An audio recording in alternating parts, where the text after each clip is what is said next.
and Nagasaki from 29,000 feet. 13. The Boer Scare. Boer grasped this instinctively. This was clear as soon as he arrived in London after his dramatic escape from Denmark in October 1943. Boer was in fact required to make two escapes, equally fraught. He and his wife had escaped Copenhagen in the dead of night, being secretly ferried across the Øresund, the narrow stretch of water separating Denmark from Sweden. Once in neutral Stockholm, however, it was soon clear to Boer that the Nazis there still had him in their sights, and there were fears that an attempt would be made on his life. He moved around, but an armed guard was always on hand, just in case. His sons narrowly escaped capture when they made the run a few days later from Denmark to Sweden. One of them, Erik, had a baby daughter, and she was smuggled into Sweden in the shopping basket of the wife of a Swedish embassy official.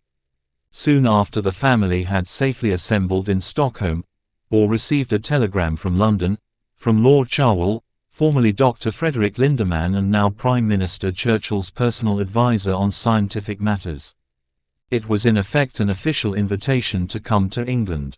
Boer understood that it would be impractical for Mrs. Boer and the rest of the family to go with him, but replied in the affirmative, asking only that his eldest son, Arj, then aged 19, be allowed to travel to London also, as his assistant.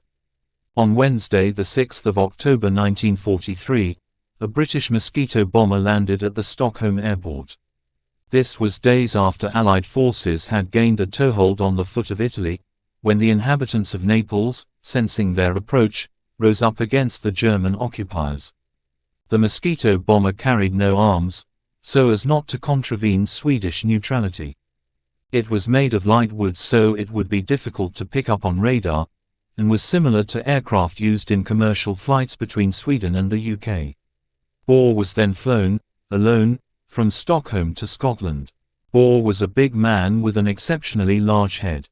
He traveled in the empty bomb bay of the aircraft, together with an oxygen tank by which to breathe, since they would be flying high to avoid enemy planes. Unfortunately, the headset Boer was given by the pilot was too small to fit over his ears, and so he never heard the pilot's instruction as to when to put on his oxygen mask. He passed out. Not hearing from his distinguished passenger throughout the entire flight, the pilot was fearful that Boer had died, and on landing in Scotland he hurried round to the bomb bay. In fact, Boer had quickly revived as the plane descended into Scottish airspace and there were no after effects. He was very fortunate. He was flown on conventionally to London, where he was met by James Chadwick. On Boer's first evening in Britain, a highly secret dinner was arranged in his honor at the Savoy Hotel in the Strand. It was a large party. Many people wanted to meet the renowned scientist who became known throughout Whitehall as the Great Dane. Apart from Chadwick, the most senior of those present was Sir John Anderson. Also there that night was Lord Cherwell, officially Professor of Experimental Philosophy, as physics was known, at Oxford, and Churchill's personal advisor on scientific matters as they affected the course of the war. Others present was Stuart Menzies, head of MI6, CIS, Wallace Akers, Michael Perrin, Eric Welsh, the London end of the Norsk nucleus, and Charles Frank, a theoretical physicist who had worked in Berlin before the war, partly on the lookout for developments in physics that might be weapons-related. Finally, there was R.V. Jones, the man who ran Britain's outfit that assessed enemy sciences for their weapons potential, and who was also responsible for bringing Britain's own science developments forward so that they could be used in the war. Boer, they found, was a mix of companionability, wisdom and an endearing incoherence. He concentrated so much on what he was saying, or trying to say, that his pipe was always going out and he was constantly forced to catch matches. Despite this, that night Boer forcefully expressed the view that if the bomb could be built, it was foolish to assume that the underlying know-how could be kept secret. Before long the government of any industrially advanced country would find out how it was done. This meant that a terrible arms race was inevitable. Wouldn't it be better, Boer said, for the Allies, and that included the Soviet Union, to share the idea and use the opportunity to create a new era of harmony and trust? As a world-class nuclear physicist, and with unrivaled experience of Russian physics and physicists, Bohr was in a unique position. It seems that Anderson and even Lindemann that night saw the beginnings of a new approach to world affairs.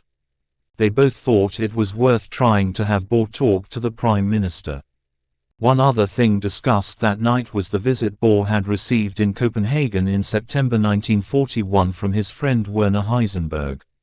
By the time he arrived in London he had formed a view that, at that time, 1941, the Germans had concluded that the bomb project was impractical.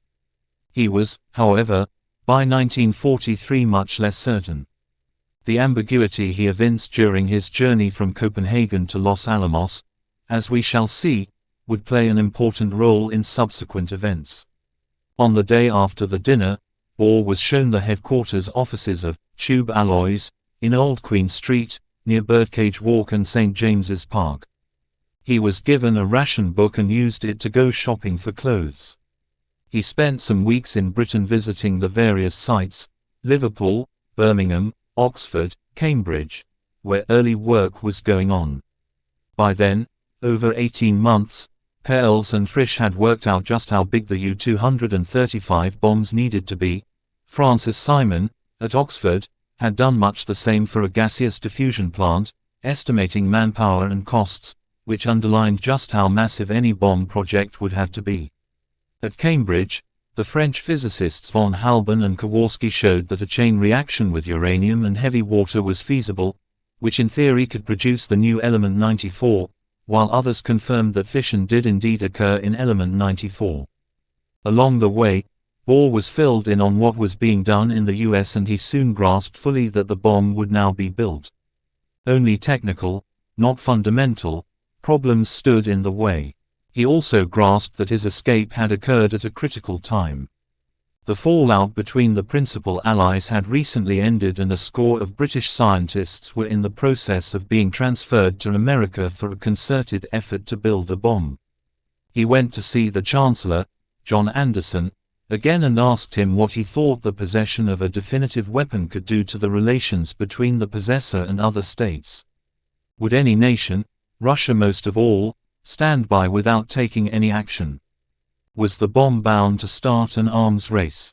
And was such a bomb not capable of destroying civilization?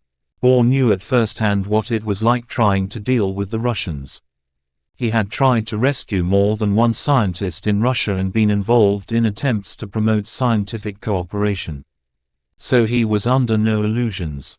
Even so, he wondered aloud whether this sudden advance to a new level of scientific achievement would not offer an unprecedented opportunity to introduce a new level of international cooperation. Such an extraordinary advance, Bohr argued, surely opened up a unique opportunity, a transcendental advance, pointing to a degree of cooperation unthinkable and unattainable in the past. The terrible threat of obliteration, now coming into view, might well be a key to unprecedented cooperation. Anderson mulled this over. The idea would stay with him. Although Bohr's safe arrival in London was good news, both as far as his own personal survival was concerned and for the contribution he might now make to the bomb project, it was accompanied by a scare. News of his escape had leaked out and his presence in Britain was broadcast on the radio and published in the newspapers. As we saw in Chapter 1, the reports said that Bohr was carrying plans for a new invention involving atomic explosions that would be of great significance for the war effort. The British had known since the summer of 1942 that the Germans had no bomb. But there was obvious concern that Bohr's presence now among the Allies would cause the Germans to think anew about their stalled project. If the Allies were embarked on a nuclear project, perhaps they should too. This helps explain an extraordinary report that was published on the 26th of December 1943, Boxing Day in Britain, the day the Scharnhorst was sunk and a short while after Bohr and Fuchs had crossed the Atlantic. The article appeared in the London Sunday Express, headlined, "The Secret Weapon May Not Come Off." The text of the article consisted of a long and more or less accurate feature by Kai Siegbarn, the son of Lise Meitner's reluctant host in Stockholm, Man Siegbarn, and a colleague of Ingjal Hole, who we know was a British source in Sweden. Siegbahn outlined the basics of nuclear energy before giving an account of pre-war research. When it came to a bomb, however, he summed up by saying, "Despite all the secretiveness about researching the uranium problem, I venture to say that the uranium bomb is still non-existent, except as a research objective. It is rather difficult to say if it is possible at all to construct such a bomb, but for the present it seems as if an essential link is missing for making the uranium bomb a reality." In an editorial in the same issue, the Sunday Express went further than Siegbahn's conclusion, reassuring its readers that, "It may therefore be a source of consolation to know that the able Swedish atoms scientists believe that the Germans have not succeeded in creating atom explosives." The Express also felt it necessary to explain how the information had come its way. It said that in neutral Sweden, scientists like Siegbahn had close contacts with German scientists. The Germans occupied Norway and had recently arrested Norwegian professors and students. These Norwegians, it was implied, had exaggerated the threat, and the Germans had told as much to the Swedes. Nonetheless, there were puzzling aspects of the article, especially in view of the tight security surrounding atomic research. Although the overt thrust of the piece was to reassure the British, the subtext was that the Allies, like the Germans, had failed to make a bomb, that they had faced the same difficulties as, according to Siegbahn, the Germans had faced. The argument was all the more powerful, at least in theory, because it wasn't written by a partisan British scientist, but someone from a neutral country using leaked information. It was, again in theory, as objective as could be. It was of course an attempt at a deception. What the British knew from Rosbaud and others was put into the mouths of Norwegians. The appearance of the article, and its thrust, can be explained by the fact that Express newspapers were owned by William Maxwell Aitken, Lord Beaverbrook, a good friend of the Prime Minister and therefore familiar with the history of the atomic bomb project. It was in fact a classic piece of what we would now call disinformation. Rumors about Hitler's secret weapons were widespread, and the freshman assault on Arjuken and General Groves's bombing of Vemork the month before had once again raised the profile of a potential weapon. But in reality the Express article was aimed as much at the Gestapo and the Abwehr, German military intelligence, as it was at the British public. By then, and for some time before, the Germans were meant to draw the conclusion that heavy water was essential for atomic research and that the Allies would do anything to halt its manufacture. But now, in a further twist to the argument, an article written by a distinguished physicist in a neutral country strongly implied that the British were still in the early research stages and without much hope of making the uranium bomb a reality. The article was an cis plant. The idea behind it was conceived by Me5, in particular its double-cross committee, the XX Committee, chaired by John Masterman, and designed to make the Germans think that Allied nuclear research was in much the same state as they knew German research was. In saying that the Norwegian-German experiments on heavy water were not proving very productive, the idea was to suggest to the Abwehr that the same was true in Britain. The Allies had faced the same problems as they did, with the same disappointing results. This was probably the most ambitious act of press deception concerning atomic intelligence throughout the war. 14. A vital clue vanishes. When Bohr reached Los Alamos, after he had left London and passed through New York, he was received ecstatically, like a monarch returning from exile, according to one observer. As the physicist Victor Weisskopf put it, "In Los Alamos we were working on something that is perhaps the most questionable, the most problematic thing a scientist can be faced with. At that time, physics, our beloved science, was pushed into the most cruel part of reality and we had to live it through. We were, most of us at least, young and somewhat inexperienced in human affairs, I would say. But suddenly, in the midst of it, Bohr appeared in Los Alamos. It was the first time we became aware of the sense in all these terrible things, because Bohr right away participated not only in the work, but in our discussions.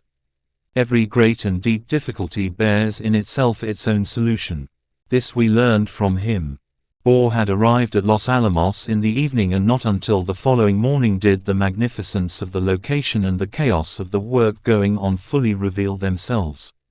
Los Alamos had originally been a boys' school, built on a high mesa, the Pajarito Plateau, the weathered and flattened tabletop of a long-extinct volcano, 7,200 feet above sea level. The scale of building activity, trucks galore, wiring, the din of hammering, belied the remoteness of the site. Santa Fe was the nearest outpost of civilization, 20 miles away, with only a rutted, winding track connecting the laboratory with trains and planes and decent roads. Los Alamos was, in effect, a small city, of unacknowledged existence, consisting of about 6,000 persons. Correspondence was addressed only to P.O. Box 1663. While the scientist's chief preoccupation professionally was fission, as Gerard Degroot has put it, personally their focus was fusion. 200 babies were born in Los Alamos during the war. To combat rumors about what was going on, which inevitably occurred, that poison gas was being manufactured there, or whiskey, or spaceships, scientists were sent to the bars in Santa Fe to spread rumors about a secret electric rocket.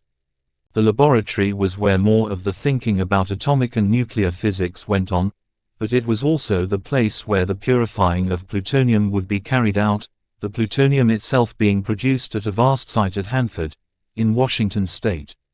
Los Alamos was where the actual bombs would be assembled. On that first morning Bohr was given a badge, reading, Nicholas Baker, and Arj had one with, James Baker, and they were shown a copy of the Los Alamos Primer, a secret booklet prepared to bring recruits up to speed on the theory of bomb making. By the same token, Fermi became Mr. Farmer, Eugene Wigner was Mr. Wagner, and Ernest Lawrence was E. Lawson. Other security measures included burn boxes in every office, in which coded documents were incinerated after they were read. The émigré scientists were also admonished not to speak German. However, as Bohr moved around the dusty landscape, all stopped by the workrooms and laboratories, shouts of recognition and delight could be heard. Though many of those present hadn't seen him since before the war, 4 long years earlier, there was no mistaking the domed head, the heavy-set features, the large bones. Frisch, Weisskopf and Hans Bethe, among others, rushed to renew their acquaintance with the man many soon called Uncle Nick. At Los Alamos, Bohr was astounded by the size of the project and the amount of progress that had been made since he had last seen so many colleagues. He was able to help with 1 or 2 technical problems, but his main contribution, at least at first, was to act as a sort of elder statesman for the younger scientists. He was 58, many of whom were troubled by what they were in the middle of. And yet, it has to be said that as the years have passed, the role of Niels Bohr at that time in Los Alamos has, if anything, grown more and not less ambiguous. The moral worries that many of the scientists at Los Alamos felt they were confronting were thrown into stark relief by something that Bohr had brought with him from Denmark. This was a drawing, a notorious sketch as it turned out, because he said it had been given to him by Werner Heisenberg. And that is what the fuss has all been about. What, exactly, were Heisenberg's motives in contriving a meeting with Bohr? Heisenberg's visit to Bohr is one of those iconic episodes in the atom bomb story, well known but still mysterious and, even now, nearly 80 years after it took place, not fully understood or settled in all its details, what motivated it, what exactly was said by the two men, and what was meant. It is agreed that the meeting formed one item in an itinerary whose main purpose had been, according to Heisenberg, a conference at the German Cultural Institute in Copenhagen on astrophysics, attended by 5 German physicists, Heisenberg and Carl Weizsäcker among them. Paul Rose, in his book on Heisenberg and the Nazi atomic bomb project, dismisses this conference as a transparent propaganda exercise, a sort of disguise for the real reason for the visit, which was for the Germans to assess what Bohr knew about Allied plans. We must remember that, in the autumn of 1941, the United States was still a non-belligerent, there was a U.S. embassy in Copenhagen and, in theory at least, American scientists were free to visit Denmark. It was, again in theory, not inconceivable that Bohr had received such visits, though had they occurred the occupying Nazi administration would surely have taken note of them and informed Heisenberg and Weizsäcker. The idea for the meeting with Bohr, as mentioned earlier, appears to have been sparked by a report published at the beginning of September 1941 in a Swedish newspaper, Stockholms Tidningen, to the effect that, in the United States scientific experiments are being made on a new bomb, according to a report from London. The material used in the bomb is uranium, and if the energy contained in this element were released, explosions of heretofore undreamt of power could be achieved. All structures within a range of 150 kilometers would be demolished. Weizsäcker had learned about the report from his father, Ernst, who was a senior figure in the German Foreign Office and, says Rose, at the time of their visit to Copenhagen, the possibility of an American bomb must have been very much on their minds. After the war, Heisenberg claimed that the whole exchange brought about a misunderstanding on Bohr's part and that his real motive in the meeting was to get across to the other man, without exactly saying so, because that would have been disloyal and treasonous, that a German bomb was not on the cards, at least not so soon that it could affect the course of the war. The discussion must have become fairly technical because during the deliberations Heisenberg produced a drawing of a possible design for a reactor bomb. In a reactor, controlled fission produces heat, not explosions, but can, under certain circumstances, produce plutonium, which then can be explosive. Almost as much mystery surrounds this drawing as the meeting itself. Though Bohr took it to Los Alamos, it has since gone missing and Paul Rose's attempts to trace it in 6 separate archives proved fruitless. Apparently the drawing resembled a crude box shape with rods sticking out at the top. Not surprisingly, at Groves's behest Oppenheimer called a special meeting to consider this drawing, shortly after Bohr's arrival, on New Year's Eve 1943. Besides Bohr and his son, Arsch, and Oppenheimer himself, the meeting was attended by Hans Bethe, Edward Teller, Victor Weisskopf, Robert Bacher, who had worked with Hans Bethe at Cornell, Robert Serber, a lean, gentle, Philadelphian, from the University of Illinois, and others. By all accounts, the assembled physicists found it difficult to take the drawing, no more than a sketch, seriously. Weisskopf, says Rose, thought that Bohr's anti-German prejudice had deceived his better judgment, while Bethe was bewildered by the whole thing. As Bethe recalled later, a little drawing. As far as we could see, the drawing represented a nuclear power reactor with control rods. But we had the preconceived notion that it was supposed to represent an atom bomb. Are the Germans crazy? Do they want to drop a nuclear reactor on London? There is no written record of Oppenheimer's meeting and, as stated above, the drawing itself has gone missing too. But that doesn't end the matter. Far from it. Following the New Year's Eve meeting, Oppenheimer asked Bethe and Teller to prepare a report on the possibility of an atomic weapon based on the drawing. Their report on the Heisenberg-Bohr device, produced in a day or so, concluded that the explosion resulting from the machine in the drawing would liberate energies that would, probably, be smaller than an equal mass of TNT. Oppenheimer immediately passed on Bethe and Teller's report to Groves with a crisp covering note. The calculations referred to and described in the accompanying memorandum were carried out by Bethe and Teller, but the fundamental physics was quite fully discussed at the New Year's Eve meeting, and the results and methods have been understood and agreed to by Baker, Bohr. No complete assurance can be given that with a new idea or a new arrangement, something along these lines might not work.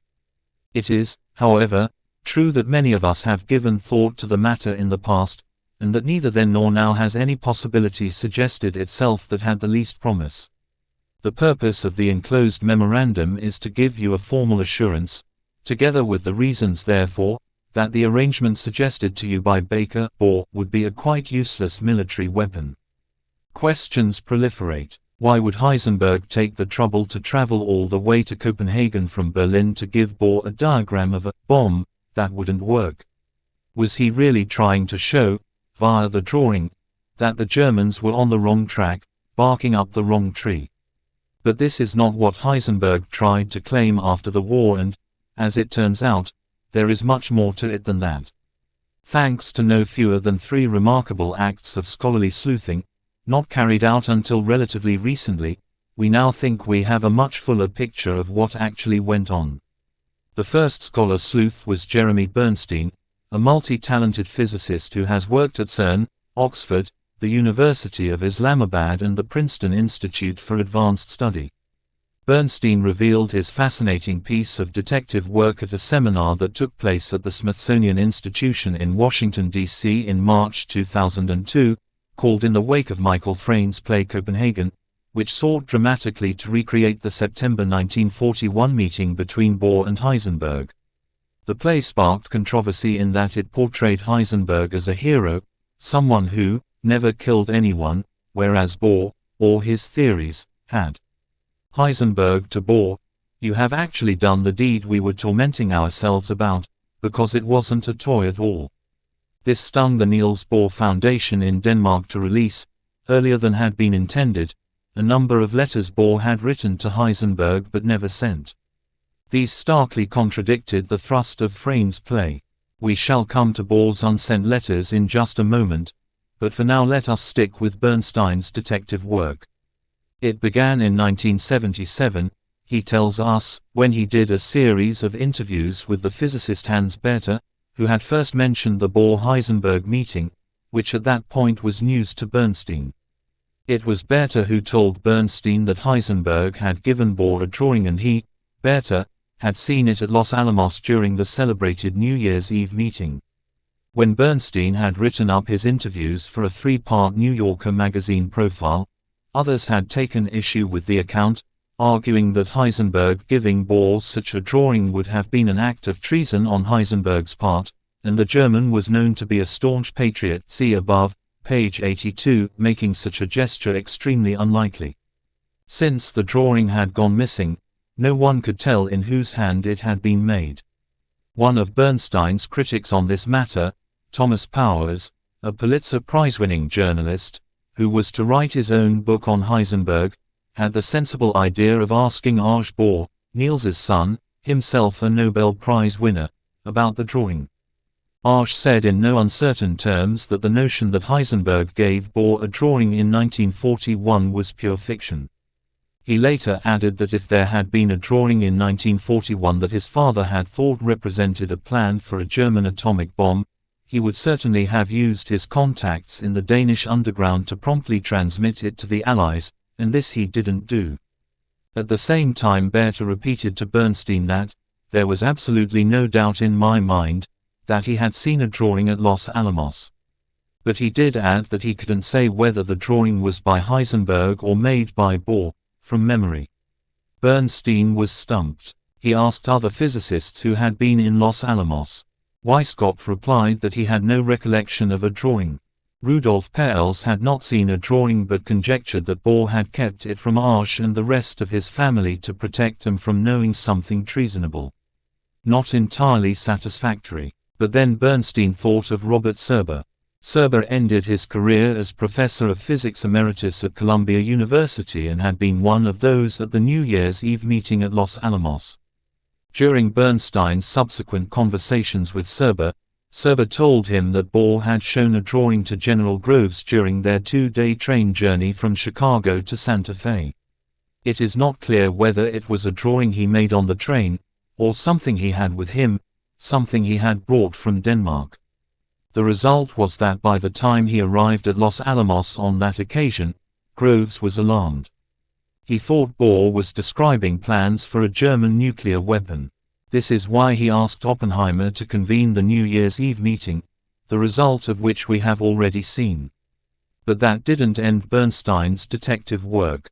He asked Bethe to reconstruct the drawing he had seen on that New Year's Eve in 1943. On several attempts Bethe always drew what looked like the cross-section of a cylindrical container, inside which heavy water and uranium metal sheets were placed. From what we now know about the German plans, none of Heisenberg's reactor designs until 1943 resembled the design that Bethe and Teller examined. The designs of other German physicists did, but not those of Heisenberg. Indeed, in the autumn of 1941, the same time as he visited Copenhagen, Heisenberg published a drawing showing a test reactor of spherical design. Bernstein was stuck again. He next turned to two secret exchanges that Bohr had had during the war with James Chadwick, which had been published in Andrew Brown's biography in 1997. The first of these took place in January-February 1943, when Chadwick had sent a top-secret message written on microdots hidden in minute holes bored in some keys. Chadwick's first message invited Bohr to Britain to take part in scientific matters. Bohr replied that circumstances prevented him taking up the offer for the moment, and added crucially that he did not for the time being see any practicable use for the recent discoveries in atomic physics. A few months later, however, in the autumn of 1943, Bohr changed his mind and, in a second secret letter to Chadwick, referred to rumors going around the world that large-scale preparations are being made for the production of metallic uranium and heavy water to be used in atomic bombs. He concluded this second letter by saying he was modifying his earlier statement as regards the impracticability of an immediate use of the discoveries in nuclear physics. What, Bernstein asked himself, had changed Bohr's mind? It seems that, during the course of 1943, Bohr had learned enough about the German program to become seriously alarmed. What had he learned and how had he learned it? Paul Rose suggests that one way was via Eric Welsh, who had been informed of German progress by Paul Rosbaud, but this seems unlikely because Rosbaud was the man who had alerted the British to the fact that Germany was not pursuing a bomb. Instead, Bernstein's answer was far more plausible, the figure of J. Hans D. Jensen. Jensen was never part of the Uranverein, the Uranium Club, the central unit of the German bomb program. He was judged as being too left-wing, even communist, to be totally accepted. But he was an excellent physicist who would go on to win the Nobel Prize after the war, by which time he was professor of theoretical physics at Heidelberg. In the summer of 1942, as we have seen in Chapter 9, Jensen visited Copenhagen, very possibly at Heisenberg's instigation, in an attempt to repair the damage that had been done by the 1941 visit. Nothing much was achieved on that score, though that was when Jensen told the Norwegians that Germany was not working towards a bomb. However, Jensen returned to Copenhagen in the summer of 1943 when he told Bohr about Heisenberg's latest ideas, given in a lecture on the 5th of May 1943 to the Aviation Academy. This lecture was part of a series in which, once again, it was made clear to all concerned that atomic energy would not play any military role in the near future, and certainly not in the war. But in his lecture, Heisenberg produced a diagram, Bernstein tells us, and it showed a reactor in a cylindrical container with a heavy water moderator and metallic uranium plates. Heisenberg's idea was that the uranium plates were to be immersed in the heavy water. Bernstein argues that there is every reason to think that Jensen knew about this reactor. He was working on heavy water, as we know, and clearly in contact with Heisenberg. To clinch matters, after the war Jensen had dinner with members of the Berkeley faculty at the home of Mal Ruderman, now an astrophysicist at Columbia, where he told them that he was indeed the one who had informed Bohr about the German program and Heisenberg's lecture. Answer: Bernstein concluded, it was this occasion that prompted the drawing, and Bohr's change of mind about the seriousness of the German threat, which in turn prompted his second letter to Chadwick. The irony here, as Bernstein points out, is that it shows that at the time Bohr really did not understand what a nuclear weapon was. He also did not seem to understand this reactor very well. Bernstein goes on, one can only wonder what Chadwick made of this communication. He surely knew that heavy water has nothing to do with atomic bombs except that it can be used in reactors that make plutonium. There is no heavy water in a U-235 fission bomb, and Bohr did not know about plutonium. Furthermore, on his arrival in Britain, after his escape toward the end of 1943, Bohr seemed to be sending mixed messages. Chadwick, whom we know had dismissed the relevance of heavy water in his Maud report of autumn 1941, got the impression that what Bohr was saying was that Heisenberg was not working on atomic weapons at that juncture. This was true, but Bohr was nonetheless presenting his information as if it did concern the design of such a weapon. This persisted until he got to Los Alamos where, as we have seen, he prompted Groves to call an emergency meeting. Bethe once told me that it was clear to him that Bohr, when he arrived at Los Alamos, was quite ignorant about nuclear weapons. In fact, Oppenheimer assigned Richard Feynman to Bohr to get him up to speed. He also did not understand the physics of this reactor very well. This is what Bethe and Teller sorted out. Bernstein's detective work therefore produced a result that was plausible. The New Year's Eve meeting at Los Alamos considered Heisenberg's thinking not in 1941, as had always been thought, but in 1943. And what it showed was that the Germans had not made much progress towards a bomb. It is also worth pointing out that there is no suggestion that Bohr showed a drawing to the meeting in London at the Savoy Hotel attended by Chadwick and others. He would surely have done so, had he possessed one. Now we turn to the second piece of detective work, this time by Paul Lawrence Rose, professor of European history and Mitt Raney professor of Jewish studies at Pennsylvania State University until his death in 2014. Rose's starting point was a remark made at Farm Hall by Karl Wirtz, who was one of the Uhrenvarian and worked in Berlin on a horizontal layered reactor design. Farm Hall, to remind ourselves, was a secret intelligence establishment in East Anglia in Britain, where around a dozen German nuclear physicists were held at the very end of the war, and their conversations secretly listened to, thanks to bugging devices installed in their quarters. During this eavesdropping, when the incarcerated German physicists were startled to learn about Hiroshima and were trying to draw up a memorandum recapitulating and justifying their wartime work, and trying to show they had not been left totally behind, Wirtz reminded his fellow prisoners that they should remember that there was a patent for the production of such a bomb at the Kaiser Wilhelm Institute for Physics, and that the patent had been taken out in 1941. A German bomb in 1941. The memory of this patent, says Rose, has been conveniently suppressed for the last 50 years. Nonetheless, traces of it exist in German archives, which he set about unearthing. In particular, he sifted through a comprehensive survey of the German uranium project prepared by the German Army Weapons Research Office in February 1942, but dated August of the previous year, which includes a detailed discussion of reactor bombs, and contains the following reference. P1. Patentanmeldung. Technische Energiegewinnung. Neutronausügung und Herstellung neuer Element durch Spaltung von Uran oder verwandten schwerem Elementen, the 28th of August 1941. 14s. Patent application, technical specifications. Neutron generation and production of new elements by fission of uranium or its heavy relatives. Rose searched other archives. None of these turned up anything remotely suggestive. Then, much as Bernstein had done with the drawing, Rose asked himself who would have prepared the P1 patent. He concluded that it would most likely have been registered in the name of the organization and possibly of the administrators rather than the true inventors. Although much of the work on reactors was carried out at the Kaiser Wilhelm Institute for Physics, the actual unit in charge of the project in 1941 was the Nuclear Physics Section of the Weapons Research Office, whose administrative head was H.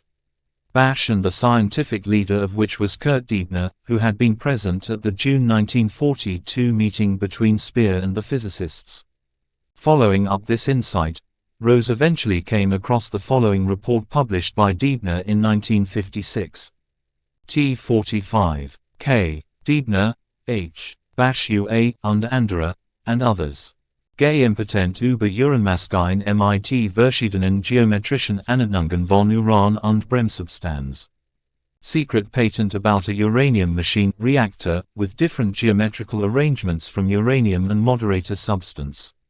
Rose considered that it is reasonable to conclude that this T45 reference in the Diebner papers is the same as P1, and if true it confirms that the Germans had developed a reactor, whose main purpose was the production of power but used heavy water and therefore that might, far down the line, produce plutonium, which is the only way heavy water is related to an atomic bomb. It is plausible to suggest that it was this design, developed in August 1941, that Heisenberg discussed with Bohr in the following month. It was a reactor, not a bomb. Heisenberg may have known about plutonium at the time, Weizsäcker certainly did, see immediately below, but not Bohr. Which is why he didn't feel the need to pass on the details to the Allies. The third sleuth was the German historian Rainer Kalsch who, in his book Hitler's Bomb, 2005, and afterwards, discovered a number of documents in the Russian archives taken by Soviet forces at the end of the war from the Kaiser Wilhelm Institute for Physics in Berlin. Four in particular are of interest: an official report written by von Weizsäcker after a visit to Copenhagen in March 1941, a draft patent application written again by von Weizsäcker sometime in 1941, a revised patent application in November that year, and the text of a popular lecture given by Heisenberg in June 1942. Von Weizsäcker's report of his March visit to Copenhagen is interesting because, as we shall see, after the war some of the Danish physicists accused the two Germans of being spies, an allegation that appears to be supported by the wording of his report, written at a time when Germany had not yet invaded the Soviet Union and a quick victory appeared likely. This is part of von Weizsäcker's report to the German army. The technical extraction of energy from uranium fission is not being worked on in Copenhagen. They knew that in America Fermi has started research into these questions in particular. However, no more news has arrived since the beginning of the war. Obviously, Professor Bohr does not know that we are working on these questions. Of course, I encouraged him in this belief. The American journal Physical Review was complete in Copenhagen up to the January 15, 1941 issue. I have brought back photocopies of the most important papers. We arranged that the German embassy will regularly make photographs of the issues for us. So, it is clear, on that visit at least, von Weizsäcker behaved as a spy of sorts. Taken together with the fact that elsewhere he regretted the original publication of Hahn and Strassmann's fission paper, and sought to inform himself of American progress, we see that Weizsäcker was among the more committed German physicists. The second Russian document was von Weizsäcker's patent application written, sometime, in 1941, which makes it crystal clear that he did understand both the properties and the military applications of plutonium. The production of element 94 in practically useful amounts is best done with the uranium machine nuclear reactor. It is especially advantageous, and this is the main benefit of the invention, that the element 94 thereby produced can be easily separated from uranium chemically. Von Weizsäcker also makes it clear that plutonium could be used in a bomb. With regard to energy per unit weight, this explosive would be around 10 million times greater than any other existing explosive and comparable only to uranium-235.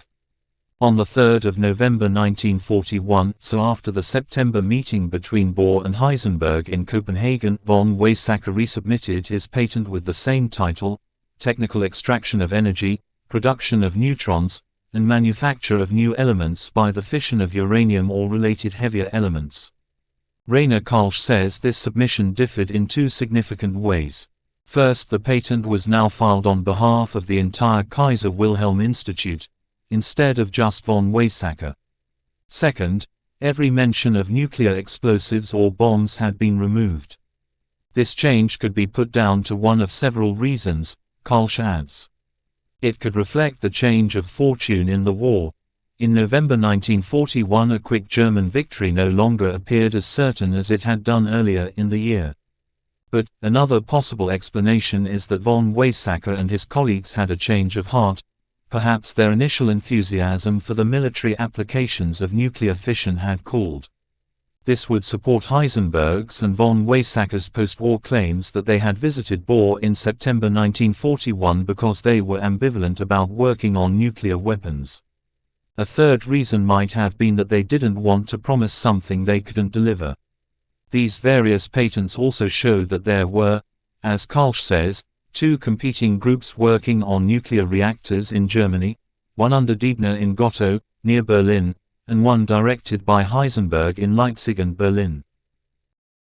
The fourth Russian document, which gives the first verbatim account of Heisenberg's popular lecture, the one where Speer was present, does make it clear that the physicist knew the Americans were working on a bomb, one reason being that American radio provided extensive reports, and that, one day, Germany would be able to follow the path revealed by von Weizsäcker, plutonium, and that if the war with America lasted for several years, a bomb might play a decisive role. The wording is clear in one regard and ambiguous in another.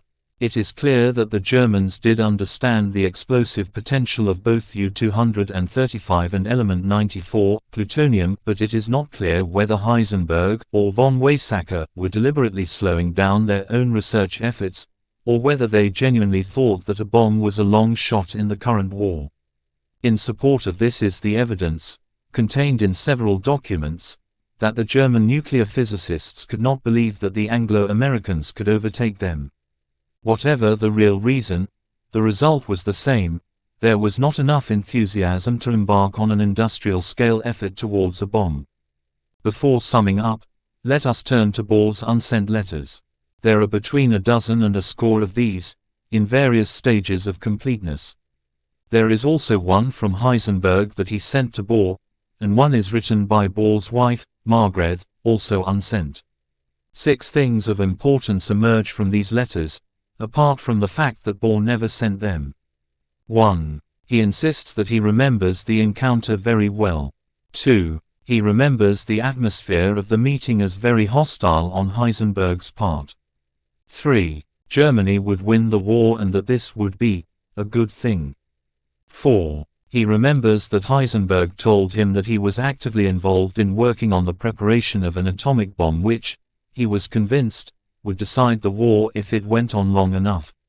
5. He refers 4 times to Jensen's visit, saying that he emphasized that he was trying to increase the production of heavy water in Norway but that he and other German physicists were working only on the industrial, not military, applications of atomic energy.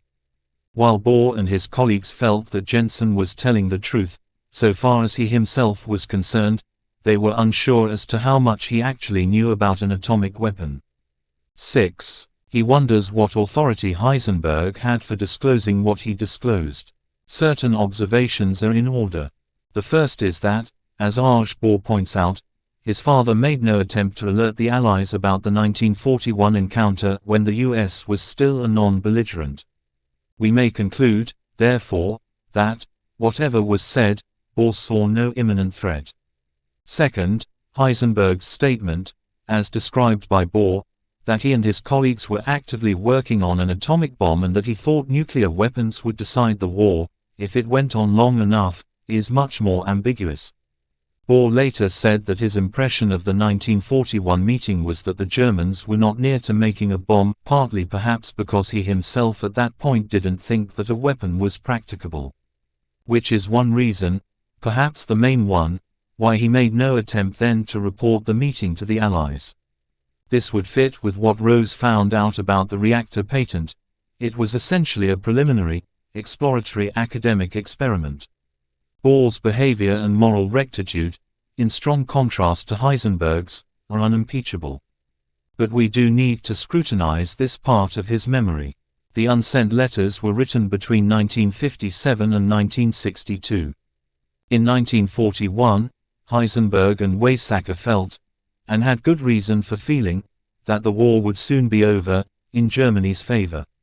The Blitz was in full spate, Buckingham Palace had been hit, the German U-boats in the Atlantic were increasingly successful in sinking British ships, the Wehrmacht were approaching Moscow, General Rommel had just taken over the Afrika Korps, Austrian Jews were being deported to Poland and Charles Lindbergh was urging the United States to conclude a neutrality pact with Hitler. We know from the contents of the infamous speech Heisenberg gave to the German Cultural Institute in Copenhagen, on the same visit, that he stressed how important it was that Germany should win the war, that although it was sad that Denmark, Norway, Belgium and Holland had been occupied, as regards the countries in Eastern Europe, it was a good development because these countries were not able to govern themselves. He thought that perhaps democracy wasn't energetic enough to stand up to dictatorship. Therefore, Rose, among others, asks pertinently why Heisenberg would need to emphasize the bomb and the fact that it was possible but far off. In 1941, so far as any nationalistic Germans, like Heisenberg, could see, the country had no need of atomic weapons. There are two possible answers. One is that he was indeed subtly trying to tell Bohr that Germany was a long way from producing any weapons, and he was delivering this information in such a way that it wasn't, strictly speaking, treason. This would also answer Bohr's other point. Heisenberg had no authority to say what he was saying, but he was speaking in such a way that, should his words somehow get back to the authorities in Berlin, they would be deniable, as we would say today. On this account, his speech to the German Cultural Institute was in effect camouflage, designed to be part of the record, showing him publicly as a patriot, and deflecting attention from what went on in his meeting with Bohr. The other possible explanation, favored by Rose, is much more blood-curdling and much more cynical.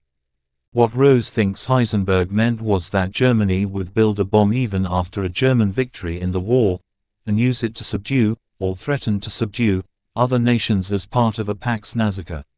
Such ideas may or may not have got across to Bohr. From our point of view, however, the main point is that Heisenberg worried and angered Bohr, but Bohr saw no reason to act. Whatever technical discussion Heisenberg and Bohr shared on that occasion, we now know, courtesy of Bethe, that Bohr was out of the loop, did not fully grasp nuclear weapon technology, thought atomic bombs not feasible and thought it unlikely, even impossible, that the Reich was on its way to a bomb any time soon. He did not realize that a reactor could lead to plutonium, as Heisenberg and Weizsäcker did. So Bohr did nothing. Now, fast forward to 1942 and 1943, and the visits of Jensen. As we have already seen in Chapter 9, Jensen was one of several German physicists who, in the summer of 1942, tried to alert British intelligence via the Norwegian underground to the fact that the German A-bomb program had been aborted by Speer in June of that year. So the historian of today knows something that Bohr didn't know at the time. Jensen, when he told Bohr in 1943 that Heisenberg was working on a nuclear reactor that could, given time, and by implication, produce plutonium, he was also, as an expert on heavy water, telling Bohr, again in a roundabout way, that even that was a long way off. But Bohr, it must be said, and with due regard to his unimpeachable reputation, appears to have got the wrong end of the stick. Not because he was incapable of understanding, but because, living in occupied Denmark, he did not have access to the work going on in both Germany and in Britain and America. This is why, when Bohr escaped to Britain later in 1943, Chadwick was confused by the mixed messages Bohr brought with him. As Bethe recalled, when Bohr arrived at Los Alamos, he didn't understand nuclear weaponry and had not thought things through to the fissionability of plutonium. One of Oppenheimer's biographers observes that Bohr had much to learn and little to teach about the physics of the atom bomb. In considering the fallout from all these various recent developments and discoveries, 6 things stand out. The Germans had developed a reactor in 1941, were aware of the relationship between a reactor, heavy water and the creation of plutonium, and that plutonium would be fissionable. Bohr was not up to speed about plutonium at the time, which is why he didn't feel the need to pass on the details to the Allies.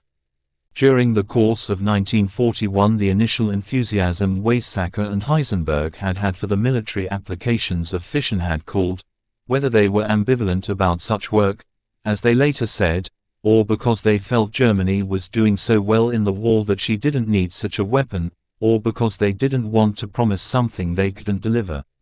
They had some knowledge that the Americans in general, and Fermi in particular, were working towards a sustainable chain reaction.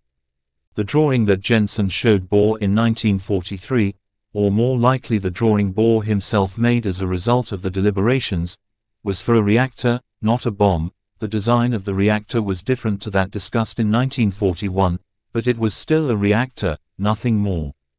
Bohr, sequestered as he was in occupied Denmark, was, to an extent, confused about the way developments were going. He had heard rumors to the effect that large-scale preparations were being made for atomic bombs, and had been visited by Jensen with Heisenberg's latest ideas. We now know from the Kölsch evidence that Heisenberg was aware, in June 1942, when he gave his lecture that Speer attended, that American radio had mentioned work on an atomic bomb in the United States. Jensen was at that meeting, so he knew what Heisenberg knew. Jensen was possibly the source of the rumors that Bohr told Chadwick were going round the world. Given that he felt Heisenberg had been so hostile in 1941, Bohr was quite likely intimidated by Jensen's 1943 visit, even though all he was being shown was a reactor. Now we must turn to certain events that took place in London between Bohr's flight from Denmark and his arrival in Los Alamos. In particular, there was the secret dinner held at the Savoy Hotel the very day he arrived in the capital, pages 185 above. Among the fellow guests that night were no fewer than 4 intelligence chiefs: Sir Stuart Menzies, Commander Eric Welsh, R.V. Jones and his deputy Charles Frank. Jones had the ear of Churchill and so did Frederick Lindemann. It was an extremely high-powered group. No doubt the intelligence chiefs were there partly to find out at first hand from Bohr what he knew about German plans. At the same time, it is inconceivable that, in such a gathering, Bohr wasn't told about the British evidence that Germany was not working towards a bomb. We can be pretty certain of this because, as several witnesses have testified, Jones, Anderson, Lindemann, one of the main topics of discussion that evening, if not the main topic, was Bohr's disquisition on Russia and the need to share atomic information with them, in order to create a new form of international cooperation post-war. Indeed, this was the occasion when, for most of them, such an idea was first mooted. Would this have happened if a German threat still hung over the dinner table? If Bohr had a drawing given to him by Heisenberg or Jensen, would he not have produced it? Would it not have dominated the conversation? Bohr stayed in London from early October until early December, travelling to the main sites of research, Liverpool, Birmingham, Oxford and Cambridge. Overlapping with Bohr's travels, in November, General Groves's aides Richard Tolman and Robert Furman arrived in London, and this was when, officially, there was the first widespread exchange of nuclear intelligence. A series of handwritten pages, in pencil, in the Groves papers in the Washington National Archive, appears to comprise Tolman's itinerary for his time in London. This shows that on Wednesday the 17th of November he met with Akers, Perrin, Welsh and Jones, much the same individuals as Bohr met at the Savoy dinner, when the full weight of British intelligence was made known to the Americans. We shall see shortly that there are good grounds for doubting this official story, but even so this casts a new light on Bohr's arrival at Los Alamos. When Bohr arrived on the Pajarito Plateau, his mind was in turmoil. He had escaped from Denmark worried about German progress, feeling, as he said, that Jensen wasn't completely in the swim in Germany, so had been unwilling, or unable, to tell Bohr the whole truth about their plans. In London, Bohr had been overwhelmed by the progress the Allies had made, so much so that for him, given what he had also been told by the British intelligence services, the entire nature of the project had changed, and he now saw relations with Russia as the major problem going forward. For Bohr this was a fundamental change of perspective. He had left Denmark worried about what Heisenberg was doing. Now he was faced with the Allies' accomplishments. He surely discussed all this with General Groves during their 2-day train journey between Chicago and Lamy. It was also on this journey, we know, that Groves told Bohr what could and could not be discussed at Site Y. And we know from others on the reservation, as the Russians called it, that discussion of political issues and use of the bomb, non-scientific matters, was off limits. The significance of this will become clear. According to Groves, Bohr now agreed with the British intelligence assessment that there was no serious German bomb. The general, we also know, according to the official version, had been informed by Tolman and Furman about the British intelligence material just a few days beforehand and, as was his way, discussed several times above, was disinclined to believe it. Groves, who couldn't bring himself to accept the British intelligence assessment because it might demotivate his scientists and damage his own importance in the war, chose to regard the drawing as fresh evidence from, as it were, the horse's mouth, which would keep his scientists on their toes. To maintain secrecy, Groves adopted a policy of committing as little as possible to paper. So there is no record, in his archive or in Ball's, of what transpired on the train journey. All that we know is that Groves outlined to Ball what could and could not be spoken about. But consider the situation from Groves's point of view. Ball was, with Einstein, the most senior figure in world physics, certainly on the Allied side, with the status of an elder statesman. He had just come from London where he had met leading physicists but, more importantly, a raft of intelligence chiefs who gave him evidence, as they had, virtually simultaneously, given the same material to General Groves's aides, showing that there was no German bomb. Yet Ball arrived in Los Alamos with a drawing that he and or Groves thought might be evidence for a German weapon. We know that, as both Groves's biographers say, the general feared that if the Los Alamos scientists knew there was no German bomb they might be crucially demotivated. As we shall see in Part 3 of this book, after his visit to Los Alamos, Ball's entire behavior was concerned with Russia. That behavior shows that he accepted there was no German bomb. The suspicion surely exists, therefore, that on the train journey Groves somehow prevailed on Ball to downplay his concerns about Russia, and to go along with the idea that the drawing Bethe thought made no sense was in fact some kind of German prototype, in order to keep his men motivated. Given the difference between the Ball in London at the end of November 1943 and the Ball in Los Alamos on New Year's Eve, a few weeks later, something like this must have happened. Ball must have shown the drawing to Groves on the train, or even made it himself, and Groves was worried enough, or said he was worried enough, to prevail on Oppenheimer to hold the special New Year's Eve meeting. That meeting soon quashed any idea that the reactor was a bomb, except insofar as it might eventually produce plutonium, which Ball didn't know about at the time, according to Bethe. But it achieved its purpose in keeping the scientists' minds focused on Germany. According to Thomas Powers, the sheer scale of Los Alamos frightened Ball into changing his mind about the German bomb, but this can't have been true given Ball's elaborate views about Russia, outlined so recently in London, and his subsequent behavior, which we shall come to in Part 3. He was no longer worried about a German bomb, but even so he may well have brought along the sketch to see what his more informed colleagues would make of it. And Rose reports that Serber told him that when, at the New Year's Eve meeting, Oppenheimer referred to the drawing as Heisenberg's, Ball did not contradict him.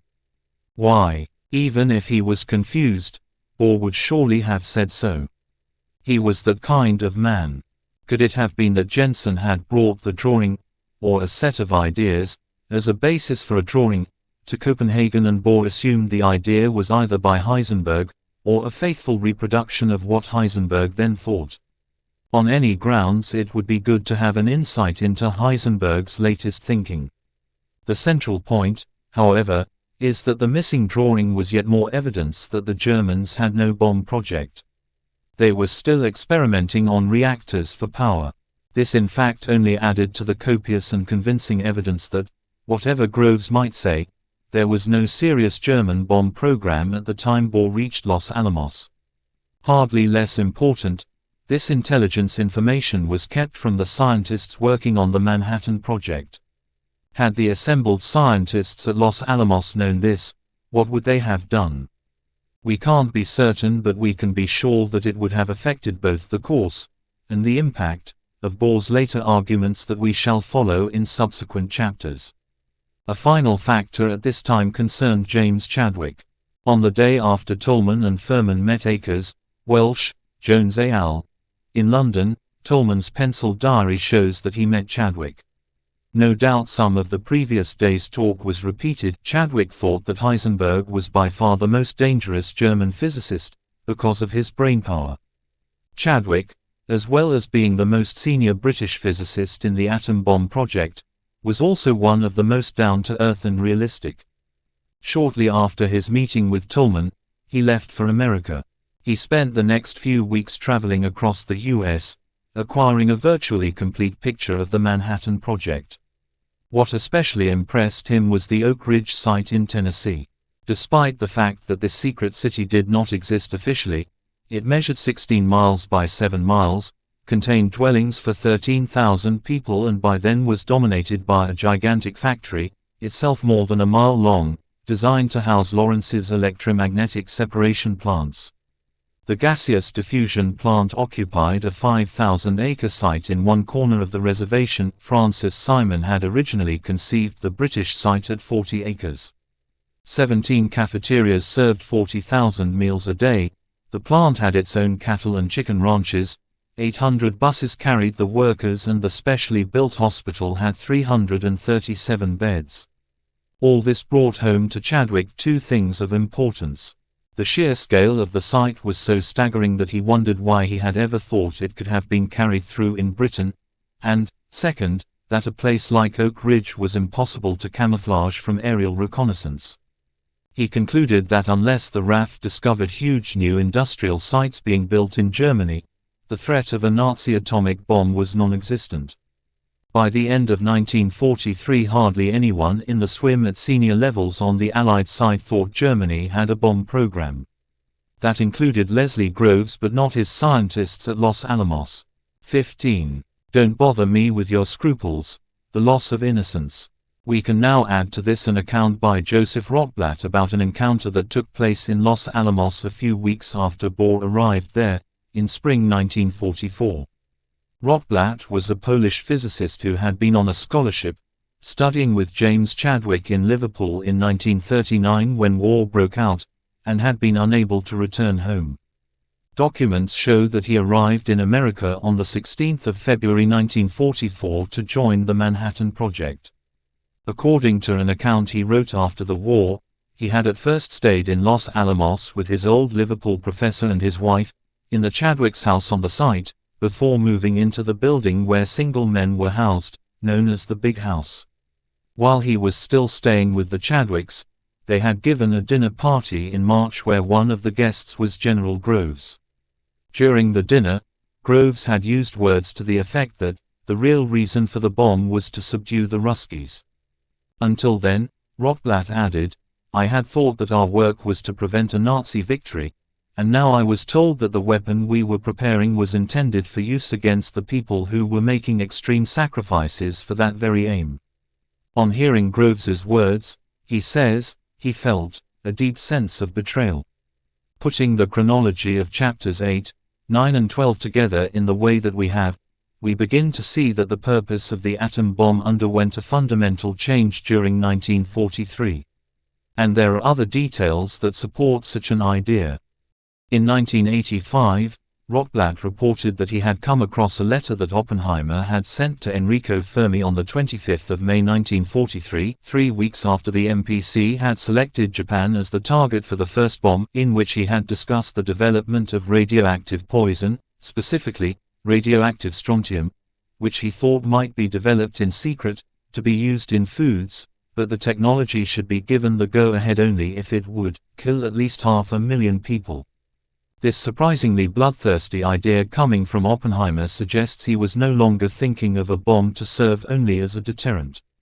And Robert Wilson, another physicist at Los Alamos, noted that when scientists suggested to Oppenheimer that Soviet physicists should be on site, just as the British were, since they were all allies, or at least informed in advance before the bomb was actually produced, he closed down all discussion.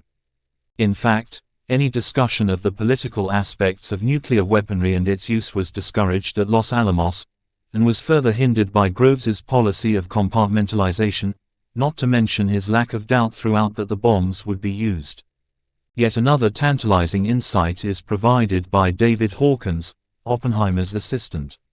Hawkins was in Oppenheimer's office on the 31st of December 1943, when Groves turned up. It was the day after the general had arrived with Bohr, and Hawkins heard Groves tell Oppenheimer that a report had been received, from a German source, to the effect that the Nazis in fact had no bomb program. According to Hawkins, Oppenheimer said nothing. Groves apparently went on to say that they weren't sure they could trust the source, but Hawkins added that the truth of the report made no difference. Things had gone too far at Los Alamos. We were committed to building a bomb regardless of German progress. Oppenheimer only shrugged. We have seen before that Groves was apt to discredit, or even lie about, British intelligence, and he seems to have done much the same here. We now know that the Americans had been shown the British intelligence file on the 17th of November, a little over a month earlier, and that Major R. Furman had been in London in December, to set up a Manhattan liaison office and initiate a joint Anglo-American intelligence effort. We don't know all the details they were shown or, more to the point, what Groves was aware of even before that date. But we do know that Tolman had met Welsh and Jones in London, and we know that Furman reviewed several hundred RAF photographs of the Nazi-controlled mines at Joachimsthal. These showed that, over the years, a massive pile of uranium pitchblende had lain untouched. Franklin Matthias, head of construction at Hanford, had told Groves that if the Germans had a bomb project they would need an industrial-sized plant, much like Hanford, with lots of material going in and almost nothing coming out. Inspecting the Joachimsthal photographs while in London, even Furman began to think that the Germans weren't actively interested in the bomb. In fact, our information led us to believe that their chances of having one were only about 1 in 10. This wording, an arithmetic, suggests the British was still not sharing the full status of the intelligence they possessed. Thomas Powers thinks that when Groves disparaged the British source he was referring to the Jensen evidence, which of course was the subject of the drawing Bohr had brought with him. If it had been more than that, the Rosbaud report, alongside his other contributions to confirm validity and an analysis of the negative Enigma traffic, as discussed in Chapter 9, Groves must surely have been more convinced. But Enigma was too important to the rest of the war effort for its existence to be shared, and in any case Groves discounted the new evidence because had another agenda. We shall return to that in just a moment, though first it is worth dwelling on why, in these circumstances, Rotblat would become the only physicist to leave the Manhattan Project. Even he did so only in December 1944, when the findings of the Alsos Commission finally confirmed, to Groves's public satisfaction, that Germany did not have a bomb. What this also confirms, of course, is that the Los Alamos scientists did not have, were denied, access to the impressively accurate British intelligence that Groves was shown, and see below. Rotblat wrote after the war that there were, he thought, 3 reasons why other scientists did not take the line he did, and this helps us further understand what was going on in the Manhattan Project in those crucial days. He thought that one reason scientists were committed to the bomb was sheer scientific curiosity, the desire to see whether it would all work out as theory had predicted. When you see something that is technically sweet, as Oppenheimer put it, you go ahead and do it, and you argue about what to do about it only after you have had your technical success. That is the way it was with the atomic bomb. Don't bother me with your conscientious scruples, Fermi complained to colleagues at the time. After all, the thing's superb physics. Fermi also said later that it wouldn't make any difference whether the bomb went off or not, because it would still have been a worthwhile scientific experiment. He may have been trying to diffuse the tension in the days before the test of the plutonium bomb in the Alamogordo Desert, as Groves put it, but Freeman Dyson, a British-American mathematical physicist, also said something similar about his co-workers. Los Alamos had been for them a great lark. It left their innocence untouched.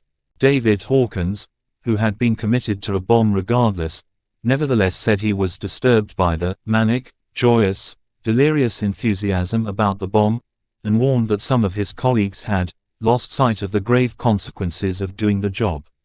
This is a point underlined by Admiral William Halsey, mentioned in the preface, to the effect that the scientists had a toy that they wanted to try out, so they dropped it.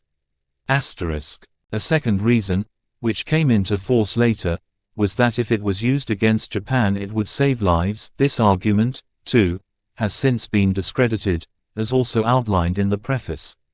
And the third reason, Rotblat argued, was that for a scientist to pull out of the project, however late in the day, would have jeopardized his career. Scientists with a social conscience, he said, were in a minority. They left morality to others. Ray Monk, in his 2012 biography of Oppenheimer, adds another reason: loyalty to the leader. Despite the fact that more than one colleague found Oppenheimer a ridiculous intellectual snob and a sham, the leader, he says, was for many others an inspirational figurehead, someone who, as the British physicist James Tuck put it, had created in Los Alamos the most exclusive club in the world. It was a place where Tuck found a spirit of Athens, of Plato, of an ideal republic. Rudolf Peierls later said he thought many of the scientists at Los Alamos were naive, adding that it never occurred to him that the bomb would actually be used on a city, rather than a strictly military target. But the crucial point is that by the time Bohr and Fuchs arrived on American soil, the purpose of the bomb had changed. They knew it, but many of their colleagues did not, and would not find out the truth for some time. It is extraordinary that such different levels of knowledge could coexist in such a close-knit community, but it seems to have occurred at Los Alamos. The change of target was not then as obvious as it appears in retrospect. The official American history of the Manhattan Project, The New World, is muted in its discussion of this. All it says is, the bomb project had begun as an effort to overcome a Nazi head start. As fears eased that German scientists would win the race, American thinking turned toward Japan. That is it. No elaboration or discussion. No mention of Russia. It is an interesting question, though perhaps unanswerable at this distance, as to whether Hawkins' view was widely shared, that all the physicists at Los Alamos were committed to building the bomb. No one else, other than Rotblat, pulled out, but had they been privy to the full extent of British intelligence, and earlier, would they have carried on, regardless, without knowing how the war with Japan might end? Both of Groves's biographers were convinced that Groves kept the British intelligence from the scientists because he feared they might indeed object to carrying on regardless, but the full extent, and consequence, of his deception has not been understood until now. Christoph Lorcht, in his book on Fuchs and Peierls, also confirms that the vast majority of scientists at Los Alamos were kept in ignorance of the findings of the Alsos Commission, that Hitler had not come, even close, to building a bomb, and he accuses Groves of having no interest in informing Peierls and his colleagues, because this information might undermine the scientists' morale and thus jeopardize the continuation of work on the atomic program. As a consequence, most Los Alamos scientists were not aware of British and American intelligence reports that revealed that Germany did not possess a working nuclear device and voiced, at first, virtually no moral or political concerns about the continuation of their work on nuclear weapons. He goes on to say, by suppressing debates on moral and political issues among the scientists through enforcing a strict regime of scheduling and time management, J. Robert Oppenheimer also contributed significantly to the project's progress. There certainly seems to have been different levels of awareness among the scientists. In James Chadwick's papers at Churchill College, Cambridge, in the files of his Los Alamos correspondence, there are some documents about the effect of bombs on different locations, the height at which aircraft should fly for safety when dropping bombs of various weights, and a collection of photographs, dated between February 1944 and March 1945, showing German targets before and after raids. Hawkins, Peierls and Rotblat appear to have had varying levels of knowledge or understanding of the bomb's intended target. That Rotblat could have felt betrayed in March 1944 shows that, even though he was staying with the Chadwicks, in their own home, he had a very different understanding compared to his host and longtime colleague. Or, given the German photographs in Chadwick's archive, was he too in the dark about Japan at that time? Towards the end of his life, Chadwick told an interviewer that, in 1941, I realized then that a nuclear bomb was not only possible, it was inevitable. He recognized, he said, that scientists everywhere would sooner or later find out how to make nuclear bombs, they would be built, and that some country would put them into action. After the war, in his memoirs, Groves put it this way: "When we first began to develop atomic energy, the United States was in no way committed to employ atomic weapons against any other power. With the activation of the Manhattan Project, however, the situation began to change. Our work was extremely costly, both in money and in its interference with the rest of the war effort. As time went on, and as we poured more and more money and effort into the project, the government became increasingly committed to the ultimate use of the bomb, and while it has often been said that we undertook development of this terrible weapon so that Hitler would not get it first, the fact remains that the original decision to make the project an all-out effort was based upon using it to end the war. The first serious mention of the possibility that the atomic bomb might not be used came after VE Day, when Under Secretary of War Robert P. Patterson asked me whether the surrender of Europe might not alter our plans for dropping the bomb on Japan. I said I could see no reason why the decision taken by President Roosevelt when he approved the tremendous effort involved in the Manhattan Project should be changed for that reason. Is it simply naive to think that the Manhattan Project could have been abrogated so far with all the effort and money that had been spent, so much of it without congressional approval? Vannevar Bush, much senior to Hawkins, regarded the prospect of America's unilateral possession of the bomb as a way to guarantee peace in the world. It was one of the underlying reasons behind the falling out between the Allies. Bush, Groves, Stimson and even FDR for a while thought America could and should have a nuclear monopoly. Was a specific decision ever made? Later in the war, Stimson insisted that it was always President Roosevelt's intention to use the bomb when it became available. On no other ground could the wartime expenditure of so much time and money be justified. Can it be said that the atomic bombs were dropped on Japan partly for bookkeeping reasons? It is worth repeating that the New World, Volume 1 of the History of the United States Atomic Energy Commission, written under the auspices of the Commission's Historical Advisory Committee, whose members included Arthur Compton and Glenn Seaborg, both Nobel Prize winners, devoted only 2 sentences in its 766 pages to the change of targets. Was it blindingly obvious to those in positions of power that, once a bomb became a certainty in a technical sense, it was going to be built anyway, because if one, Ali, could do it, the other could too? The quote of John Moore Brabazon, mentioned earlier, about the unprecedented political clout an atomic weapon would give the solitary nation that possessed it, shows the lure and the danger of such thinking. Against this background, and thinking, is the following chronology suggestive in an important way. June 1942, Rosbaud learns crucial intelligence about Speer's abrogation of the German bomb. Roosevelt gives the Manhattan Project the green light. The 23rd of August 1942 to the 2nd of February 1943, the Battle of Stalingrad, won by Russia, which now emerges as a world power. The 13th of January 1943, with the end of Stalingrad in sight, the US aborts cooperation with Britain and Canada. The 5th of May 1943, the Military Policy Committee selects Japan as the target for the first atomic bomb. The 7th of May 1943, J. Edgar Hoover informs President Roosevelt about the hard evidence that Russia has infiltrated the Manhattan Project, which had been known about for some time. Or did the world drift into the nuclear age without any real understanding of the physics by the politicians concerned and without real thought of where events were leading? Those meager 2 sentences in the New World suggest that this official document avoids an awkward discussion. Chadwick was host at the dinner where Groves surprised and disturbed Rotblat with his remarks about Russia.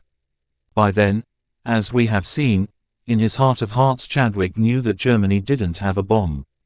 Having visited the vast expanse of Oak Ridge, he knew that any equivalent German project would have been spotted by the RAF's aerial reconnaissance. We can never get away from the fact that the British knew, before anything at all had been spent on the Manhattan Project, in the summer of 1942, that the Germans did not have a bomb that would play any role in the war. That does not mean they would never have developed the requisite technology, of course, but, if the Allies did win the war, then German science could have been constrained for the foreseeable future, as indeed it has been. Nor can we get away from the fact that the MPC, of which Groves was the dominant member, selected Japan as the target on the 5th of May 1943.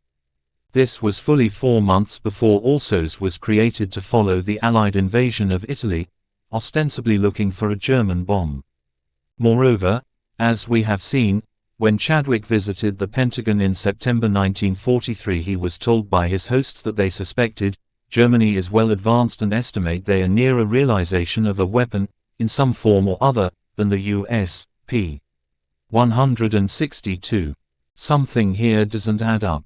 If the U.S. Army top brass thought the Germans were ahead in September 1943, why did Groves feel able to target Japan 4 months earlier, in May of that year, when the whole point of the bomb was conceived as a deterrent to Hitler? Even before that, in January 1943, Bush and Conant were willing to sideline the British, even though they said they believed Germany was then as much as a year ahead and knew that turning their backs on the British might slow down the development of the American bomb by 6 months. But Conant and the others took the view that though a delay would occur, it would not be fatal or a serious hindrance. The post-war monopoly was a, if not the, major consideration. For Samuel Goldschmidt, on the other hand, the thought of German superiority drove some people, almost to panic, and they sent their families into the countryside. None of this adds up and, given Groves's stated policy of committing as little as possible to paper, the suspicion surely exists that Groves, Bush and Conant, at the very least, knew far more about the lack of progress by the German scientists than they ever let on. Nothing else can explain the curious chronology of events during 1943. Only if they knew for certain that Germany had no viable bomb program could they have taken the decisions that they did take. As we have seen, American intelligence was wildly inaccurate in its assessments of German progress, forcibly exaggerating their capabilities. None of this squares with the order of events in 1943. The official British history of wartime intelligence says that the British did not pass on any information of real value to the Americans until the end of 1943. That is hard to swallow. So far as the other enemy, Japan, was concerned, Groves admitted that the Allies were not worried that she could develop a bomb. That left Russia. But Groves, as we shall see in Part 4, never seems to have been as worried by Russia as he might have been. So it is pertinent at this point to ask, if the Manhattan Project had not gone ahead, would the Russians have mounted their own nuclear effort? Would Chadwick's argument, that some nation like the Russians would build a bomb and use it, come about? More specifically, would Russia have been the threat that Groves, Churchill and others were convinced of? And when Rotblat learned that he was himself suspected of espionage and that there was an inch-thick security dossier on him, which speculated that because his family was in Poland, he might be susceptible to blackmail. He always said afterwards that the security services might have spotted Fuchs if they hadn't been so intent on nailing him. In Copenhagen, the author makes Heisenberg accuse the Allies of dropping the bomb on anyone who was in reach. These sentiments find an echo in the words of Professor Brian Taylor, generally regarded as the father of Britain's H-bomb. In a BBC documentary, aired on the 3rd of May 2017, which described itself as the inside story of Britain's nuclear program, Taylor, who referred in passing to parts of the weapon as Tom and Dick, but not Harry, was asked how he felt after the bomb had been successfully exploded. He replied, "For the scientists it was a triumph. I mean, it was just the feeling that, scientifically, we demonstrated this was the way to go. It was just scientific people looking at one another and saying, it looks as though we've got something good here." 16. The claws of the bear. If the purpose of the bomb was changing, and Russia was now the main object of attention, what the Soviets actually knew about atomic physics was clearly important. During his time in Britain, Bohr naturally spent much time with Chadwick, as the most senior physicist attached to the project, and someone he had known since their time at the Cavendish Laboratory in the 1920s. And they certainly discussed the progress of Russian physics. We can be sure of this because, in February 1941, Chadwick had approached Francis Simon, at Oxford's Clarendon Laboratory, asking him to send a particular article in a Russian journal, but one published in German. Chadwick had studied in Berlin and had been interned there throughout the First World War, so spoke good German. Simon copied the journal for Chadwick. It was a paper entitled, Über die Spontanteilung von Uran, on the spontaneous division, splitting by uranium, by Konstantin Petržák and Georgy Flerov, from the Institute for Radium Research of the Academy of Sciences of the USSR, the Physical-Technical Institute, Leningrad. We don't know what provoked Chadwick to consult this paper, which was published on the 14th of June 1940, or even to know about it, though the Tube Alloys Directorate did try to keep up with foreign publications on nuclear matters throughout the war. But what is especially interesting is that Bohr was also familiar with this article because a copy of it had been sent to him in Denmark by the man who was probably the most influential physicist in Russia. Because of the importance of this coincidence, we now need to step back in time. On the 5th of December 1940, Abram Fedorovich Ioffe, a 60-year-old Ukrainian who had been director of the Leningrad Physical-Technical Institute since 1923, wrote to Bohr, enclosing the same Petržák and Flerov paper. Ioffe was the doyen of Russian physicists, the individual who had done more than anyone else to push the pursuit of nuclear research in the Soviet Union. In his letter to Bohr, however, he wrote that, unfortunately, we have almost no news about scientific results outside our own country. Western scientists were in general ill-informed about Russian physics, and Russian science in general, because their results were published mainly in Russian journals with limited availability in the West and, of course, were written in the Russian language, though there was at least one Russian journal published in German. But Russian physicists, as Bohr knew, took pride in keeping up with their Western colleagues, and did read Western journals assiduously, even though it sometimes took weeks for them to arrive. In his letter to Bohr, Ioffe seems to have been hinting that he, along with colleagues, had noticed that Western scientists were publishing less and less, so far as fission was concerned. Behind his comment was the unspoken but pregnant thought that there were political and military reasons for this silence. Bohr was aware of this. In his reply to Ioffe, which was dated the 23rd of December 1940, Bohr didn't remark on this silence. Denmark was occupied. His letter might be read by censors. But Bohr did write that, it is exceedingly interesting that the experiments of Petržák and Flerov actually seem to confirm our expectations. Bohr and Wheeler's paper, page 63 above. It is most desirable that these important experiments will soon be further extended. Without going into details, for the moment, this exchange confirms Bohr's place at the center of world physics and his crucial understanding of that community. A brief account of Russian physics up to this exchange of letters at the end of 1940 and up to Bohr's arrival in Los Alamos will tell us what Bohr knew and how it shaped his views. This has only really become generally available since the Russian archives were opened up following the fall of the Soviet Union in 1989, and thanks mainly to the imaginative scholarship of David Holloway, director of the Center for International Security and Arms Control at Stanford University. It confirms both Bohr's view about the high quality of Russian physics prior to the Second World War, and its integration with the subject elsewhere. Ioffe was Jewish. He was born in the small Ukrainian town of Romny in 1880 and attended St. Petersburg Technological Institute, from which he graduated in 1902. On graduating, he went to Munich to work with Wilhelm Röntgen, the discoverer of X-rays, and where he received his doctorate in 1905 for a study of conductivity in crystals. As a Jew, he found advancement difficult at first but began to make his mark after he formed a friendship with the Viennese physicist Paul Ehrenfest, also Jewish, who lived in St. Petersburg from 1907 to 1912 and was largely responsible for bringing modern theoretical physics to Russia. Ioffe became a professor at the Physical Technical Institute in 1913, and 2 years later the Academy of Sciences awarded him a prize for a study of the magnetic field of cathode rays. Throughout, he maintained his international links, visiting Germany every year until the First World War.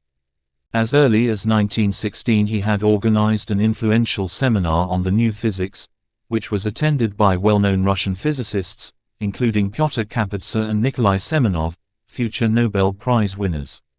In 1921 he set off on a 6-month visit to Western Europe, buying scientific journals, equipment and books, spending most of his time in Germany and Britain. For part of his trip to Britain he was accompanied by Kapitsa, and took him to Cambridge, where he persuaded Ernest Rutherford to take him into his laboratory. In 1926 Ioffe was offered a professorship at Berkeley but preferred to stay at home.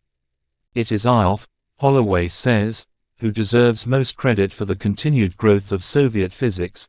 His institute was known variously as the Cradle, the Maternal Nest, and the Forge. Until the clampdown of 1933, he still spent part of each year traveling. Other physicists were affected by the clampdown no less than Ioffe, in particular Kapitsa. Kapitsa had enjoyed his time in Cambridge enormously, becoming a Fellow of Trinity College, a Fellow of the Royal Society and James Chadwick's best man. He was in Cambridge when the exciting discovery of the neutron was made by Chadwick. But in 1934, at the end of his regular annual summer return to Russia, where he attended the 100th anniversary celebrations of the birth of Mendeleev, he was prevented from leaving. All efforts by Rutherford, Bohr and Paul Rosbaud to intervene on his behalf failed. Eventually a special institute was created for him, and his laboratory in Cambridge was transferred, lock, stock and barrel, to Moscow. His place at the Cavendish was taken by John Cockcroft. One other influential figure to be added to this group was Vladimir Vernadsky, a mineralogist intensely interested in radioactivity. In a lecture to the General Assembly of the Academy of Sciences as early as 1910 he had argued that steam and electricity had changed the structure of human societies. And now in the phenomena of radioactivity new sources of atomic energy are opening up before us. With the help of Vitaly Klopin he set up the Radium Institute in 1922, working towards the realization of atomic energy. In 1933, again on Ioffe's initiative, an international conference on nuclear research was held in Moscow, attended by some familiar names: Frédéric Joliot-Curie, Paul Dirac, Franco Rossetti, a colleague of Enrico Fermi, and Victor Weisskopf, then Wolfgang Pauli's assistant in Zurich, and who got to know Vernadsky well. The conference helped to stimulate nuclear research in Russia, and among the young Soviet physicists who attended were several who were to play leading roles later in the Russian bomb project, including Yuli Khariton, Lev Artsimovich and Alexander Lapunsky, who had studied in Cambridge. Above all there was Igor Kurchatov, who may have been influenced by his friend V.D. Sinelnov, who had also studied for 2 years in Cambridge and married an Englishwoman he met there. Kurchatov, Holloway says, was known as the General because he liked to take the initiative and to issue commands. Like Rutherford, he was also known for his swearing at experiments. He and his colleagues published 17 papers on artificial radioactivity, expanding our understanding of what the Joliot-Curies had discovered. In the late 1930s Kurchatov ran a neutron seminar which, without his knowing it, would provide preparation for a bomb when war came. At that time, Russian physicists found it increasingly hard to travel abroad, but several foreign scientists visited the various institutes, including Bohr, John Cockcroft, Paul Dirac, Victor Weisskopf, who spent 8 months in Russia at one time, Friedrich Houtermans and Fritz Lang, both Germans. The Ukrainian Physico-Technical Institute published a Journal of Soviet Physics in German. In his book on the Great Purge, The Accused, Alexander Weisberg wrote that, Until 1935, the Ukrainian Institute was an oasis of freedom in the desert of Stalinist despotism. Many in the institute were arrested during the purge and, obviously enough, the clampdown had some effect on the amount of physics that took place. But it did not seem to affect the quality. Rudolf Peierls knew the Soviet physics community well in the 1930s. Remember, he had a Russian wife whom he had met at a conference of physicists in Odessa, and said that when it came to the choice of research problems, he did not have the impression in those days that in the way science operated there was any real difference between the Soviet Union and other countries. Victor Weisskopf also had a high regard for Soviet physics. They did not lag behind in their understanding of nuclear structure. Moreover, when physics was transformed again at the end of 1938, with the discovery of fission, one of the first papers produced in response to the breakthrough was brought out by Yakov Frenkel, a theoretical physicist at IOF's Institute. He reported his findings to Kurchatov's nuclear seminar on the 10th of April 1939, and the paper was published soon after in a Soviet journal. Partly as a result, Kurchatov directed Lev Rusanov and Georgy Flerov to investigate whether Bohr was right about slow neutrons and U-235. They concluded he was right and published their results, again in a Russian journal, on the 16th of June 1939. As Holloway points out, in the wake of fission, Russian physicists were asking the same questions as their Western colleagues, and were closely attuned to what was being done in the West. But their research made little impact outside the Soviet Union. Except on Bohr. He, as we have seen, had been sent news from IOF of the work by Flerov and Petržak. This had arisen from the most important Soviet theoretical work being done in the wake of fission, by Yuli Khariton, who had a Cambridge Ph.D., and Yakov Zldovich, at the Institute of Chemical Physics in Leningrad, under Kurchatov's supervision, on the conditions under which a chain reaction could take place. Khariton and Zldovich reworked experiments done by Szilard, Joliot-Curie, Fermi and others, their aim being to observe how the flow of neutrons from a sphere of uranium changed when neutron sources with different energy spectra were placed inside it. Petržak and Flerov devised a highly sensitive ionization chamber to register the fission episodes. They began their study in early 1940 and found, much to their surprise, that the ionization chamber continued to click, that is, it registered fission, even after they had removed their neutron source. They soon realized that what they were observing was spontaneous fission, fission without bombardment by neutrons. This had been predicted theoretically by both Frenkel and by Bohr and Wheeler, but the Russians had provided the first experimental proof of the phenomenon. In order to eliminate any other source of neutron bombardment, Kurchatov insisted that Flerov and Petržak repeat the experiment underground, actually in the Dynamo metro station in Moscow, so they could be certain the fission was not being caused by cosmic rays. A parallel discovery was made in Liverpool and tested in the same manner, by repeating the experiment underground.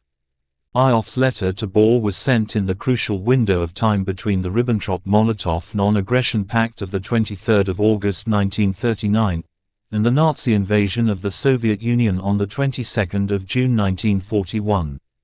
Bohr was therefore well aware of all the main developments and capabilities of Soviet physics to that point.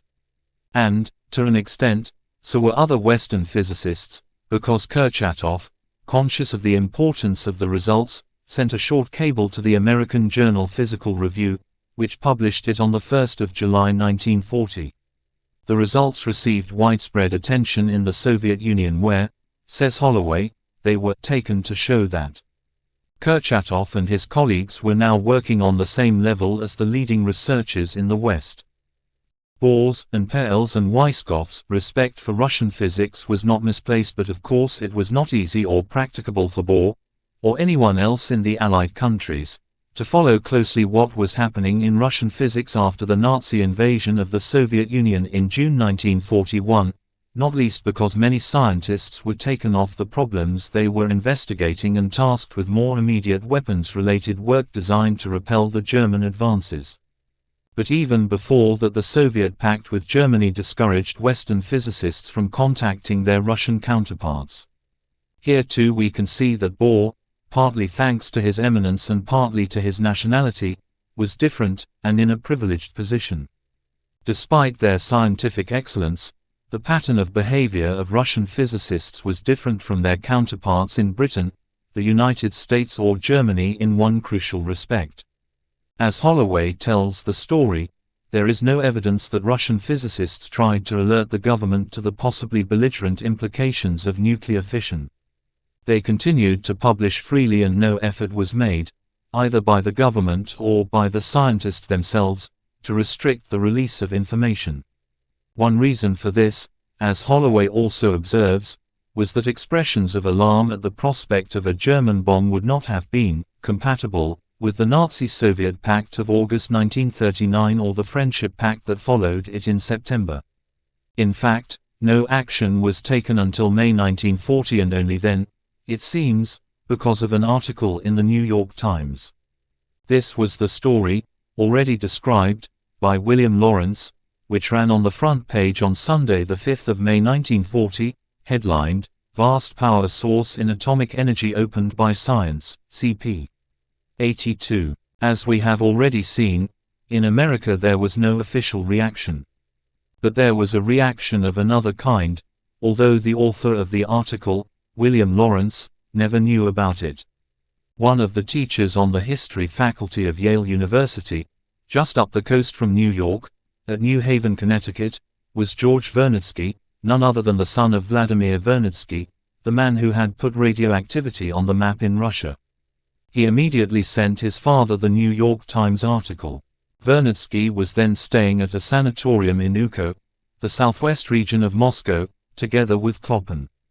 They both found the New York Times report very exciting and immediately began to consider whether the Soviet Union had enough uranium deposits to make nuclear energy a viable proposition. They wrote to the Geological and Geographical section of the Academy of Sciences, who quickly set up a troika, or a uranium commission, to consider the problem. Vernadsky, Kloppen and Alexander Fersman, from Murmansk.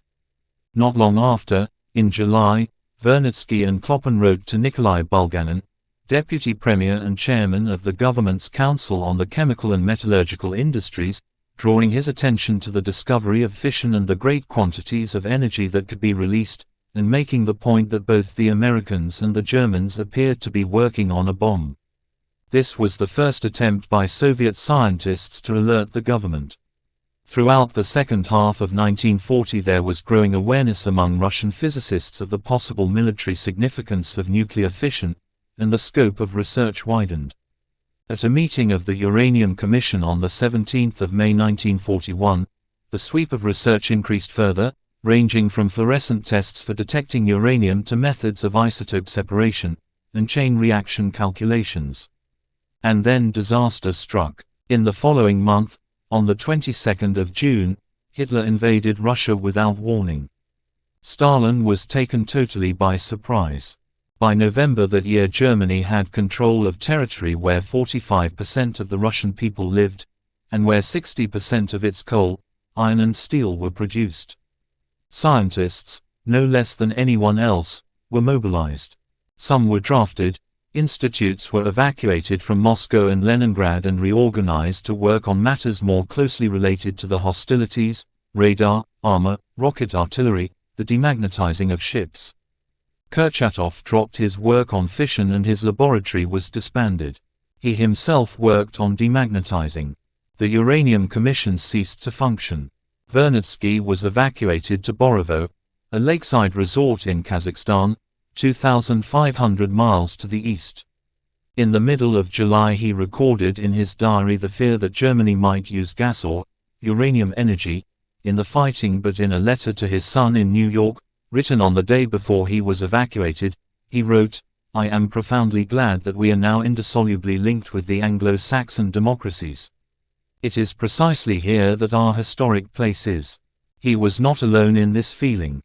On the 12th of October 1941 Pyotr Kapitsa and several other well-known Soviet physicists issued what David Burke has called a veiled appeal for Soviet inclusion in the atomic bomb program as a full member of the Grand Alliance.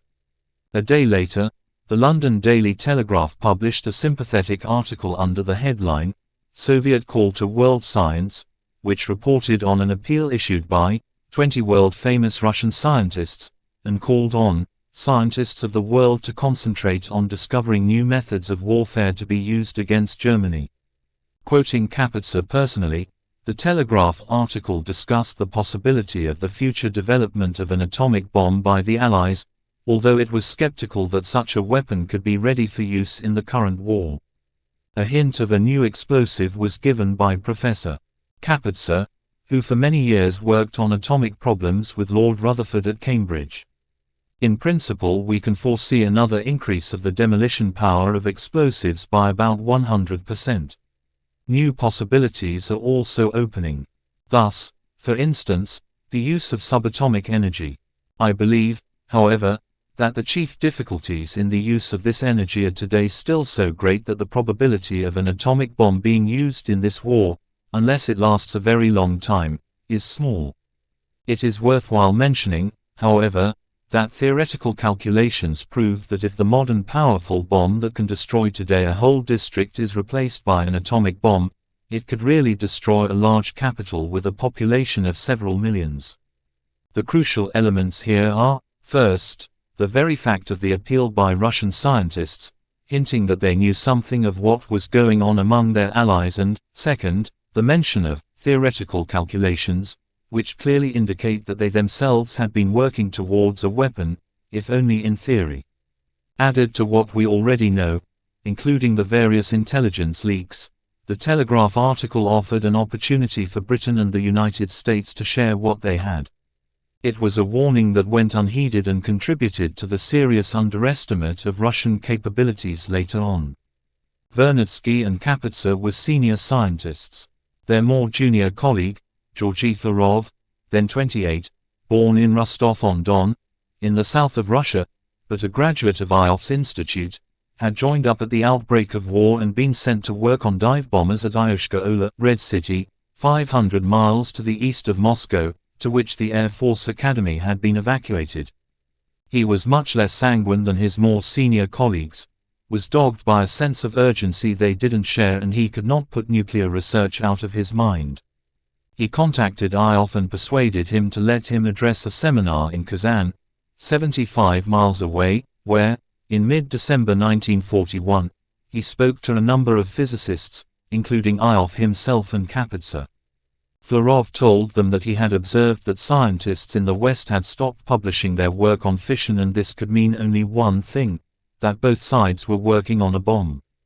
His arguments had some effect on those present, but Flerov returned to his Air Force base without, as he thought, having persuaded IOF and the others that nuclear research should be resumed.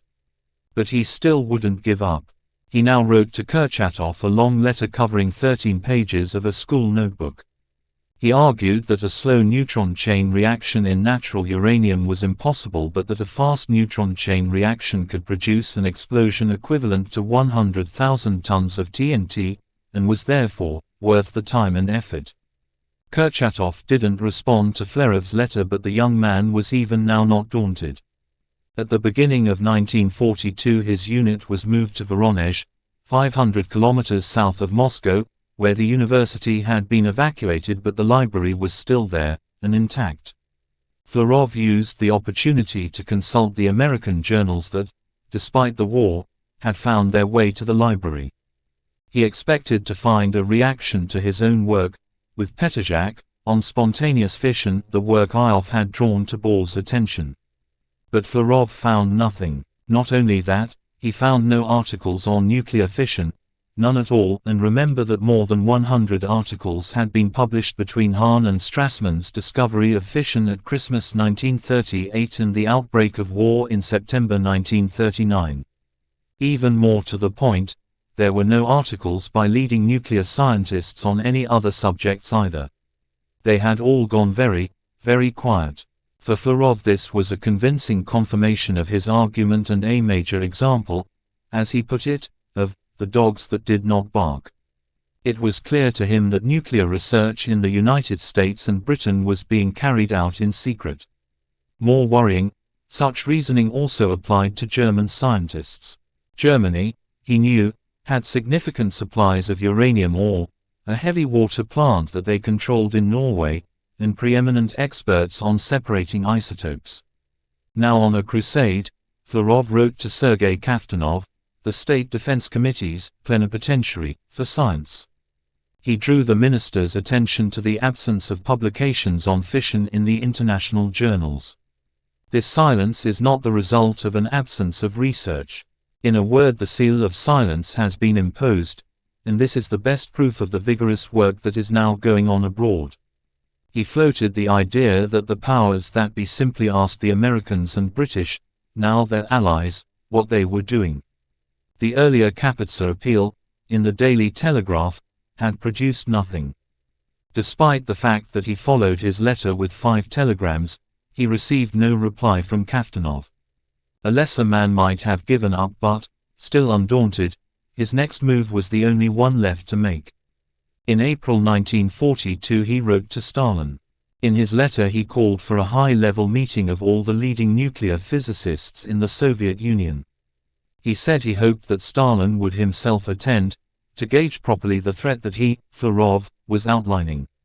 This was a risky maneuver, and in fact Stalin didn't reply to him either, and no such meeting ever took place. But, as it turned out, the dating of his letter, April 1942, was all important. On the 21st of September 1941, Anatoly Gorsky, codename Vadim, the NKVD resident in London, transmitted to Moscow details about a secret meeting that had been held 9 days earlier to discuss the Maud report. Among the comments he made about the meeting, Gorsky said that the British thought it was possible that an atomic bomb could be produced in 2 years. Contracts had been issued for the production of uranium hexafluoride and the construction of a pilot factory for producing uranium bombs. This information, we now know, had come from one or more meetings of the Defense Services panel of the Cabinet Scientific Advisory Committee held to discuss the Maud report. Just over a week afterwards, Gorsky sent further information to Moscow Center about the Scientific Advisory Committee's report to the War Cabinet. So, at this point, the Soviet government knew that Britain had decided to build an atomic bomb, that British scientists thought it would take between 2 and 5 years, and that the UK had decided to build a gaseous diffusion plant in North America. The individual who made this information available to Vadim was John Cairncross, the fifth man of the notorious Cambridge Five, who had been recruited as a Soviet agent by Guy Burgess while he was still an undergraduate at Cambridge in the 1930s. On graduation, in classic style, Cairncross had entered the Foreign Office, coming first in the civil service exam, was subsequently transferred to the Treasury and in time became private secretary to Lord Hankey, minister without portfolio in the war. Cabinet and chairman of the Cabinet Scientific Committee. Hankey was also chairman of the Defense Services Committee, giving Cairncross a ringside seat to watch Britain's atomic ambitions. This basic information about the Maud Committee was not provided by Klaus Fuchs but, in fact, by then Fuchs had also begun to provide intelligence after the Nazi-Soviet pact had collapsed with the German invasion of Russia on the 22nd of June 1941.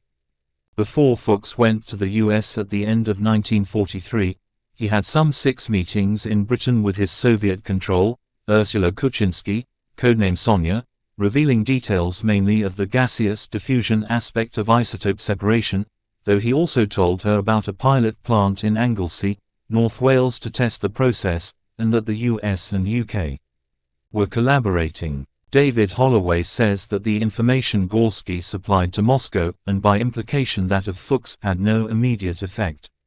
It arrived in Moscow less than a month before the Great Panic in the middle of October, when most of the Soviet government was evacuated to Kibyshev, 1,000 kilometers to the east, and tens of thousands fled the city. The British decision to build an atom bomb that would not be ready for 2 to 5 years, doubtless seemed a great deal less urgent than the effort to stop the Germans seizing Moscow in the next few weeks. In fact, it was not until March 1942 that the Soviet leadership responded to the information coming from Cairncross and Fuchs. An added factor was that, in February 1942, a German officer had been captured in a raid on the Ukrainian town of Taganrog, and he had in his possession an exercise book that, in the opinion of experts, contained notes indicating that work was progressing in Germany on an atomic weapon. In March, Beria, who was convinced by the German material as much as anything else, sent a memorandum to Stalin and the State Defense Committee urging that steps be taken to evaluate the information. The delay was partly due, as we have seen, to the German incursions into Russia, but also to the fact that Beria and others were suspicious that the intelligence being provided was in fact a feint, an attempt by the British and Americans to get the Soviets to spend time and money on a technology that could never work.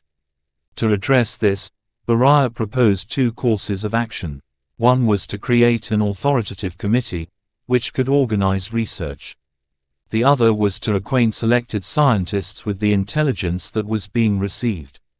The memo by Beria showed that not only was he informed about British plans, but that in September 1941 the NKVD had begun to receive intelligence about American nuclear research, but not of the same quality. The crucial element, as with so much in this story, lay in the timing. Beria's memorandum was written in March 1942, a month before Flerev's letter to Stalin. Flerov couldn't know it, after all the rebuffs, but he was now pushing at an open door. There were still difficulties to be overcome, however. In fact, there now followed a bewildering time in which leading scientists were consulted about the feasibility of the bomb without being told about the intelligence reports that had been received. There must still have been a residue of doubt in the Soviet hierarchy as to whether or not the intelligence reports were genuine or a plant, though of course, in keeping the two approaches separate, it was a useful way for the Russian leadership to test whether and to what extent they corroborated each other. Furthermore, in 1942 Russia was still in mortal danger. The Red Army had succeeded in defending Moscow, but then Stalin had launched a fully coordinated offensive and the Wehrmacht had regained the initiative. In the summer the Germans pushed east towards Stalingrad, breaking through in August to the Volga. Russia was again threatened, and on the 28th of July Stalin issued his notorious Order No. 227, not a step backward. Single quote. It was against this desperate background that the physicists were at last consulted about the atom bomb project. Kloppen, Kaftanov and Lapunsky were all brought in. The general reaction was that the Soviet Union should still not attempt to build a bomb. Such a project was too expensive and too risky, given the threatening situation the country faced. But then attitudes had begun to change, and this may have been due in part to Flerev's letter being sent so close to Beria's memorandum. Whatever the reason, in September or October 1942, Molotov, the pince-nez-wearing old Bolshevik, decided to show the intelligence material to Mikhail Pervukhin, Deputy Premier and People's Commissar of the chemical industry, and to ask his advice on what should be done with the reports. Pervukhin recommended that the material be shown to qualified physicists and their advice sought. Molotov was still not convinced. Events moved tantalizingly slowly. With the senior Soviet authorities still holding back the intelligence reports, a meeting was arranged between Pervukhin and Kurchatov and his colleagues, but not until January 1943. At this meeting, Kurchatov confirmed that a chain reaction in U-235 could release enormous amounts of energy, that it was possible the Germans were trying to develop such a weapon, and that he and his colleagues were worried by the secrecy that had undoubtedly descended on nuclear research, both in Germany and elsewhere.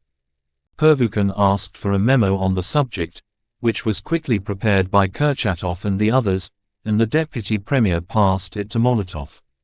Molotov talked to both Kapitsa and Ioffe.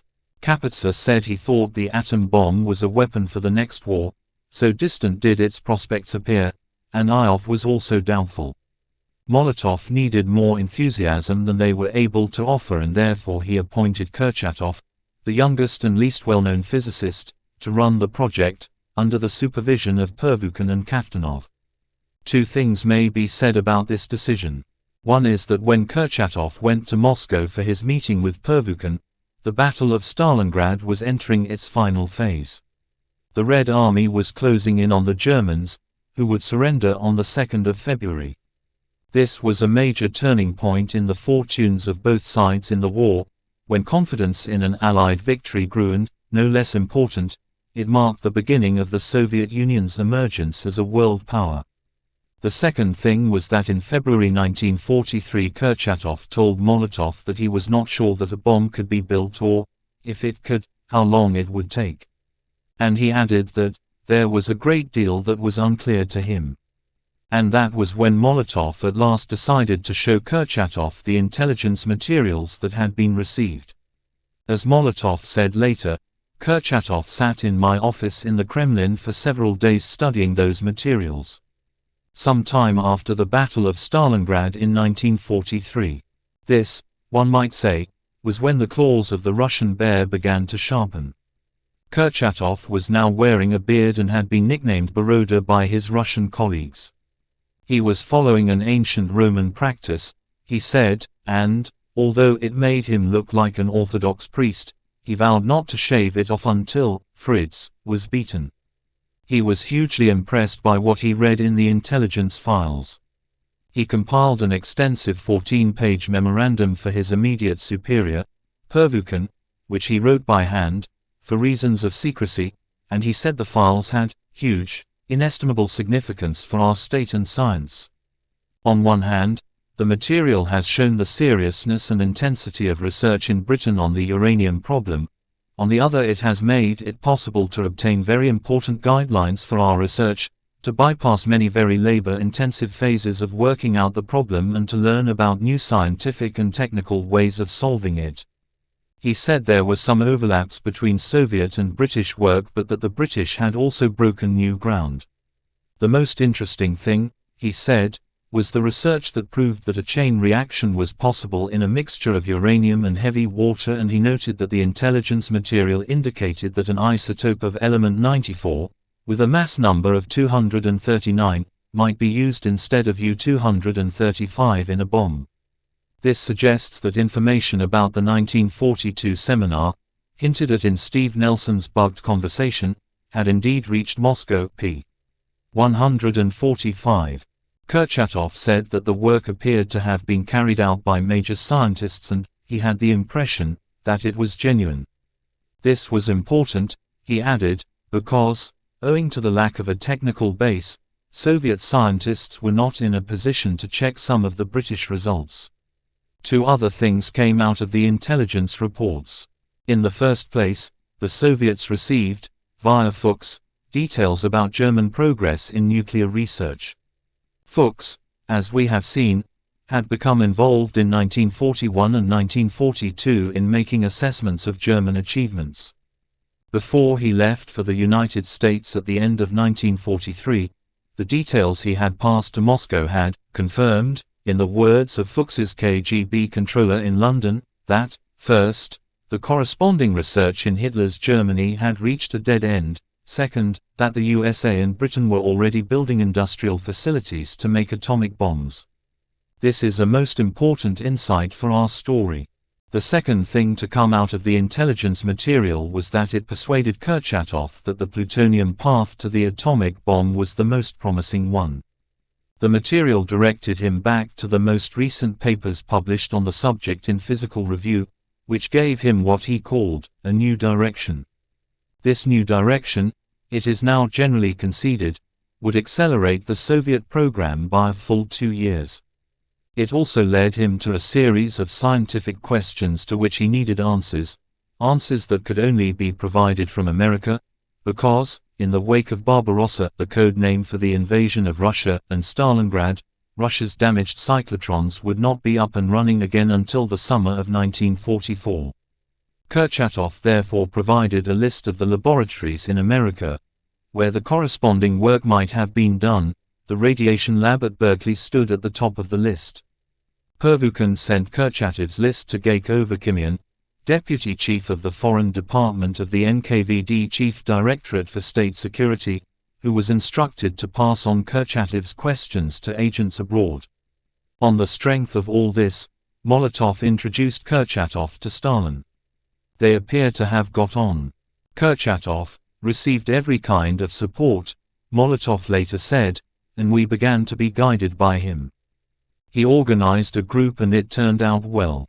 Kurchatov's laboratory was known as Laboratory 2, for secrecy, though Richard Rhodes tells the story that, when walking from the Moscow subway station to the lab one morning in 1944, the physicist Anatoly Alexandrov lost his way and stopped to ask a gang of neighborhood children for directions.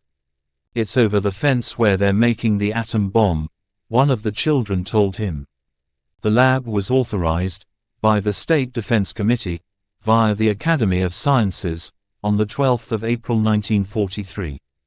Kurchatov had no illusions about how long the research and development would take, and, indeed, it was not until the end of September 1944 that the cyclotron in Leningrad produced a deuteron beam. An expedition to Central Asia was organized to look for uranium deposits.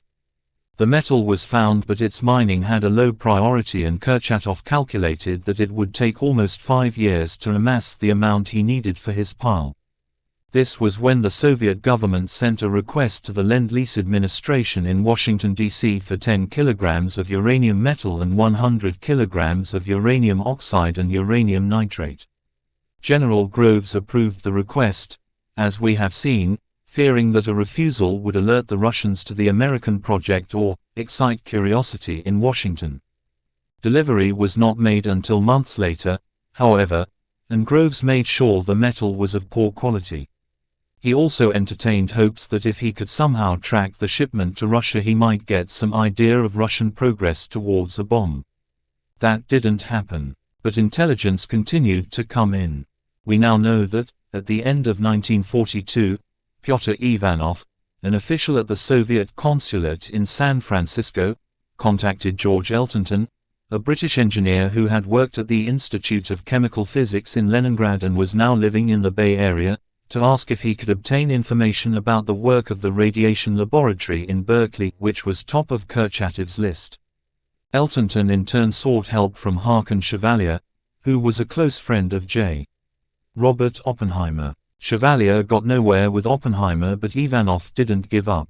Over the course of the next few months, several suspect scientists in the radiation laboratory were observed, or suspected, of passing information to the Soviet consulate.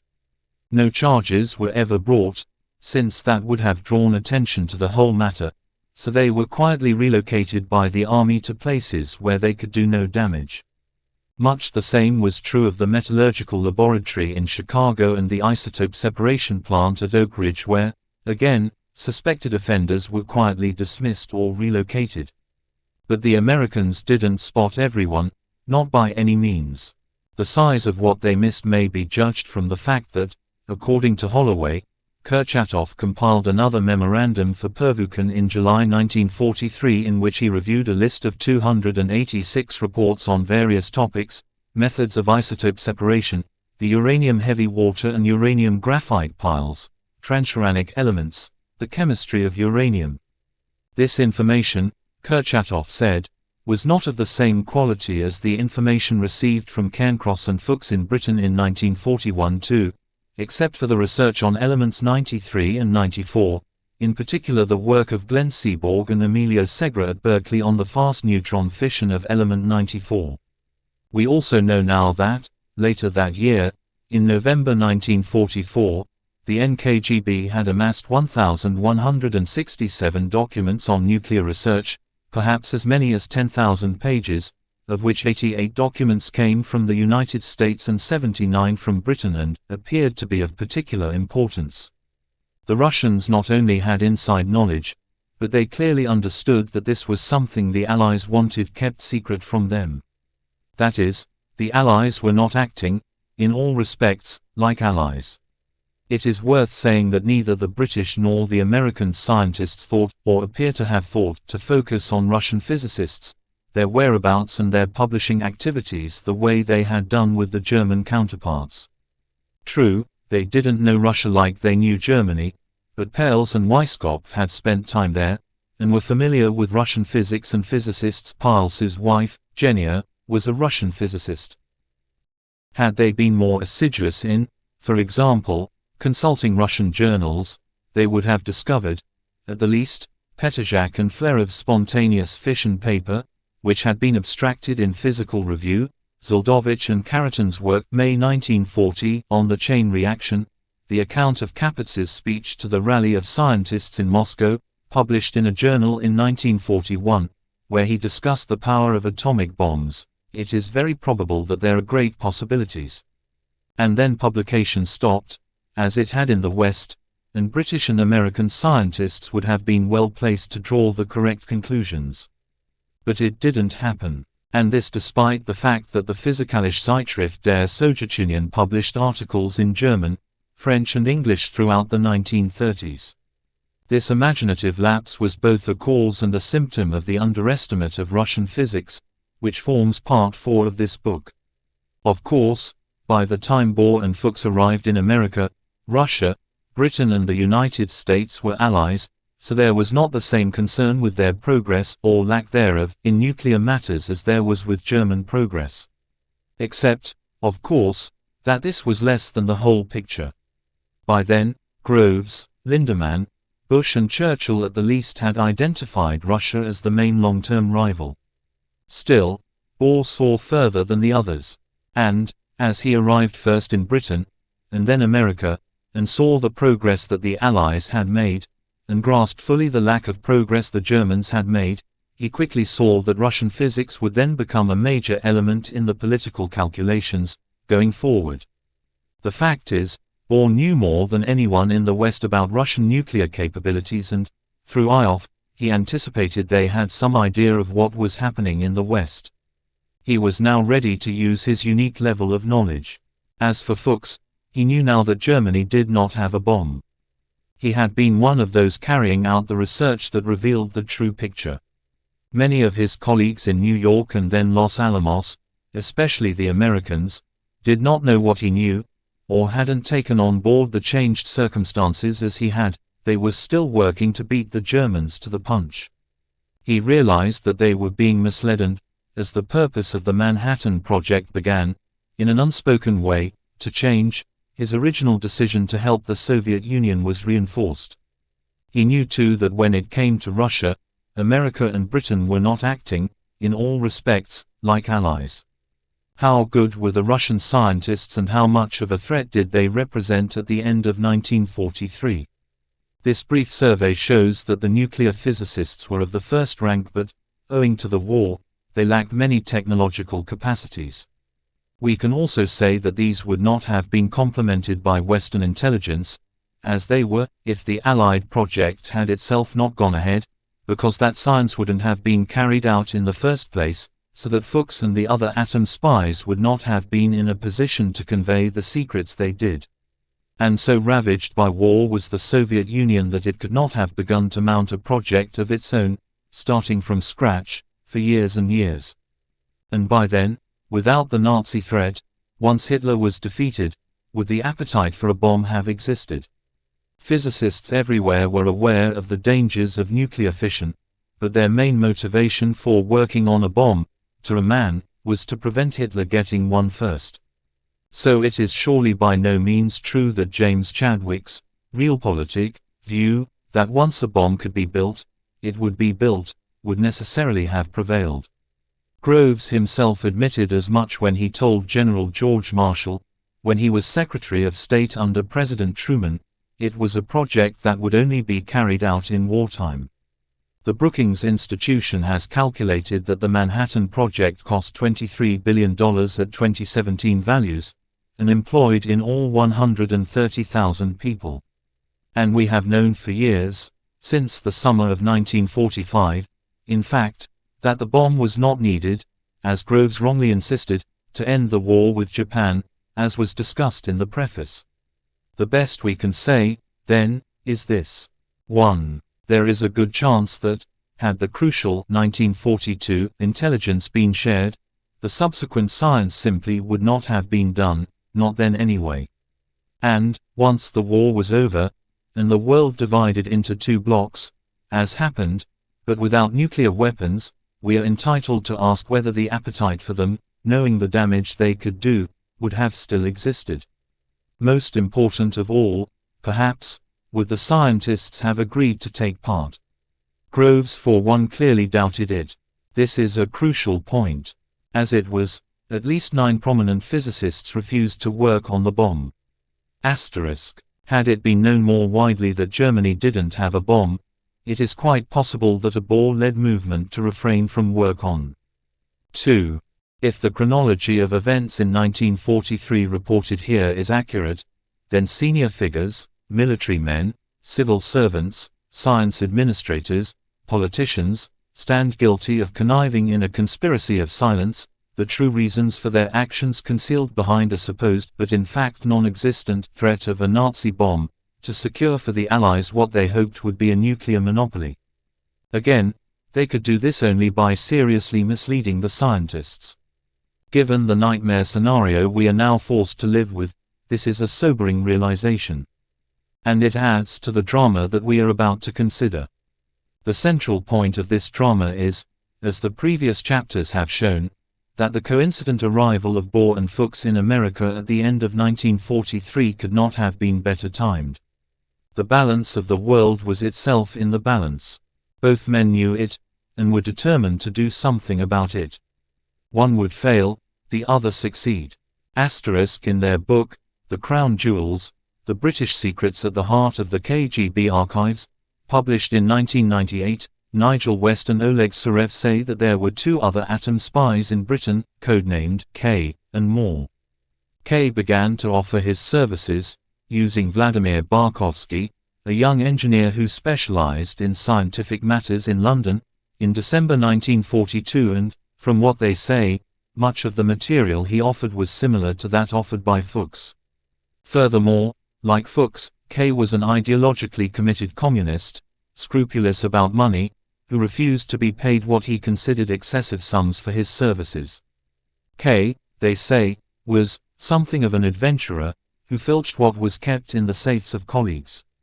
K provided enormous numbers of genuine documents, in particular on the construction of uranium piles. But they do not say that K was Klaus Fuchs. Nor do they say what became of K or more later on. Nigel West told the author that he suspects that K was Engelbert Broder, an Austrian chemist and physicist, who worked on nuclear fission at the Cavendish Laboratory from 1941. His codename in the KGB files was Eric, and MI5 suspected it was he who recruited Alan Nunn May. West said he had no candidates for more. A deuteron is the nucleus of deuterium. Asterisk. Peter Debye, Albert Einstein, Gerhard Hertzberg, Fritz London, Lise Meitner, Erwin Schrödinger, Herta Sponner, Max Born, Otto Stern. Part 3. Lives in Parallel, Niels Bohr and Klaus Fuchs. 17. The Little Fox. On the afternoon of Saturday the 5th of February 1944, by which time he had been in America for exactly 2 months, and while Niels Bohr was still in Los Alamos, Klaus Fuchs went to the Henry Street settlement on the Lower East Side of Manhattan, about 3 blocks from the East River. The settlement was a housing and social services outlet for poor people. Fuchs was there to meet a secret contact that had been arranged in Britain the previous November. Klaus Fuchs was a German who was born in Russelsheim near Frankfurt in 1911. A tall, thin, softly spoken studious type with owlish spectacles, he was the son of an outspoken Quaker minister, Emil, a pacifist who was dismissed from his position by the Nazis. Emil Fuchs identified Jesus with the poor and deprived, and conceived his Christian mission as a political struggle for social betterment. This made him an out-and-out socialist and a brave and strident opponent of the Nazis. Despite this, Klaus wrote later that he had a very happy childhood and that what stood out during those years was that, "My father always did what he believed to be the right thing to do, and he always told us we had to go our own way, even if he disagreed." Klaus was raised during the social and political turbulence that followed Germany's defeat in the First World War, which brought about the downfall of the Kaiser and his replacement by a republic. For a nation confident of its own superiority, the turnaround was traumatic. Putschs and political assassinations ensued, and then hyperinflation, which made money worthless. While Klaus was still a boy, the family moved from Rüsselsheim to Eisenach, an industrial town of 50,000 in Thuringia to the east of the country. At the gymnasium there, Klaus showed himself an exceptional student, winning several prizes. He was unusually sure of himself and self-contained, despite the fact that the Fuchs children came in for some unpleasant remarks at school because of their father's unpopular political views. His brother was upset by this, but not Klaus. He was never troubled by the opinions of others.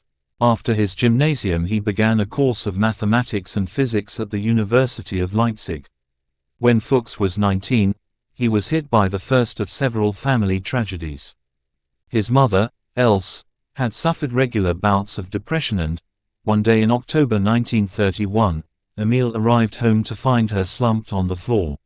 She had swallowed hydrochloric acid, a distressingly painful way of committing suicide.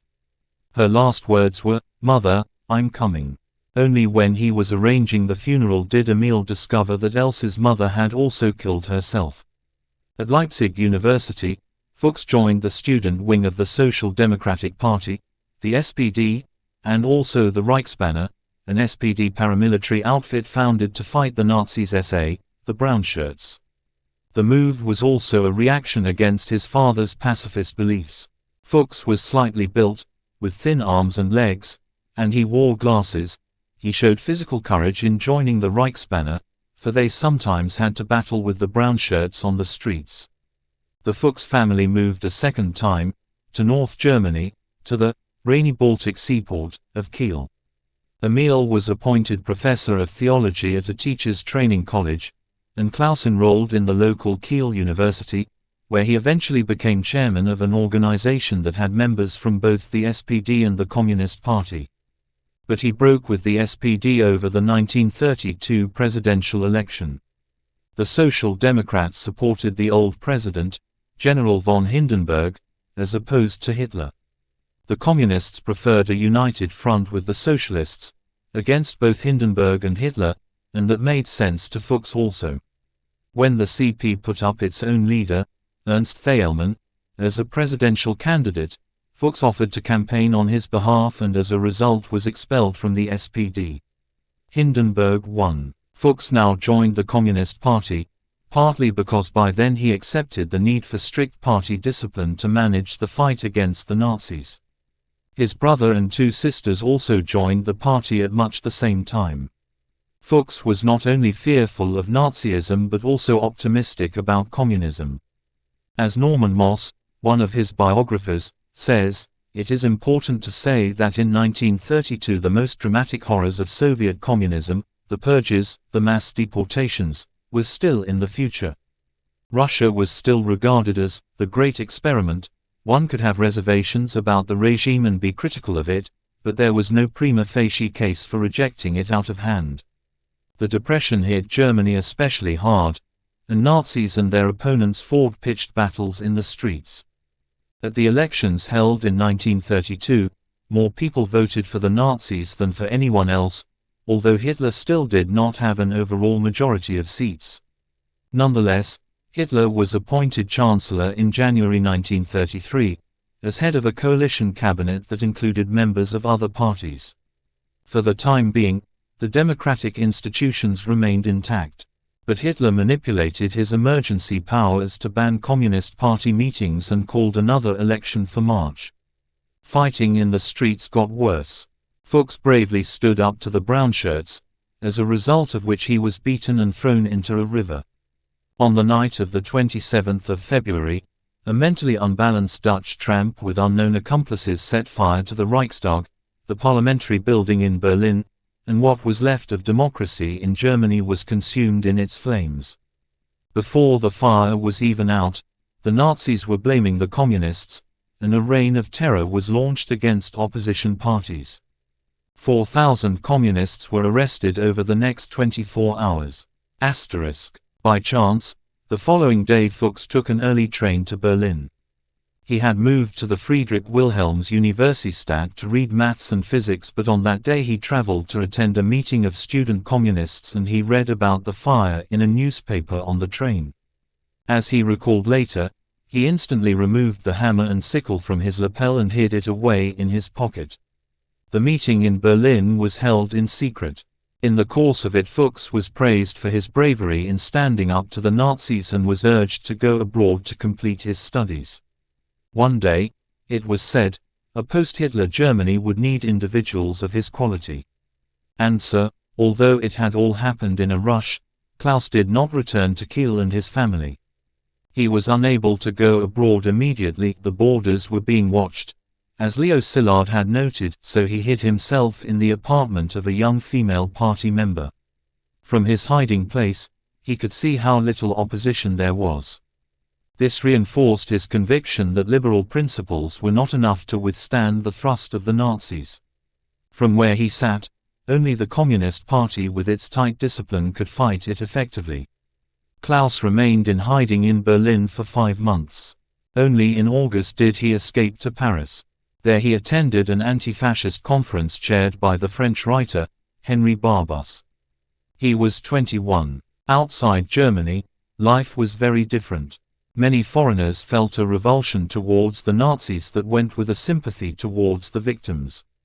In Fuchs's case, he had a cousin who was engaged to a girl working as an au pair with a wealthy English couple, Ronald and Jessie Gunn, in Clapton in Somerset. Fuchs wrote to her, laying out his circumstances. She turned the letter over to the Gunns and, being communist sympathizers, they generously invited him to stay with them. He crossed the Channel to Dover on the 24th of September 1933. After months on the road, he had lost weight and was pale and hungry. He told the immigration officer that he was going to live in a village near Bristol and on the spur of the moment said he was planning to study physics at Bristol University. But it was a vague hope only and he had no idea, then, where it would lead. Bristol could not match the resources of some of Britain's larger universities, but it did have a sizable and well-equipped physics department, thanks to a generous endowment from the local Wills family, heirs to the Imperial Tobacco Company. On top of that, the new head of the physics department, the future Nobel Prize winner, Professor, later Sir, Neville Mott, at 28 the youngest full professor in the country, had studied at Göttingen University under Max Born and in Copenhagen under Bohr, and spoke fluent German. He was also very firmly on the left, politically speaking. Mrs. Jessie Gunn was herself one of the Wills family, so she was well placed to introduce Klaus to Professor Mott. They hit it off. Mott had a grand intellectual plan, to apply quantum mechanics to solid materials, so as to explain certain properties, such as the hardness of metals and their behavior as semiconductors. Fuchs, says his biographer, was now a changed personality. He was in a strange country, cut off from all social ties, he hardly spoke the language. He developed caution, the caution of the exile, who does not know how his behavior or opinions will be received by the strangers about him. He became reserved, withdrawn, even cold, spoke very little and kept his thoughts to himself. His sympathies were communist, but in certain quarters, as he well knew now, those sympathies were dangerous. His political interests became more cerebral as he looked beyond Germany. He studied Marxism and helped refugees from the Spanish Civil War, which allied his anti-fascist sentiments with his communist sympathies. His physics was a cerebral activity too. He was not an experimental scientist but a theoretical physicist. Quantum mechanics is in some ways hardly different from pure mathematics. For a time he was a colleague of Bernard Lovell, later to become Sir Bernard Lovell, one of the founders of the new science of radio astronomy and president of the Royal Astronomical Society. Like Ernest Rutherford, Lovell was a robust, cheery individual, and he did not take to his weedy-looking, bottled-up collaborator. "He seems like a chap who's never breathed any fresh air," he told others. Mott did persuade Fuchs at one stage to attend a few meetings of the Society for Cultural Relations with the Soviet Union. Some of these gatherings explored the Moscow treason trials then catching the eye, Bizarre affairs where the original leaders of the 1917 revolution were attacked and represented as mere puppets, forced to confess pathetically to absurd charges that they were saboteurs acting secretly on behalf of Western imperialists and Nazis. At the Bristol meetings they sometimes acted out specific episodes from the trials, and Fuchs joined in at least one of these charades, taking the role of Andrei Wyszynski, the state prosecutor, and, Mott said later, he was astonished to see a very different Fuchs. All of a sudden he was a passionate figure, fiercely eloquent in acting out Wyszynski's denunciations of the saboteurs. For a few moments, and wearing another's identity, he could reveal his deeply held beliefs. To an extent, Klaus kept up with his family, exchanging letters with his father until war made that impossible. His father was arrested in 1933 for speaking out against the Nazis and was jailed for a month. Gerhard, Klaus's elder brother, went to Switzerland where he was admitted to a sanatorium to be treated for TB. Fuchs traveled to see him, his only trip abroad before the war.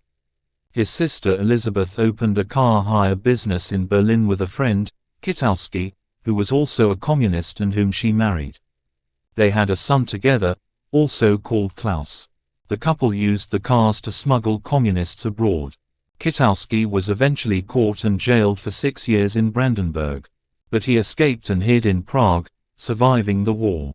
In August 1939, Emil took Elizabeth with him to a Quaker conference in Bad Pyrmont, a popular spa in Lower Saxony, a journey of several hours by train.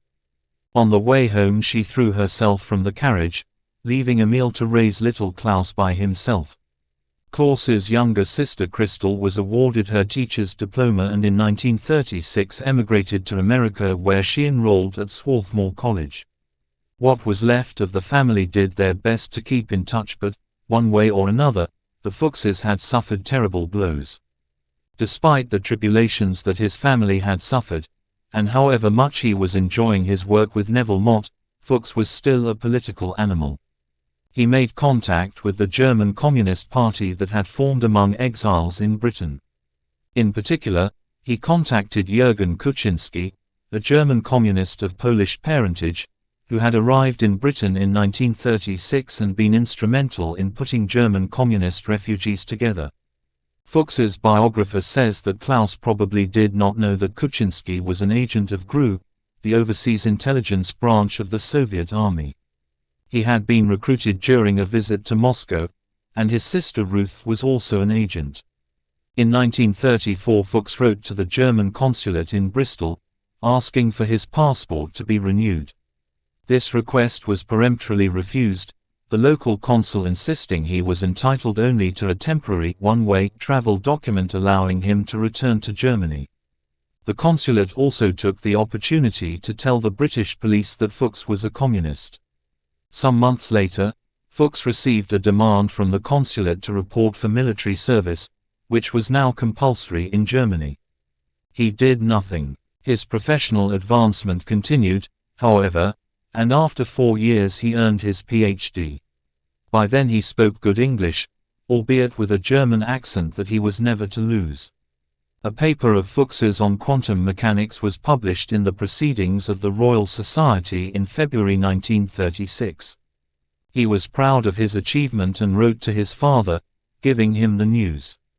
Among his colleagues was Hans Bethe, a young visiting fellow from Germany, who was to become his boss later on at Los Alamos, and would win the Nobel Prize in 1967. By this time, however, the German-speaking Mott was employing no fewer than 6 German refugees and he was all too well aware that he could get tenure for just 3, eventually 8 Germans at Bristol were interned after war broke out. Fuchs had completed his research project, so Mott reluctantly concluded that he should be one of those who moved on. He recommended Fuchs to Max Born, one of the greatest physicists of the 1930s German diaspora, who Mott had himself studied under at Göttingen and was now an émigré professor at Edinburgh University. Born would win the Nobel Prize in 1954. Born found Fuchs to his taste and Klaus moved to the Scottish capital as a research assistant. Fuchs got on as well with Born as he had with Mott. The professor recalled Fuchs later as a very nice, quiet fellow with sad eyes. Born was a German Jew with no interest in religion, and he was a pacifist. He had grown up in Breslau, now Wrocław, in Poland, the son of an embryologist. He studied or taught at several German universities, in the German manner, Berlin, Heidelberg, Göttingen, Frankfurt, and for a short time at the Cavendish Laboratory in Cambridge. He worked closely with James Franck, and taught a number of PhD students who would become famous in their own right: Werner Heisenberg, Pascal Jordan, Max Delbruck, Siegfried Fugger, Robert Oppenheimer and Victor Weisskopf, while his assistants included Wolfgang Pauli, Edward Teller and Eugene Wigner. He also got to know or worked with Fritz Haber, Peter Debye and Einstein, who became a close friend. Their correspondence, stretching over 50 years, would later be published in its entirety. Born was therefore right at the center of physics in the 1920s and 1930s, but in 1933, when the Nazis came to power, he was forced to resign.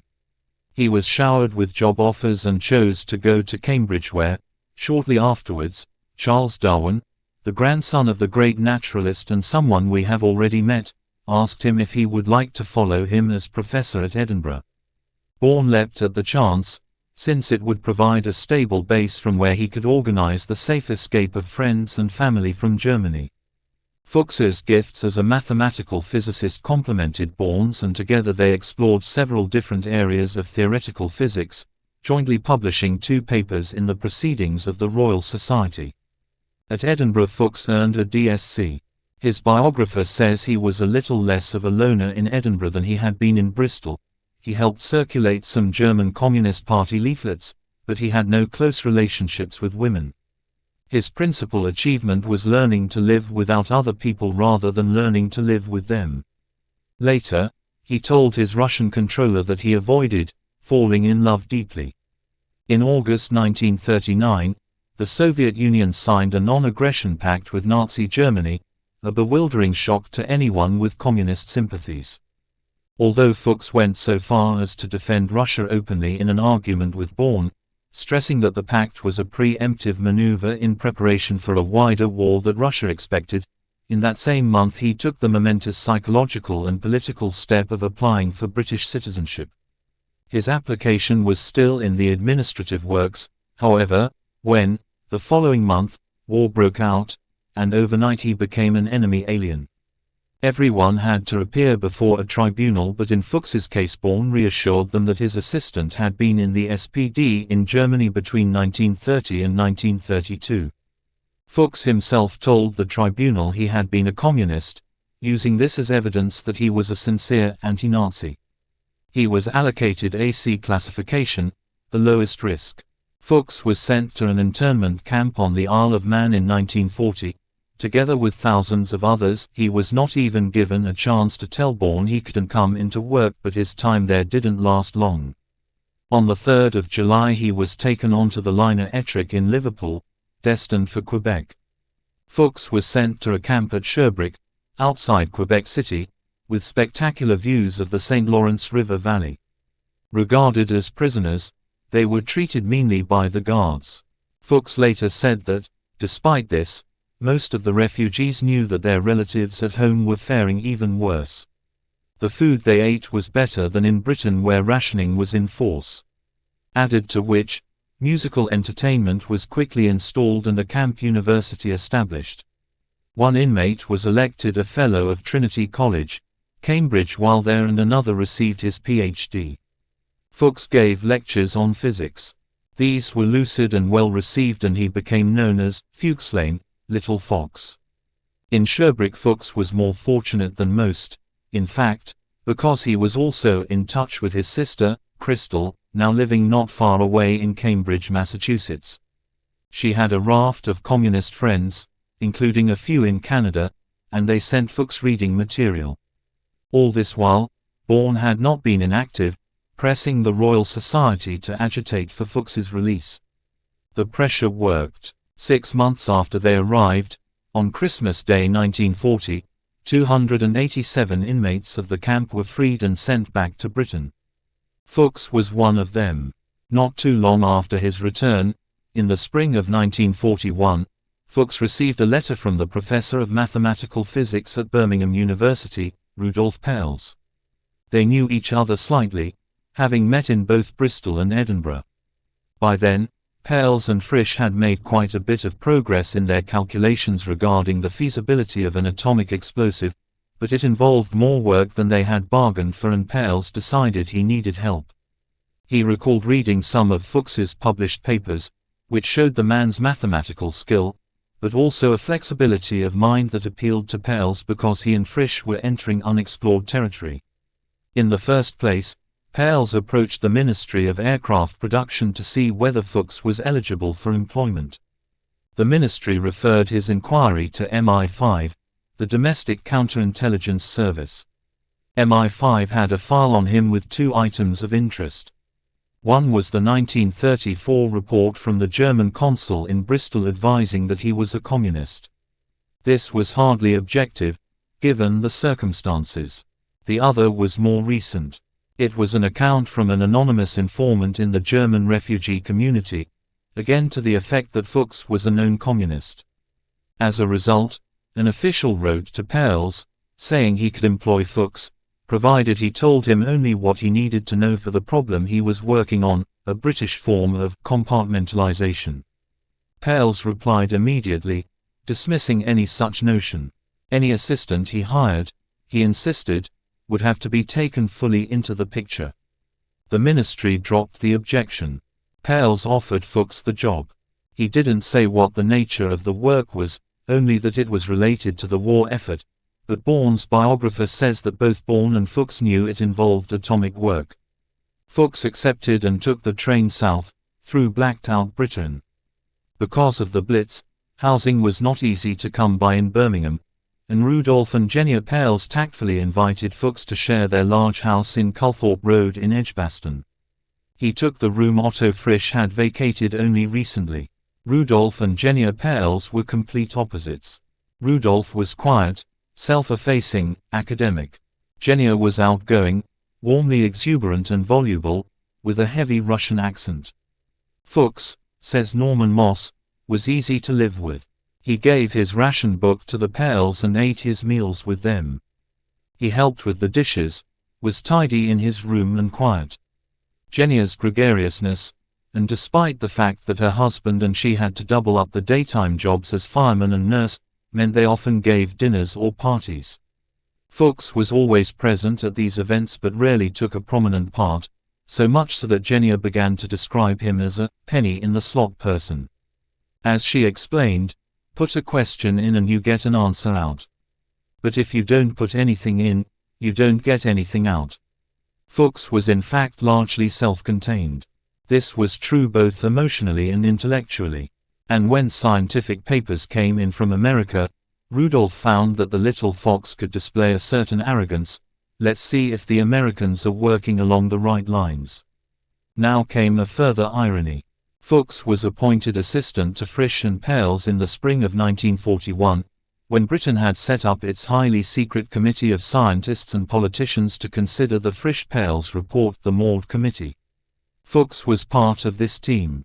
It will be recalled that Hitler had signed his notorious non-aggression pact with Stalin in August 1939. Yet on the 22nd of June 1941, not long after Fuchs joined the Birmingham team, the Fuhrer suddenly invaded Russia without warning, with millions of Nazi forces storming across the border. Overnight Britain and Russia became allies. On the day that Germany invaded Russia, Winston Churchill, Britain's Prime Minister, went on the radio to proclaim that, "The Russian danger is therefore our danger." Despite Churchill's own, persistent opposition to communism, he said, he nonetheless offered Russia any technical or economic assistance that is in our power. By the autumn the British were sending the Soviets fighter planes, radar equipment, bombers, anti-aircraft guns, destroyers, ammunition and 3 million pairs of boots. It is doubtful if Vyacheslav Molotov, the Russian foreign minister, or Stafford Cripps, Britain's ambassador in the Soviet Union, thought that this exchange would include details about Britain's work on an atomic bomb. For one thing, Cripps knew nothing about the atomic bomb. Churchill, as we have seen, kept the news secret even from his wartime cabinet. But that is exactly what Klaus Fuchs decided to do. He had barely signed the Official Secrets Act when events conspired to force his momentous decision. Momentous historically, but, as Norman Moss, one of his biographers, argues, it was probably less momentous for him than it would be for most people. What Moss meant was that, although Fuchs had taken out British citizenship, he was still, at root, a German, and the country he had grown up in was now changed out of all recognition. As a result, his ties were to the abstraction of communism, and because of this to a country that was, for him, hardly less abstract, the Soviet Union. On a visit to London later in 1941, he looked up his old acquaintance, Jürgen Kuczynski, saying he had some information that he felt could be of value to the Soviet Union. Kuczynski quickly arranged for Fuchs to meet someone he only ever knew as Alexander. We now know that this was Simon Davidovich Kramer, who was part of the staff attached to the Soviet embassy's military attaché.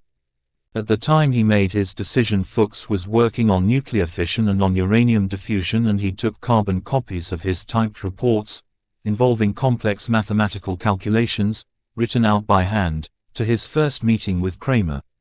This was held at a Soviet safe house near Hyde Park.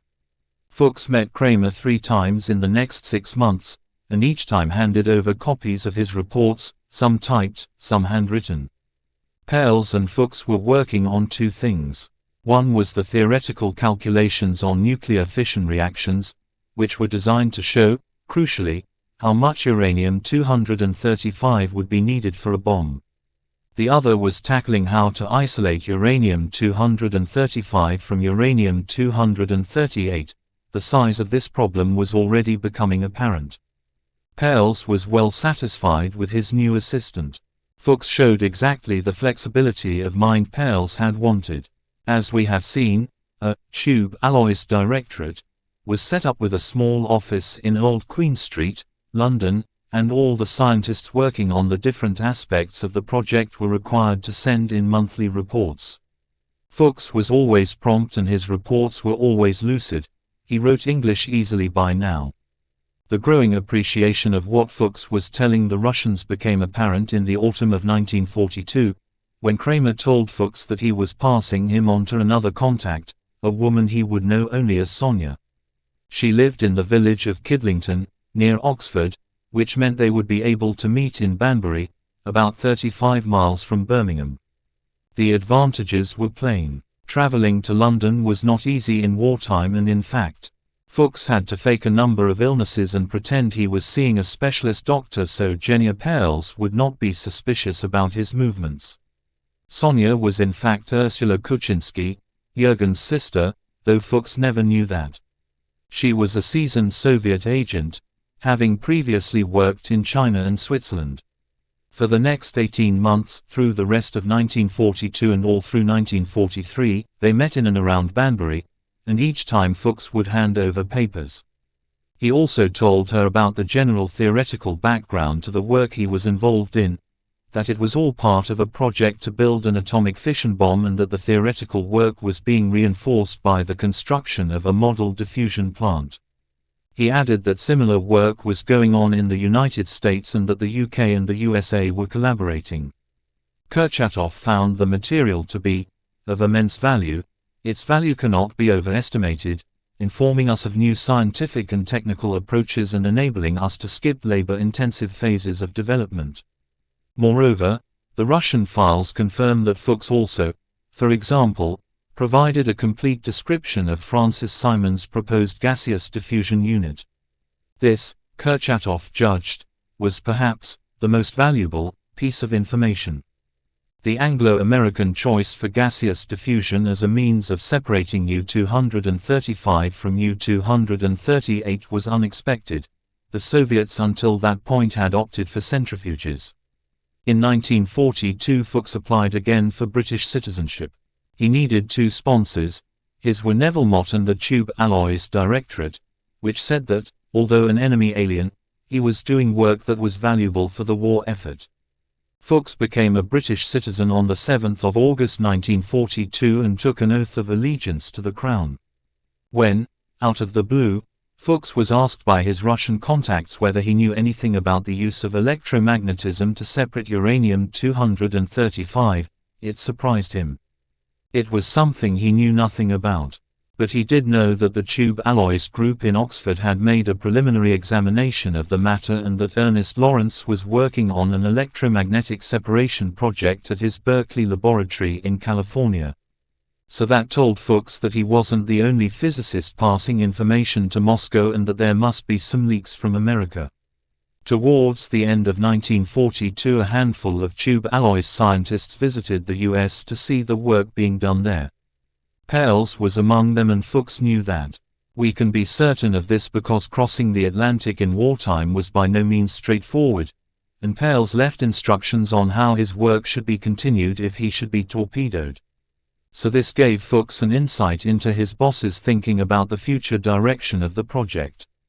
On that visit, the British team found that although they were still ahead of the Americans on the theoretical side, the Americans had made excellent progress across a wide range of experimental work. The balance of the effort was beginning to change, and Fuchs learned this through Pales. Back in Birmingham, Rudolf and Genia Pales, in the genial manner, gave a New Year's Eve party to usher in 1943. Alcohol was never rationed in Britain during the Second World War, and that evening it was consumed in generous proportions. In particular, Genia Pales had a lot to drink and, as she sometimes did on such occasions, she began to sing Russian ballads. As she sang, she suddenly noticed that Fuchs was gazing at her, with a look of such extraordinary intensity, such as she had never seen on him before, with an expression of what could have been adoration. It occurred to her that Fuchs was falling in love with her, and she made a mental note to discourage any such attachment. Later, when Fuchs's true colors were revealed, she realized that the look of adoration on his face that New Year's Eve was directed not at her but at the reminder of the Russia that lay in the songs that she was singing, a land that was the repository of his hopes for the world. Later that year, in August, Churchill and Roosevelt signed a secret agreement on Anglo-American and Canadian collaboration on building an atomic bomb during their meeting in Quebec.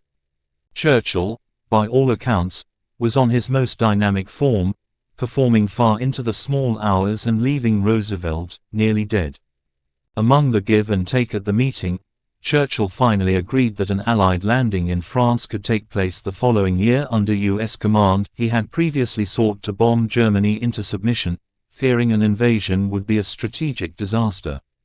And at a private meeting, Roosevelt confirmed that the two nations would once again collaborate on building the atomic bomb, after the unpleasant interval when they had fallen out, though Churchill had had to concede, to Charwell's irritation, that the US would have control over Britain's post-war access to nuclear technology. The biggest single task in the development of the bomb would be separating enough uranium-235, a subject where British scientists, Fuchs included, had done a great deal of work and had a lot to contribute. This is how the decision came about to send 20 or so scientists to New York to help a team working on uranium diffusion. Before he left for America, the information Fuchs passed to Moscow had done enough to confirm, in the words of the KGB officer who was Fuchs's control in London after the war, that, first, the corresponding research in Hitler's Germany had reached a dead end, second, that the USA and Britain were already building industrial facilities to make atomic bombs. There are three things to say about this. First, how did Fuchs know that the German research had reached a dead end? We don't know whether Fuchs had access to the Paul Rosbaud intelligence about the meeting between Heisenberg and Speer, but it seems extremely unlikely. Had Fuchs known, then information about the meeting would surely have spread to the other scientists in the Manhattan Project. Instead, what happened with Fuchs was that, having been one of those who was first charged with keeping an eye out for what the German physicists were engaged in, he kept at it, knowing how valuable it would be not just for his British masters and colleagues, but also for the Russians as well. And of course he was also on excellent terms with Max Born, who was in touch with Lise Meitner in Stockholm. That was almost certainly one route for atomic information leaking out of Germany. What we do know is that Fuchs and Perls had examined the German literature in 1941 and concluded that all the most important physicists were in their normal places of work and so had probably not been put together on a major project. Surveys of German literature were carried out yet again in January 1942 and March 1943, and these two had shown not only that the physicists were still where they ought to be, but that more of them had begun publishing again after a gap, as R. V. Jones noted independently. Second, thanks to Fuchs, by the end of 1943 Stalin knew enough about the progress of research in other countries that he didn't have to worry that a bomb would be crucial to the outcome of the war. This was an item of strategic information of incalculable value to the Russians, but it also changed fundamentally the diplomatic situation that Bohr would try to influence in the weeks and months ahead. See below, pp. 297–300. The third thing relates to Fuchs's communism. When General Groves received the list of names of the British scientists who were to cross the Atlantic and take part in the Manhattan Project, he observed that no mention was made of their reliability, and inquired of his opposite number in the British setup as to whether the men had been properly vetted. He was told that they had all been investigated and cleared. Groves accepted this assurance at the time but later came to feel that the British had not been very thorough and had misled him. Margaret Gowing, however, in her account of the British role, argues that the imputation is unfair. Washington had been told by London that especially strict security clearance had been used, and it was the most comprehensive used in the UK up to that point. At this distance it is difficult to know if Groves had been deliberately misled, but it is probably true that the British were less thorough than they might have been. For example, in Fuchs's case, they never seem to have uncovered the fact that, as he later told one colleague in an unguarded moment, while he had been in Paris he had worked with Henri Barbusse. Barbusse was a prominent French communist, a biographer of Stalin and an unwavering supporter of the Russian leader, who refused to write anything critical of the Soviet Union and even argued that, given the lies peddled in the capitalist press about the USSR, it was legitimate for communists to tell lies in defense of the Soviet regime. And Barbusse notoriously refused to rule out violence in the revolutionary cause. This shows that Fuchs was a much more committed communist than MI5 or anyone in Britain realized. But of course this cuts both ways. Had Groves made known to the British what had gone on in his own house, sharing his intelligence that communist sympathizers in the US were doing all they could to infiltrate the various sites of the project, both sides would immediately have seen that Fuchs fitted exactly the classic profile of those who were seeking to penetrate the various locations where research and development were taking place. Fuchs had told an aliens board meeting as recently as 1941 that he was a communist in order to convince them of his anti-Nazi credentials so that he would be allowed to take up war-related work. MI5 had received an anonymous tip-off that Fuchs was a communist, and they knew from the German consul in Britain that he had been one since at least 1934. The warning signs were there, had the Allies compared notes. In fact, had the security services been truly thorough, they would have seen the red danger signs glowing brightly. We have already seen that Fuchs, when he decided to work secretly for the Russians, had contacted Jürgen Kuczynski, a German-speaking Polish exile and well-known communist, who had put him in touch with his contact at the Russian embassy in London. The security services couldn't have known that, but they were aware that Fuchs had befriended Kuczynski since his days in Bristol, and that Kuczynski was a militant communist. What can be revealed here is that Kuczynski had been on the FBI's radar as well, and since 1941. In April of that year, one Harold Gumbel, traveling from Marseille, was held by the United States Immigration and Naturalization Service at Charlotte Amalia, on St. Thomas in the Virgin Islands, pending clearance, because he was suspected of being a German secret agent with a front as a communist. In Gumbel's possession was found a long list of names, including that of Jürgen Kuczynski. And once in the system, Kuczynski's name kept recurring. Another time was when the American censor intercepted a letter by Dr. Hans Gaffron, a long-standing and well-known member of the Communist Party and a chemist at the University of Chicago. He had left Germany in 1937 after being interviewed by the Gestapo. They had not followed up the interview, however, which was hardly characteristic, and the FBI again felt that, with his profile, Gaffron might be a Nazi agent in communist clothing. In fact, when the Bureau looked into the case in more detail, they found that when Gaffron left Germany he had given power of attorney to Marguerite Kuczynski, Jürgen's wife, so she could look after his affairs. He and Jürgen were close friends, who wrote to each other regularly, and in April 1941 they both became joint suspects in an FBI investigation, called Enemy Alien Control, Foreign Funds. Gaffron had been born in Peru, and the FBI now suspected the two men of arranging for funds, for use in subversive activities, to reach the United States via South America. From his censored letters, the FBI knew that Gaffron had a log cabin in Tennessee, to which he invited Kuczynski. The geography of Gaffron's life, Chicago and Tennessee, closely paralleled that of two major sites of the Manhattan Project. Kuczynski did not travel to the United States during the war, but he was again the subject of an FBI investigation, again into internal security, this time the chief suspect being Robert Dunn, a researcher at a labor organization with offices on Broadway in New York City and again suspected of being a communist front. This investigation was opened in July 1944, and Kuczynski was once more a correspondent. Had Kuczynski's name been flagged up by MI5, and made known to the FBI, the Bureau would surely have asked more searching questions about Fuchs having the access he had in the United States. Fuchs's departure for America marked a major change in affairs, and it was accompanied by his realization that the Germans did not have a bomb, from which it followed that Russia was now in the sights of the Manhattan Project. He had told Sonia he was going to America at their meeting in October. She acted quickly, and at the next meeting, in November, only weeks before he sailed, she told him how to make contact with her opposite number in Manhattan. The meeting would take place on either the first or the third Saturday of every month. The contact was called Raymond. Answer: on that cold Saturday, on the Lower East Side of Manhattan, near the Henry Street settlement, Fuchs was to be seen carrying a tennis ball and a green-covered book, as Sonia had instructed him. Raymond, he was told, would be wearing gloves but would carry a spare set. He would approach Fuchs at 4 o'clock in the afternoon and ask the way to Chinatown. Fuchs was to reply, "I think Chinatown closes at 5 o'clock." As someone said, they had all been reading bad thrillers.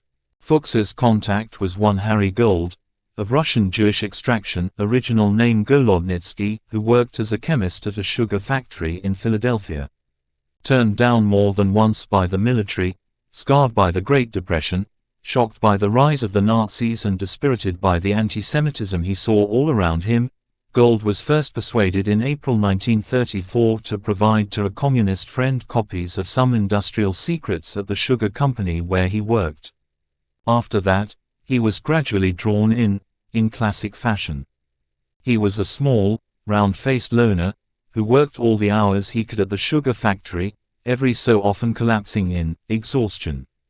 In reality these collapses, like Fuchs's fake illnesses, were surreptitious devices designed to earn him a break from the factory routine, when he could carry out his spying activities. He was a bit of a fox himself, mainly a low-level courier for a number of people such as the Rosenbergs, who provided crucial intelligence, Gold acting as a cutout link man to his Soviet control. At his meetings with Fuchs used his real name, but Gold only ever identified himself as Raymond, though with other contacts he was known variously as Arno, Charles, and Kessler. With contact safely made that February day, the two men took a cab up Lexington Avenue, in the 40s, and walked to the East River. Then they walked up 3rd Avenue to 49th Street, where Gold suggested they have dinner at Manny Wolf's Steakhouse. They didn't speak much in the restaurant, but afterwards went for a walk where various elements of their routine and tradecraft were sorted out. There must always be a backup location for a meeting. No one was to wait more than 4 minutes. Fridays were best, said Fuchs. Fridays being reserved at the lab for staff meetings when he was left pretty much to himself. At other times in the week, he was invited to dinner by colleagues and it would draw attention if he didn't participate. And Fuchs said there would be two kinds of meeting. One kind, where he brought files, would be very short, a minute or two at most, where he would hand over handwritten documents of his own work. At the other meetings there would be no documents, but Fuchs said he had an excellent memory, in fact he had a phenomenal memory, and at these rendezvous he would be describing the work of others in the Manhattan Project, work that was too risky for him to have on him in written form. At this first meeting Fuchs said something about atomic energy, and realized that the other man must know something about the subject because he did not ask any questions of interpretation or explanation. Fuchs also discussed the comparative strength of an atom bomb in relation to conventional explosives. Gold confessed to being dazzled by Fuchs, and although the other man may have regarded him as an inferior, Raymond doesn't seem to have taken offense. "I like this tall, thin, somewhat austere man, with huge horn-rimmed glasses, from the very first," and in his stuffy, repressed British manner he reciprocated. In fact, Gold described Fuchs as a genius, a word I always use with caution. After they parted following the first meeting, Gold rendezvoused later that same evening with his control, Sam, and relayed what had taken place. In the report he wrote later he said that Fuchs had described the factory, a code they devised to describe the Manhattan Project, and that a diffusion method was being used as a preliminary step in separation, with the final work being done by the electronic method, developed at Berkeley, California. He also said he thought Camp Y was in New Mexico, and he outlined the watertight compartments that Groves had devised for security. He also told Gold that the two allies had fallen out for several months and that even then there was much that was being withheld from the British. Even Niels Bohr, who is now in the country incognito as Nicholas Baker, has not been told everything.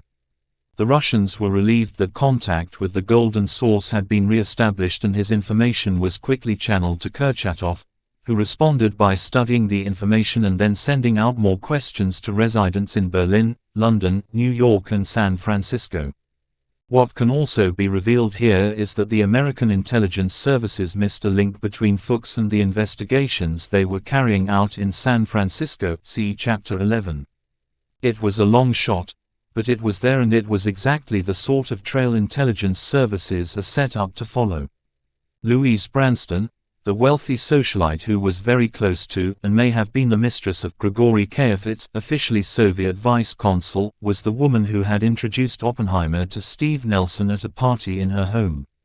The FBI closely monitored Branston throughout the Second World War, in one report describing her as the hub of a wheel, the spokes thereof representing the many aspects of her pro-Soviet activities, running from mere membership in the Communist Party, to military and industrial espionage and political and propaganda activities. But they missed one vital spoke in the wheel, Elizabeth Bentley, a Soviet spy with 80 individuals in her network not unveiled until 1945, when she defected. Bentley had been in the same class at Vassar as Branston, and they had been together at several meetings of the Communist Party in the run-up to war. Had Branston led the FBI to Bentley, she would in turn have led him to Abraham Brudman, an industrial chemist and a longtime Soviet spy, whose contact with the KGB Bentley was for a time. But not always. One of Brudman's other liaisons with the Soviet intelligence services, and to whom he gave blueprints for various pieces of technology, was Harry Gold. Evidence was given at the Nuremberg war crimes trial that the Nazis themselves started the Reichstag fire, using the Dutch tramp as a stooge. 18. Lunch in the Supreme Court. When Bohr first arrived in America, he almost straight away bumped into Felix Frankfurter at the home of the Danish ambassador. Frankfurter and Bohr were old friends. They had first met as long ago as 1933, at Oxford University, and again in 1939 on several occasions both in London and the United States. Bohr had been impressed by Frankfurter's breadth of knowledge and interests, and noted his connection with President Roosevelt, who had appointed him as Supreme Court judge on the eve of the war in 1939. Answer: on Tuesday the 15th of February 1944, 10 days after Fuchs's first meeting in Manhattan with Harry Gold, when Bohr returned from Los Alamos to Washington, one of the first things he did was to have lunch with Frankfurter at the Supreme Court building, on First Street. Frankfurter was a dapper, round-faced, silver-haired man who was born in Vienna and emigrated to the US when he was 12. His family had been rabbis for generations, but he was a non-practicing Jew. As a young man he worked for the tenement house department of New York City, not so far from the Henry Street settlement, to raise money for college. He succeeded to the extent that he eventually graduated from Harvard Law School and later became a professor there. He was assistant to Henry Stimson, U.S. Attorney for the Southern District of New York and later Secretary of State for War, and worked for Franklin Roosevelt in his first attempt to become president. Frankfurter was sympathetic to labor issues and Zionism, serving in 1919 as a Zionist delegate to the Paris Peace Conference. An Anglophile, he studied at Oxford, and in the New Deal years he became a trusted friend of President Roosevelt. Bohr was anxious to meet Frankfurter, and the feeling was reciprocated. Their first encounter took place over lunch in the Justice's judicial chambers on the third floor of the four-story neoclassical Supreme Court building overlooking the Capitol. The Justice confided that he wanted to discuss sensitive matters where he had put two and two together to make a very interesting four. Over Christmas, he said, he had been approached by a young friend of the family, a physicist, who was very troubled and was seeking advice. The young man couldn't describe what work he was doing, it was classified, and would refer to it only as Project X. But he was so troubled that he had tried to reach the president in a variety of ways. Not getting anywhere, he had approached the judge. He had told Frankfurter that he thought Project X was making scientific mistakes, so that Hitler might get to a conclusion first. Frankfurter told his lunch guest that of course he found it difficult to give advice on something so vague, but it had then occurred to him that his young friend was a physicist, and so was Bohr. It was therefore natural to ask himself if that was why Bohr was in America. Was he too involved in Project X? He said that, without going into specifics, he could more or less work out what was going on. And he wanted to know whether what troubled his young friend was troubling others. No actual details were ever mentioned that day, but even so Bohr was very keen to have the discussion they did have. As Frankfurter put it later, it soon became clear to both of us that two such persons could talk about the implications of X without either making any disclosure to the other. Bohr confirmed that many in Project X were troubled by what they were doing. They weren't troubled by the pace of development, and they didn't think that Hitler would get to a conclusion first. He knew by then there was no German bomb. But he added that they were troubled in another way, and they had more or less authorized him to speak on their behalf in the corridors of power. He therefore welcomed the lunch and hoped Frankfurter could get word to Roosevelt about what was troubling so many involved in Project X. He went on to say that, perhaps understandably, the US had rushed into building the bomb without considering the long-term implications of nuclear power. And the more progress they made and the nearer they came to making it work, the more they were worried by those long-term consequences. Bohr impressed on his host that the open traditions of science, the unfettered nature of inquiry, and the collective checking of all advances, in a spirit of honest cooperative rivalry, was an ideal model for the way society should work.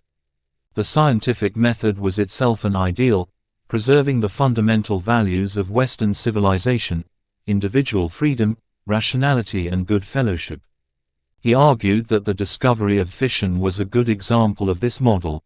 Knowledge is itself the basis of civilization, he said, but any widening of the borders of our knowledge imposes an increased responsibility on individuals and on nations through the possibilities it gives for shaping the conditions of human life. Every person, as he put it to his host, was obliged to confront the historical process, not merely as an observer, but as an active participant. Bohr's record stood for itself, as Frankfurter was well aware. It was now time, Bohr felt, for another intervention. The world would soon find itself in a totally unprecedented situation, when all traditional understanding was being overtaken.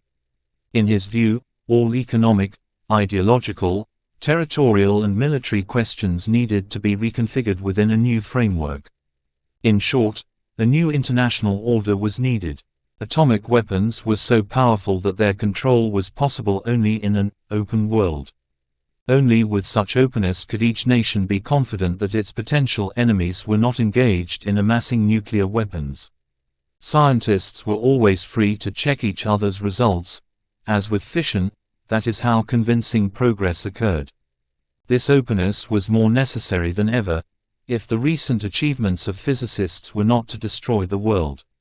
For Bohr it was not a problem that there was no precedent. The threat of atomic annihilation was also unprecedented. This was the essence of the context that Bohr gave to Frankfurter. But Bohr wasn't naive, as some critics later accused him of being. On specifics, for example, he never suggested that the actual use of the bomb in anger might influence post-war relations with the Soviet Union. On the contrary, what role the atomic bomb may play in the present war, was a question quite apart from any post-war considerations. He recognized it as a military rather than a political matter. In respect to the post-war world, however, Bohr argued that international agreement could be achieved only if the Soviets were brought in before the bomb became a certainty and before hostilities were over. Bohr took two assumptions virtually for granted. First, the bomb was out of all proportion to anything else in human experience. Second, it could not be monopolized. Rival nations would get there sooner or later. And Bohr saw clearly that the bomb would drastically limit the way politics operated. There would only be cooperation or disaster, there was no middle ground. The heart of Bohr's analysis followed directly from this. Stalin must be informed about the Manhattan Project before its development had proceeded so far as to make any approach seem more coercive than friendly. It must have been made clear to the Russian top brass that an Anglo-American atomic monopoly was not being formed against them. Timing was crucial. He well understood that an approach to Stalin did not guarantee cooperation. At the same time, he thought that cooperation would be impossible without some such proposal. He knew there were risks but thought the stakes were great enough to justify such risk. His proposal was that the Soviets be told simply that the Manhattan Project existed, but no more. No details of the bomb's construction should be revealed. If that were done, then the Soviet response to this limited disclosure could be evaluated. If it was positive, then further cooperation could be pursued. But to begin with, certainly, no information about technical details should be exchanged. Rather, the opportunity should be taken to tell the Soviets that all such information would be withheld until wider safety issues had been agreed. Finally, Bohr advanced the view that the international community of scientists might well have an important role to play beyond a purely technical one. As he put it, helpful support may perhaps be afforded by the worldwide scientific collaboration that for years had embodied such bright promises for common human striving. On this background, personal connections between scientists of different nations might even offer a means of establishing preliminary and non-committal contact. This was a most interesting aspect of his proposal, for reasons we shall come to, and is often overlooked. In other words, Bohr envisaged a repeat, on a much grander scale, no doubt, of the collaboration between scientists of all nations, including Russians, Germans, Italians and Japanese, that had existed at his own institute in Copenhagen before the war. He was certain, he said, that among the leading scientists in Russia, one can reckon to find ardent supporters of universal cooperation. The whole context of Bohr's discussion with Frankfurter was not about Germany and the bomb, the problem that had so concerned the Justice's young friend of the family, and the reason Project X had got under way in the first place. This confirms that most project physicists were still in the dark in late 1943, early 1944 about the way the purpose of the bomb had changed. For Bohr, Russia was the chief focus of attention. To him, the switch appeared complete, but not to others. After lunch, Bohr left the building by the west entrance. As Frankfurter and he shook hands, standing on the grand steps of the west facade, overlooking the Capitol and James Earl Fraser's 1935 monumental sculpture, the contemplation of justice and authority of law, the Supreme Court judge hinted that he would pass Bohr's message to Roosevelt. What he actually said was, "Let us hope that this will be a memorable day." Arch Bohr, who had been to Los Alamos and back with his father, recalled Niels's pleasure after he returned from his meeting with Frankfurter. "It was an exciting day. The result of the meeting corresponded to his best expectations." 19. The mission he had been waiting for. One of the best-known landmarks on the fashionable Upper East Side of Manhattan in New York City is Bloomingdale's department store, on Lexington Avenue between 59th and 58th Streets. There is a subway station on the uptown corner, and the proximity of the 59th Street Bridge means the traffic is always heavy. This is where the second rendezvous took place between Fuchs and Raymond, on a wintry Friday early in March. Before this second meeting, Gold was told by his control, Sam, that he was being passed on to another man, John. John was in fact Anatoly Antonovich Yatskov, trained as an engineer, so he should be able to follow what Gold was told by Fuchs, and had been in the US since 1941, officially working as a clerk in the Soviet consulate in New York. Gold met Fuchs on the northwest corner of 59th Street and Lexington Avenue, by a bank and the subway entrance. Their intention was to walk across the bridge into Queens, but that night it was closed to pedestrian traffic, so they walked along First Avenue instead. At this meeting, the first thing they discussed was their alibi should they ever be tackled on how they were friends. They decided that they had met at a concert of classical music at Carnegie Hall when they had by chance sat next to each other and struck up a friendship based on music and chess. Gold was tasked with finding out the details of a recent concert. The son of Samson Golodnitsky, a woodworker, and Celia Omensky, who had various jobs, including rolling cigars, Harry Gold's parents had both found it prudent to leave their native Ukraine on economic grounds and, being Jewish, on racial grounds too. Samson and Celia met in Bern, Switzerland, where Heinrich Golodnitsky was born on the 12th of December 1910, with long and very blonde curls and an early liking for chocolate. Life in Switzerland was better than in Ukraine, but still not to Samson and Celia's liking, and, in July 1914, they emigrated to the United States. On Ellis Island, the immigration officer suggested to Samson, who barely spoke English, that he change his name to something simpler, and so the Golodnitskys became the Golds. They traveled first to Chicago, then to Philadelphia, where, from 1917 until well into the 1930s, the Gold family lived in a series of rented homes, in a mainly Russian, Jewish and Irish area of 12 feet wide row houses. Sam Gold found work as a cabinet maker. He was said to be a master craftsman but suffered aggressive anti-Semitism, especially from Italian immigrants, who put glue on his chisels and clothes and stole his tools. They complained that he worked too fast, a sentiment the shop foreman agreed with, so that Harry watched his father suffer uncomplainingly for years. Fortunately, Celia was a good teacher who spoke several languages, including Hebrew, and was known, and loved, locally as Di Rebbitzin, the rabbi's wife. Not strictly true, but a mark of respect. Harry grew up a shy child. He didn't have many friends, but those he did have recognized that he was smart. He was good at chess and read a lot, Dickens, Milton, Shakespeare, Browning, O. Henry, Jack London, Conan Doyle, Zane Grey, and fell in love with the movies, then just hitting their stride. An interest in music and opera would follow. He loved sports too, but his stature 5 feet 3 in high school, and weighing around 100 pounds, was against him. His schoolmates laughed at his efforts. They wouldn't even let me put on a uniform. He became a target for bullies, a dangerous element when there were Jewish and Irish neighborhoods in close contiguity. His father found it necessary to accompany his son to the library and would wait outside while Harry returned his books and then borrowed more. But he recovered some respect by tutoring less bright schoolmates and helping them pass their exams. He graduated from school as third in a class of 160, then got a job, through a friend of his father, in a woodworking plant. It wasn't what he would have preferred, but it was 1928. It was a job and the Great Depression was just around the corner.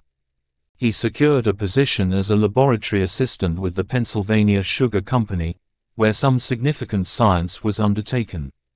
By September 1930 he had saved enough money to enter the University of Pennsylvania.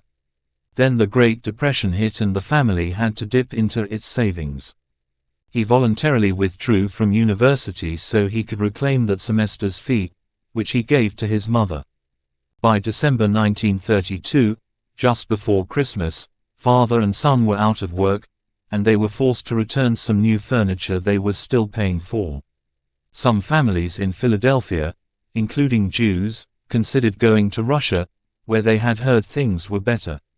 Some of the Goulds' friends actually went. The Goulds were never tempted, but they were facing economic ruin. Then, out of the blue one day, a neighbor stopped by the house with exciting news. A mutual friend, Tom Black, someone Gould had known at university, was leaving his current job and transferring to another, and he was pretty sure Harry could take his old position. Which is how it turned out. Black was leaving the Holbrook Manufacturing Company, a soap firm in Jersey City, and moving to the National Oil Products Company in Harrison, New Jersey. Both firms carried out some chemistry, and the pay was better than Harry had been receiving. The move took Harry back into the company of Black, a politically activist communist who thought that capitalism was doomed, and that working men owed their allegiance to the Soviet Union. Harry was not at all keen on Black's worldview, but, under relentless pressure and in gratitude for having kept him and his family from the relief rolls, he succumbed to Black's entreaties and attended party meetings. He didn't enjoy the early sessions, feeling that the communists were a mix of lazy bums and windbags. What Gould didn't know, but would find out soon enough, was that Black was by then in contact with a certain Gek Overkimian, an Armenian and a Soviet spy interested in scientific industrial processes being pioneered in the United States. The FBI later claimed they knew about Overkimian from the moment he arrived in America in the 1930s, but if so they never followed him to Gould, or discovered the identity of one of his informants, codenamed K. Vant. In September 1933, Gould heard that Pennsylvania Sugar was hiring again, and he was delighted when he got his old job back. In turn that enabled him to re-enroll at university, and it seemed as if his career was now back on track. Black was no longer pestering him. That was true for about 6 months, but then Black reappeared. This time, though, he no longer tried to recruit Gould into the party. Black said there were more practical things Gould could do to help. Specifically, the sugar company had developed processes, industrial finishes and lacquers, for example, the details of which could be of the greatest help to the people of the Soviet Union. Gould agreed to steal them. He still felt he owed a debt of gratitude to Tom Black. He was aware that the Soviet Union had outlawed anti-Semitism, a definite strong suit in his mind, and communism was the most reliable bulwark just then against fascism. For Gould, Nazism, fascism and anti-Semitism were identical. As he was to write later, he also had acquired a definite lack of faith in the democratic process. The shenanigans in the stock market, he felt, increased homelessness and mass unemployment. Answer: by the spring of 1935, Gould was lifting documents from the sugar company he was working for and handing them to Black. He seems to have taken to it like a duck to water. Later he swiped a dry ice process that prevented ice cream from melting and even materials used in biological warfare. In fact, he was filching documents at such a rate that Black found it difficult to keep up in copying them, so much so that, at the end of the year, Gould was told that AMTIG, the Russian trading organization in America, would put its copying facilities at his disposal, provided he could get the documents to New York. Once in New York he was introduced to a handler, a man he only ever knew as Paul Smith, someone who knew how to strike up a proper relationship, much more so than did Tom Black. Smith asked Gold to write out his family history, thereby showering him with sympathetic attention. Then he got Gold to write out a list of what processes he had access to and which he thought were important. In no time, Gold was meeting Smith every 3 to 5 weeks, and made to feel he was doing important work.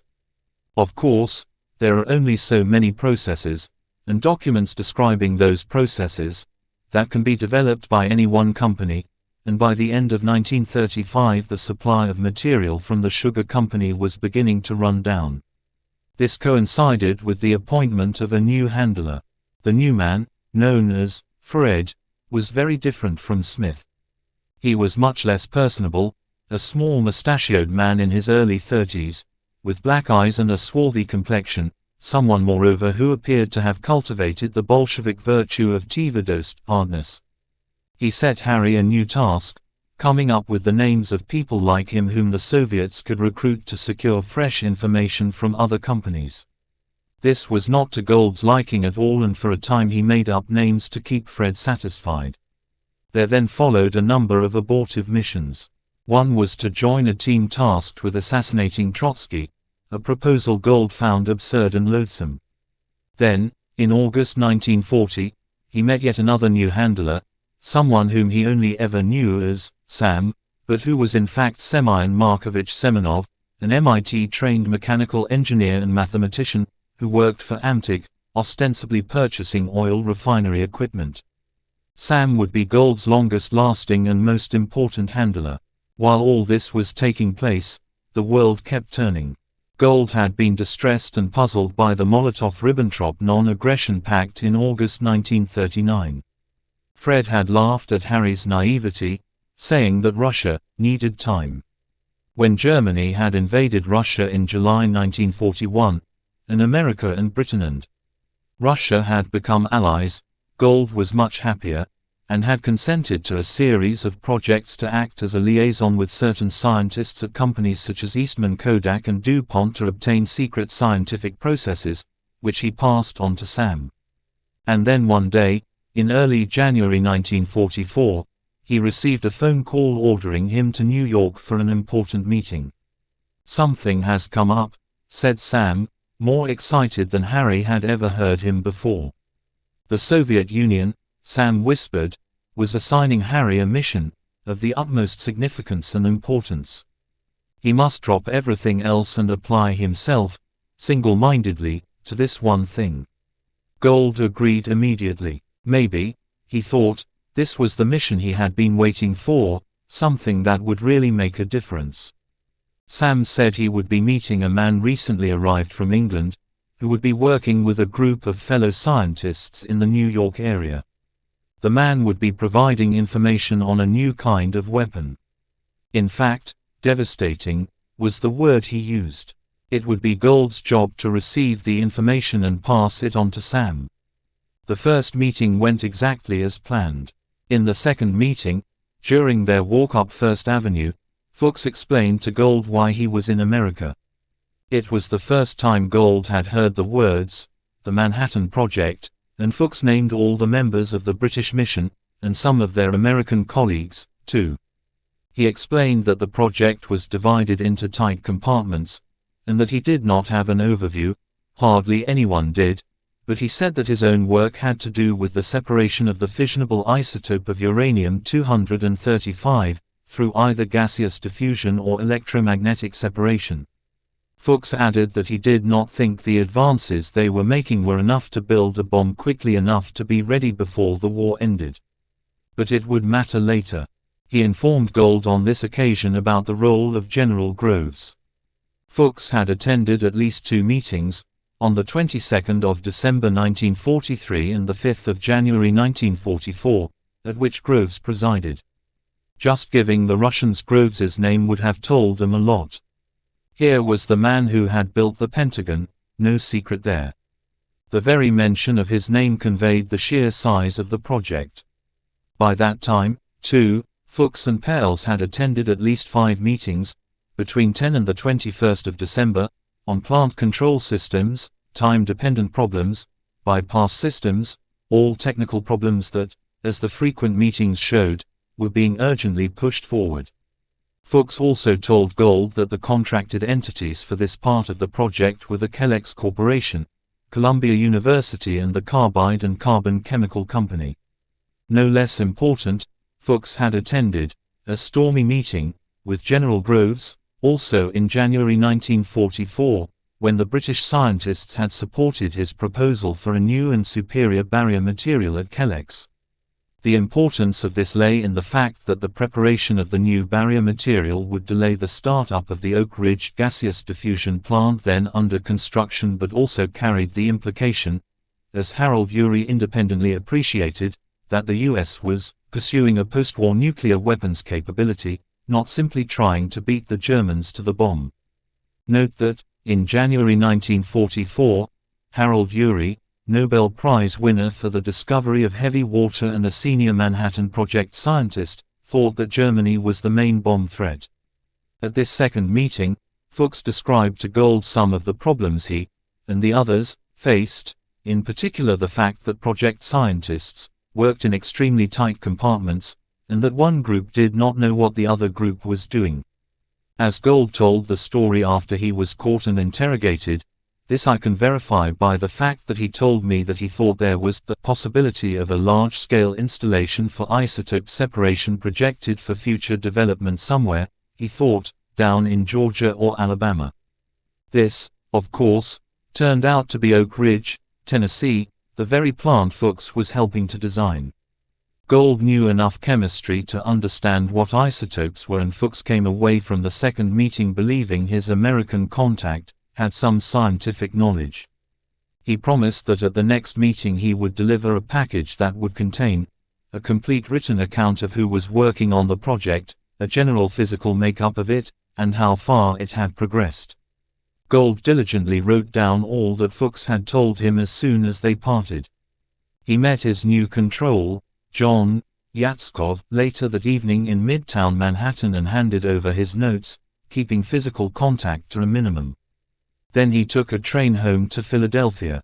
While he was doing that, John was sending the information back to Moscow Center in coded cables, using Fuchs's codename, Rest, later, Charles.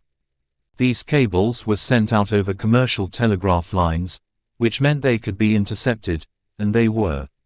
Following the Japanese attack on Pearl Harbor on the 7th of December 1941, the State Department had developed a system, called a drop copy program, under which the cable companies held up transmission of messages long enough to copy them and pass them on to the Office of Wartime Censorship. These messages were available to both the Army and the FBI. However, the Russian messages were coded using one-time pads, matching similar pads kept in Moscow. This process meant that they were in theory indecipherable. Fuchs's messages were kept, along with thousands of others, but no one could read them. Not then. 20. A president, eager for help. In the last week of March 1944 most of the war news was grim.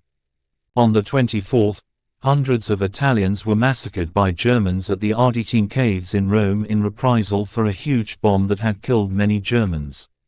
On the 30th the RAF took huge losses in an air raid over Nuremberg. The only respite was that the Japanese were being forced to retreat in Burma, though that would in time reveal the atrocities that had gone on there. Bohr had perhaps overestimated Frankfurter's influence with the president, because he didn't manage to get in to see him at the White House until that grisly week. But then Roosevelt allowed his old friend an hour and a half so the justice was able to give the president a detailed account of Bohr's analysis, concentrating on his central worry, that it might be disastrous if Russia should learn on her own about X rather than that the existence of X should be utilized by this country and Great Britain as a means of exploring the possibility of an effective international arrangement with Russia for dealing with the problems raised by X. Frankfurter also made it plain to the president that Bohr was convinced that Soviet physicists would, probably sooner rather than later, acquire the necessary information to build their own atomic weapons. He relayed the gist of Ioff's 1940 letter to Bohr, hinting that Russian physicists had noticed that Allied scientists had stopped publishing fission work in the professional journals, and that he had drawn appropriate conclusions.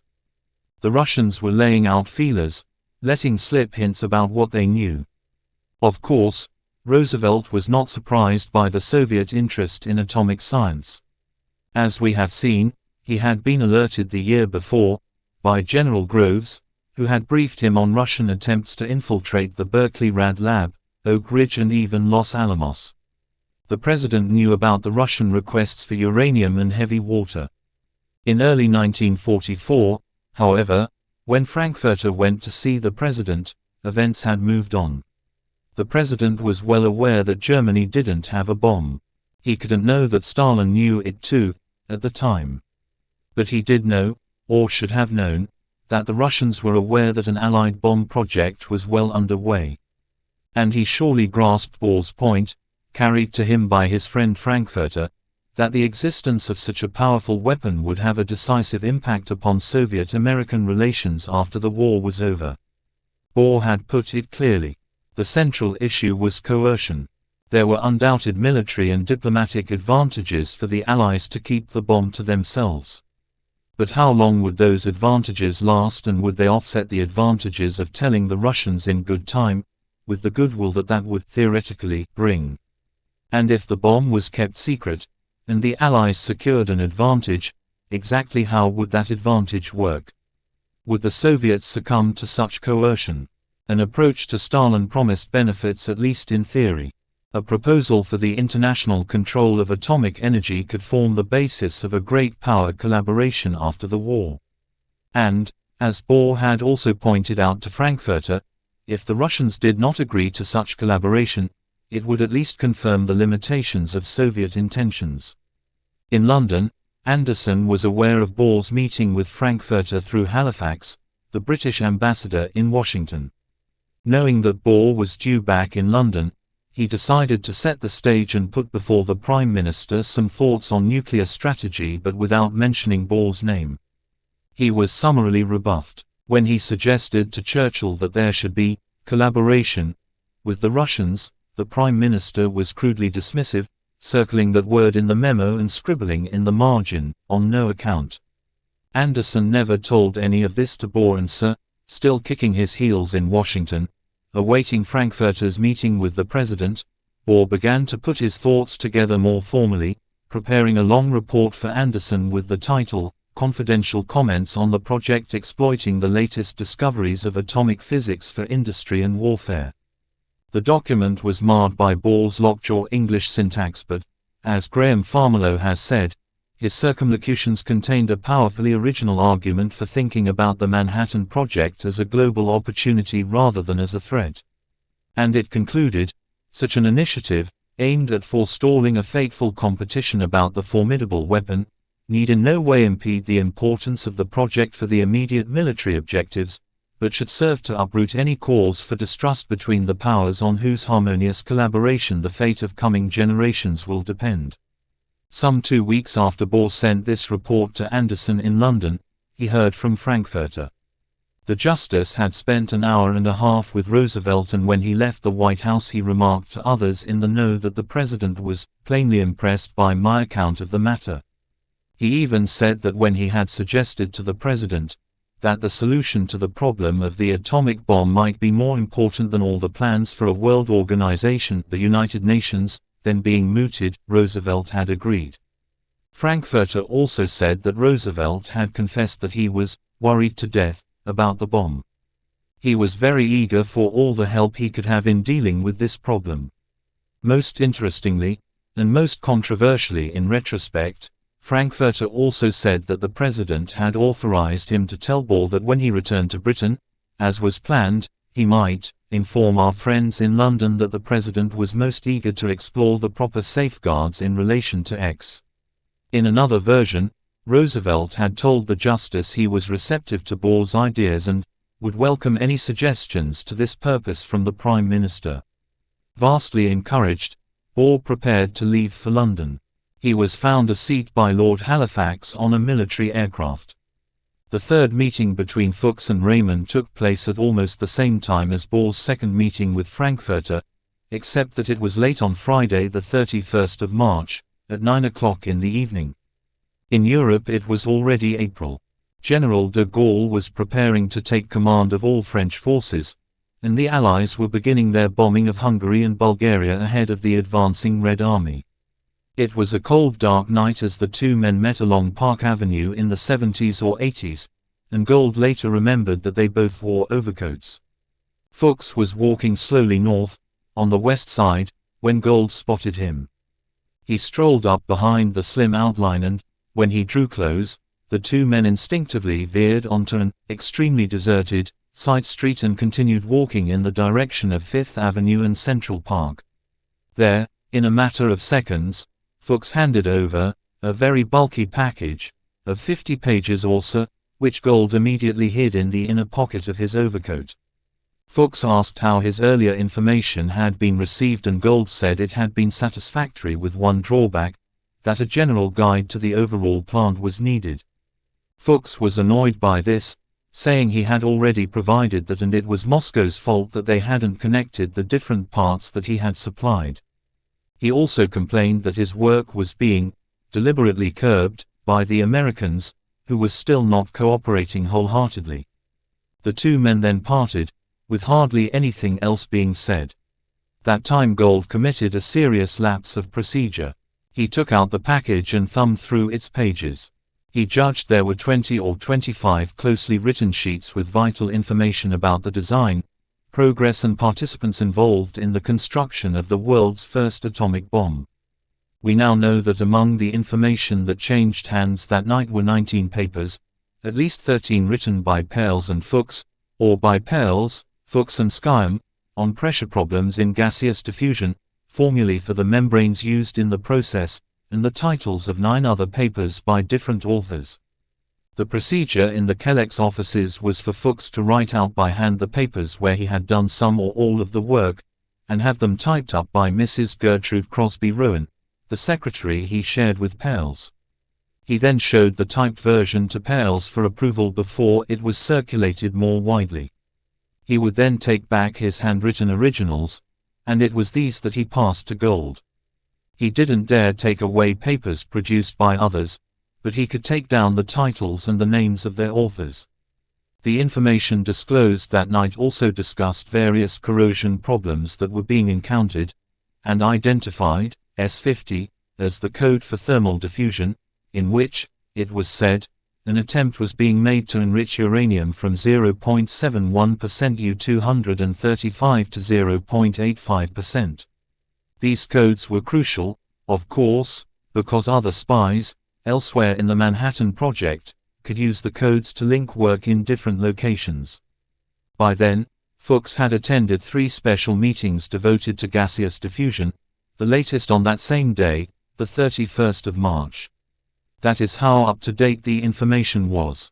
Gould replaced the package in his overcoat and walked quickly towards Midtown where, after 20 minutes or so, he met his Soviet contact, John, in another quiet cross-town street.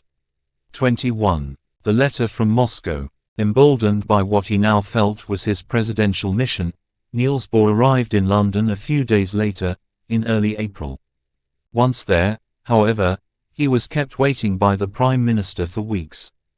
To be fair to Churchill, he was then in the throes of preparing the D-Day invasions that he knew but Bohr didn't, was set for the 5th of June, later put back by 1 day. Not only that, in March US bombers had begun the daylight attacks on Berlin, the Battle of Monte Cassino was raging, the Labour Party in Britain was agitating for a relaxation of the wartime regulations regarding strikes which might affect wartime production, and the Germans had discovered the Allies' secret talks with the Hungarians, as a result of which they occupied Hungary. The Prime Minister had a lot on his plate and he didn't understand why. As he was told, Bohr had a message from Roosevelt. Churchill and Roosevelt got on famously, were in touch virtually daily by telegram or telephone, and the president had never sent emissaries before. Churchill felt very strongly that prime ministers should deal with presidents and vice versa. An emissary like Bohr was not fitting.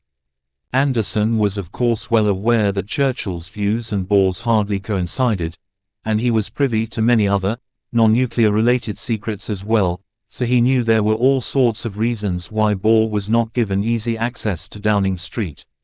But he still tried to help. About 2 weeks after Bohr had been in London, the Chancellor wrote again to Churchill, having been informed by Halifax in Washington, who had been talking to Frankfurter, that Roosevelt was giving serious thought to international arms control and would not be averse to discussing it with him. Anderson went so far as to draft a memo for the Prime Minister to send to the President, in which he concluded that the matter seems to me to require deep thought. Churchill was as unimpressed as he had been before and replied immediately, saying, "I do not think that any such telegram is necessary." Anderson still didn't tell Bohr about this further exchange, not wanting to take the wind out of his sails. He still thought the Dane's views had considerable merit. For his part, Bohr was more confident of his case than ever. This was because, while he was in London, he had become more certain that the Russians were working on a bomb of their own, so that it would be fruitless to try to keep it secret from them. He based his growing confidence on the fact that while he was in London, he received a curious note from the Russian embassy to say that it was holding a letter for him, from Russia, and would he please collect it. Who even knew he was in London? The letter turned out to be from Pyotr Kapitsa, his old Russian atomic physicist friend, whom Bohr had known from Cambridge, from the time when Rutherford was alive, and the man on whose behalf he had campaigned when he had been forced to remain in Russia. Kapitsa had in fact written the letter the previous October, and sent it to the Russian embassy in Sweden, who had forwarded it to London. "I want to let you know," Kapitsa wrote, "that you will be welcome in the Soviet Union, where everything will be done to give you and your family a shelter, and where we now have all the necessary conditions for carrying on scientific work. Even the vague hope that you might possibly come to live with us is most heartily applauded by all our physicists, Ioffe, Mandelstam, Landau, Vavilov, Tamm, Alekhanov, Semenov, and many others." And it also contained these words, "At our institute we hold a scientific gathering every week where you will find a number of your friends. If you come to Moscow you will find yourself joined with us in our scientific work. We have very little information about English physicists. They, like us, are hard at work fighting for our common cause against Nazism. We scientists have done everything in our power to put our knowledge at the disposal of the war cause." Abraham Pais, a Dutch-born American physicist, who worked with both Bohr and Einstein, says it is not easy to decode the letter, but that it is now known, from a 1989 report in Moscow News, that by that time Stalin had called in a number of physicists, Kurchatov included, to inquire about developing atomic bombs. David Holloway adds that Kapitsa had obtained permission from Molotov to send this letter and had explained to the Minister of Foreign Affairs that Bohr was well disposed to the Soviet Union, having visited the country 3 times. "I think it would be very good and correct," he wrote, "if we were to offer hospitality here in the Union to him and his family for the period of the war. At one level this letter may be no more than it appears to be, a friendly gesture to someone forced to leave his home. There are, however, several aspects to it that suggest it is more than it seems, which is perhaps why Molotov had to be consulted. The first is its timing. If we take it at face value, Kapitsa found out fairly promptly that Bohr had escaped from Denmark, though in fact the letter is dated the 28th of October, by which time Bohr had long left Sweden. He arrived in London on the 6th of that month. However, the Russians must have known, in autumn 1943, that Bohr was out of the loop. Given that Denmark was occupied, he could never have done any practical work on a bomb. He could have thought about it, yes, but nothing more. However, by the spring of 1944 the picture was very different. Bohr had not only left Denmark, he had gone on to Britain and the United States, and we know that the newspapers had reported at least his basic movements. And so, when he arrived back in London, it was as someone who had now caught up with what the Allies were doing. He was no longer out of the loop but very much part of it.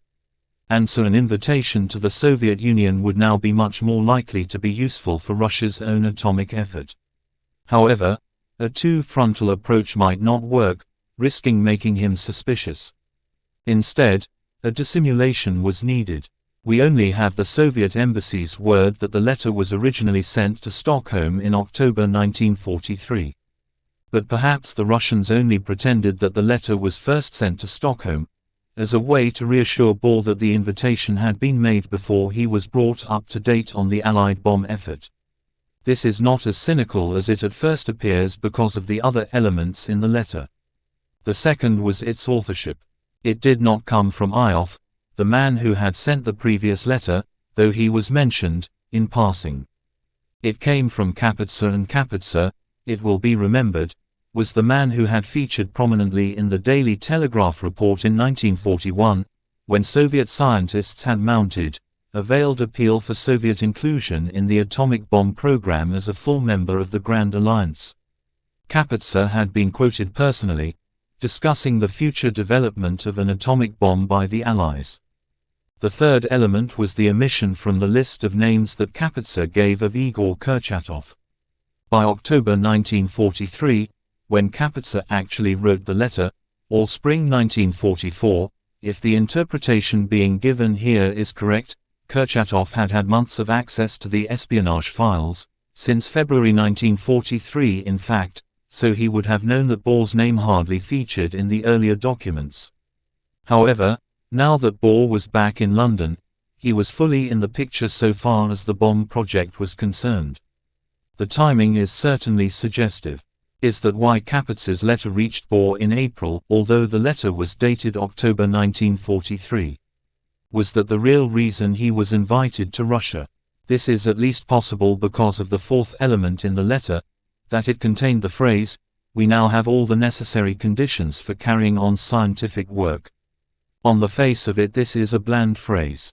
Bohr had been to Russia, and had a high opinion of Russian physics and knew that it was up to date on theoretical matters. What could it mean, then, to say, "We now have all the necessary conditions for carrying on scientific work"? Russian physicists had been carrying on scientific work for years, decades, as Bohr knew very well. So what was different now? Could the use of this normally innocuous word in such circumstances mean that Russian physicists were now fully informed about fission, that proper budgets were now in place, and the necessary equipment now available? This meaning seems supported by Kapitsa's other sentence, "We scientists have done everything in our power to put our knowledge at the disposal of the war cause." The reference to English physicists was also carefully worded. In one breath Kapitsa says they had very little information. In the next he says they are working for the war effort. In the circumstances, this was more than a statement of the obvious. A final element in the mix is that, at precisely this time, Roger Makins, a career diplomat, who was in on the Manhattan Project from his office in the British Embassy in Washington, wrote to General Groves with the news that a Danish friend of Bohr's had been approached, a few days later, by a Russian scientist visiting Denmark who said he had a letter from Kapitsa to Bohr, but the letter was never delivered. The wording of the Makins letter is itself ambiguous, but Russian scientists could not have visited Denmark in October 1943, when the letter was dated, because, following Stalingrad, Russia and Germany were vicious enemies. The chronology of this episode is far from clear in the archive, but to an extent it does seem to support the idea that the Russians were interested in inviting Bohr only after he had been to Los Alamos. Whatever the exact truth of all that, the Kapitsa letter convinced Bohr that the Russians had an atomic weapons program of their own, and that therefore an approach by Churchill and Roosevelt to Stalin was all the more urgent and timely. More even than that, Bohr himself, with his status and independent nationality, would have been an ideal go-between in setting the ball rolling. Then there was the fact that, as David Holloway says, Bohr's presence in the Soviet Union would be a feather in the cap of Russian physics, and would lay the basis for international ties after the war. From this side of the Cold War we must never forget that, in 1944, Russia was an ally.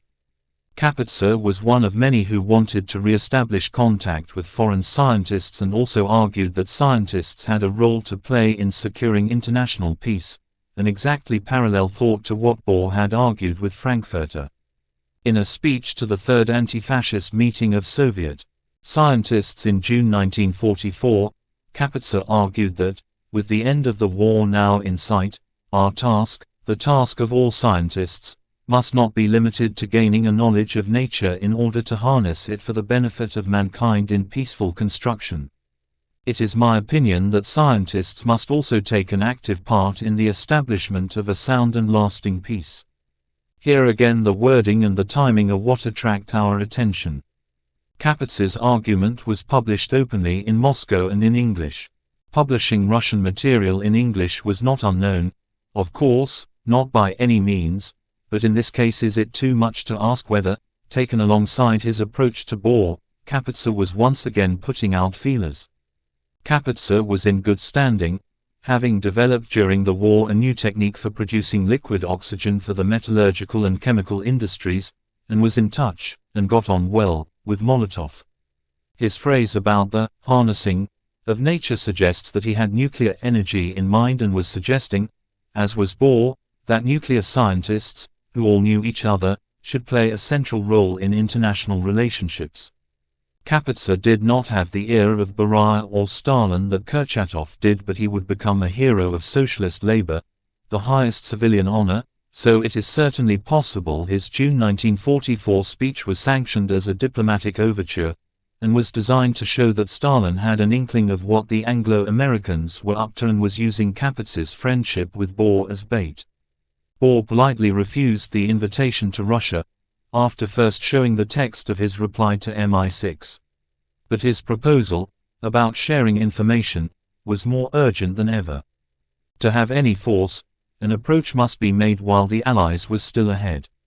The fourth meeting between Fuchs and Raymond took place in late April, around the time Bohr was replying to Kapitsa's letter and a month before D-Day. They met in the Bronx, at a cinema near Grand Concourse and Fordham Road, near the library, and began walking. Gold later recalled, "We went for a walk partly along the Grand Concourse, during which time we discussed the next meeting, at which a second transfer of information was to take place. It was a wet and somewhat chilled night for April, and as I recall, he had a bad cough, and I did not wish to expose him to the elements any more than was necessary." Suspending the rules of engagement they had originally agreed upon, they went to Rosenheim's restaurant, near 180th Street.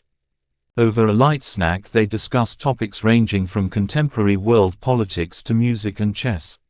Fuchs explained how he had fallen into espionage when, in 1941, he felt that Britain and America were letting Nazi Germany and Communist Russia fight it out, in the hope that both would be mortally weakened, after which the Allies could, in effect, pick up the pieces cheaply.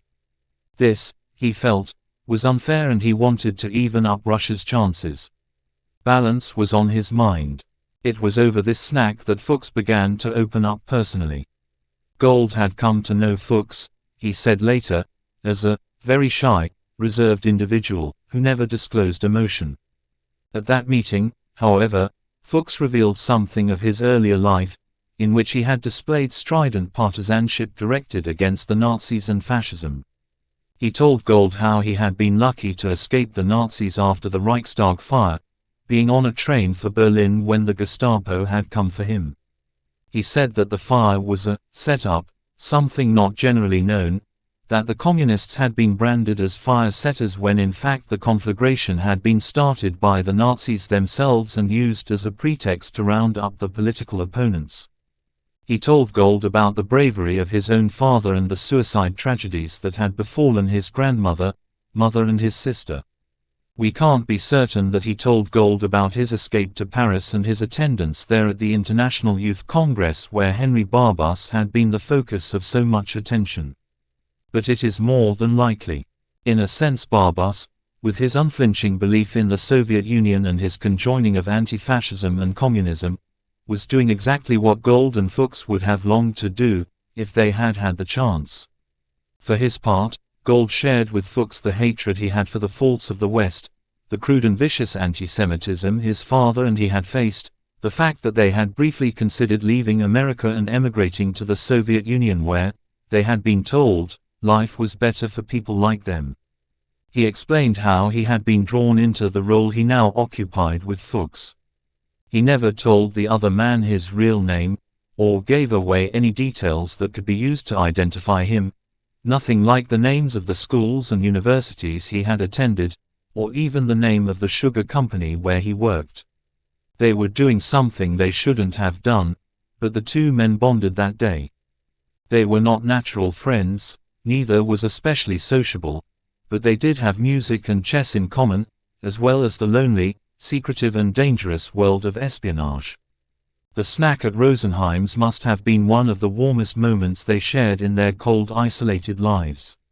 That day, Gold found himself admiring this man, who had played tag with the Gestapo with his life as the game, as the forfeit, and who did not need very much in the way of teaching regarding precautions. And Gold now knew he was dealing with the most important spy he had ever met. 22. The Prime Minister's mistake. Over in London, Churchill still wouldn't see Boer, and the Great Dane continued to kick his heels. Growing worried, Anderson, Halifax and even Cherwell petitioned the Prime Minister, in minutes and notes and casual conversations, to see Boer. They did so, and this is the central point, because they too all agreed with Boer. All thought that, between them, Churchill and Roosevelt had a unique opportunity to shape the future of the world in an unprecedented way. As if all these figures were not enough, Sir Henry Dale, the President of the Royal Society, was prevailed upon to add his word to those of the others. He wrote directly to the Prime Minister, drawing attention to Boer's eminence and adding, "It is my serious belief that it may be in your power, even in the next 6 months, to take decisions that will determine the future course of human history." Dale thus joined a select group who knew about the bomb and were familiar with Boer's arguments. It is important to say that none of these men were idealistic young scientists or naive. Dale, for example, was 69 and a Nobel Prize winner in medicine, one of the team who had invented penicillin. Finally, the indefatigable Anderson brought in Churchill's friend, Jan Smuts, the 74-year-old Prime Minister of South Africa, who was hugely impressed by Boer, likening him to a Shakespeare or Napoleon, someone who is changing the history of the world. R.V. Jones was, perhaps, not in quite the same class as these other luminaries, but he was an accomplished physicist who was playing an important role in the war, converting scientific intelligence into military policy. He was no naive ideologue either, and it fell to him to look after Boer while the wait went on. Niels and Arch were accommodated in a flat in St. James's Court in Buckingham Gate, and they were allowed contact with only a strictly controlled group of individuals. The secrecy couldn't have been that thorough though, given that Capote's letter to Boer had arrived in London. Jones says he and his deputy, Charles Frank, took the opportunity to have several tutorials from Boer about nuclear and quantum physics. Jones also says that Boer asked him to try to set up a meeting with Churchill, though, as we have seen, Anderson, Cherwell and Dale were already pressing this on the Prime Minister. According to Jones, he was very ready to try to arrange such a meeting. "Because I could see in it a chance to make Churchill realize just how vital the issue was. I thought that he had been inadequately briefed by Cherwell, because the latter did not really believe that nuclear energy would ever be released. In fact, he had said as much to me, as also had Tizard. It seemed that each of them had become so alarmed at the destruction that atomic bombs could cause that they clung to the hope that God had not so constructed the universe that he had put such power in the hands of men." Jones therefore calculated that, if Cherwell wasn't certain, a greater physicist like Boer would finally convince the Prime Minister to take the whole matter more seriously. In the event, Jones wrote that he felt it was his intervention that was crucial, more so than those of Cherwell himself, Anderson or Dale. At any rate, the message that Churchill would see Boer came through Cherwell to me, with the request that I should tell Boer. No sooner had Jones done so than, he says, Boer asked for his help. He knew what he wanted to say but was aware that his English was hardly good enough. He proposed he would write it all down and have Jones tidy it up. Jones says he was not entirely happy with this procedure but agreed, and, after 2 or 3 drafts, Boer said he was content with what had been achieved. What we don't know is what Jones told Boer, by way of preparation, about the situation with regard to atomic intelligence, or if Bohr showed Jones the drawing that had been the object of so much discussion in Los Alamos. Nor do we know directly if Jones and Bohr discussed the fact that they both knew by then, and for some time before, that Germany did not have a bomb. But, given Bohr's reason for being in London, and the number of times they met, and the fact, mentioned above, that Bohr had met with more or less all Britain's wartime intelligence chiefs, it is inconceivable that they did not. In the book he published long after the war was over, in 1978, Jones made it quite clear that he had always got on very well with Churchill, that he had advised the Prime Minister on many matters of scientific intelligence and, as just mentioned, felt that it was his intervention that finally persuaded him to see Bohr. He also made it clear in his book, via two extensive footnotes, one about neutron release and capture in U-235, and the other about the bomb's dimensions, that he fully understood the physics determining explosions. Having Bohr to himself, so often and for so long, in the 6 weeks between Bohr's return and the Downing Street meeting, knowing what he knew about the German program, and knowing that Churchill knew it too, Jones briefed the other man fully, not just on basic details but on how best to approach the Prime Minister.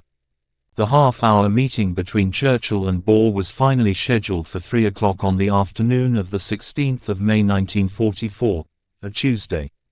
It has to be said that, among those who knew of the meeting, hardly anyone, save Bohr himself, expected too much from it. Anderson had tried to interest the Prime Minister in the subject of sharing information with the Russians twice, and been summarily rebuffed both times. Cherwell had argued with Churchill over the Quebec Agreement, something that still rankled. The professor thought the Prime Minister had given too much away. Dale's letter to the Prime Minister was, in Anderson's view, not a happy effort, 2 pages, of verbose pleading that made the serious error of drawing attention to Bohr's attempts to win the ear of Roosevelt in Washington, which Churchill, the Chancellor thought, would see as presumptuous dabbling. Henry Dale himself was braced for the way the Prime Minister might react to Bohr's inarticulate whisper and mild, philosophical vagueness. The state of the war obviously didn't help, either. It was 3 weeks before D-Day and the Prime Minister was nervous that the whole thing could be a disastrous bloodbath. Churchill could be forgiven for being on edge. Everyone was. Finally, there was Russia. By the time Bohr saw Churchill, victory over Germany was increasingly likely and the Prime Minister was anxious that Roosevelt did not seem to quite share his apocalyptic view about Soviet intentions. Churchill had been shaken and chilled at the Big Three conference in Tehran when Roosevelt had paid Stalin more heed than Churchill himself and even, on 1 or 2 occasions, seemed to take a mischievous delight in embarrassing the Prime Minister in front of the Russian leader, who had lapped it up. Following Tehran, it was now all too clear that Britain, having promised and provided Russia all the help it could in 1941 following the German invasion and before the US was even in the war, was now very much the junior partner.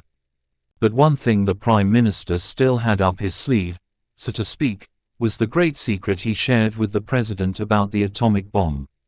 What is not clear is whether Churchill grasped that, just then, it was still unknown how much fissionable material was needed for a bomb, and scientists did not yet have the means for constructing a test device, let alone a deliverable weapon. Any role an atomic bomb might play in the war was still uncertain.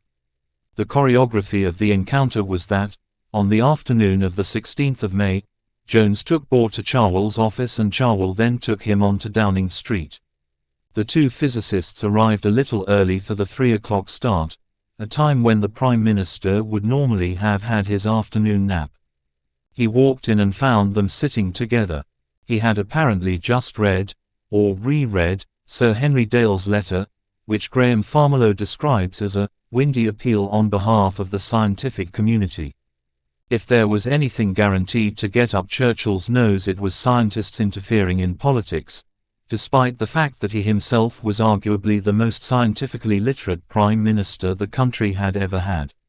What happened next is that he ignored Bohr and launched an attack directly against Cherwell, whom he accused of arranging the meeting, to reproach me for the Quebec Agreement.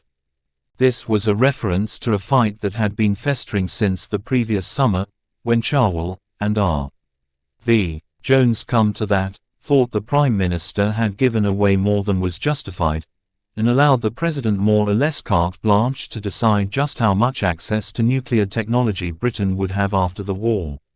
When Bohr did at last begin to speak, Churchill took immediate exception to his detailed systematic approach, ending in his conclusion. Churchill was running a war, and wanted people to start with the conclusion and then justify that conclusion if an explanation were felt to be needed. He cut Bohr short before the Nobel laureate could even get to his main point. "I cannot see what you are worrying about," he grumbled. The atom bomb was only a bigger version of existing bombs, he insisted, and made no difference to the principles of war.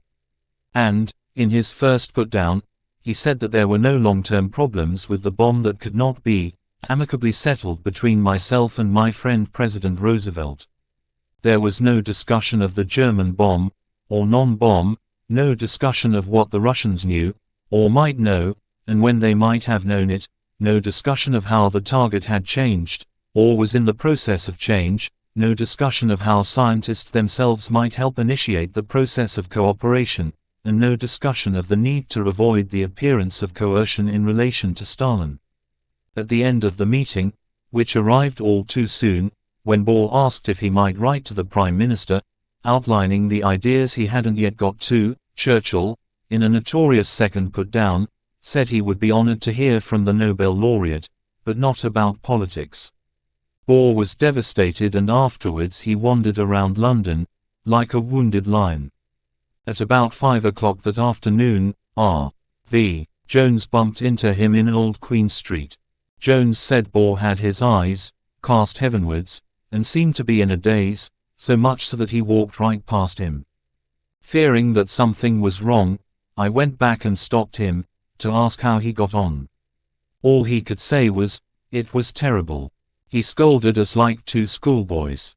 Single quote. Churchill had been shaken by the meeting, too. A little over a week later he sent Cherwell a note in a sealed envelope in which he returned yet again to the Quebec Agreement. He wrote that, "I am absolutely sure we cannot get any better terms by ourselves than are set forth in my secret agreement with the President. It may be that in later years this may be judged to have been too confiding on our part. Only those who know the circumstances and moods prevailing beneath the presidential level will be able to understand why I have made the agreement." This was of course a backward reference to the fallout that had existed between the Allies prior to Quebec, a predicament that Churchill, to his credit, had partly rescued. There is nothing more to do now but to carry on with it. Our association with the United States must be permanent, and I have no fear that they will maltreat us or cheat us. The great thing is to get on with the job and keep it absolutely as secret as we can. In fact, even as Bohr was meeting Churchill, British and American officials were surveying the supplies of uranium all around the world, calculating what they were likely to need after the first bombs had been dropped, and whether such ore could be denied to other nations. The British were in a strong position here, because America had little in the way of raw materials, but Britain had ready access to large deposits in the Commonwealth. Vannevar Bush, James Conant and in particular General Groves were most aware of the strategic importance of these deposits and put the British under pressure to make available as much as possible. Churchill was kept abreast of these negotiations which, he felt, went some way to securing for Britain a future place at the top table where nuclear power was concerned. Bohr remained in Britain while the D-Day landings were completed, and throughout June. The success of the invasion was clearly important because it then became clear to most people that the war in Europe was entering its final stages, and that the Allies would win. But that only made the need for a nuclear agreement of the kind Bohr was proposing more urgent than ever. The window of time when disclosure would not look like coercion to the Soviets was narrowing all the time. The next meeting between Fuchs and Gold occurred in mid-June, while Bohr was still in London, and took place in the Sunnyside section of Queens, the New York suburb which, among other claims to fame, Ethel Merman, Louis Mumford and Bix Beiderbecke were all residents, was home to William Patrick Hitler, the Führer's nephew. The D-Day invasion had just got under way in northern France. Hitler had hit London with his V-1 rockets, or flying bombs, the long-rumored, secret weapon, an exotic idea that proved highly inaccurate in practice.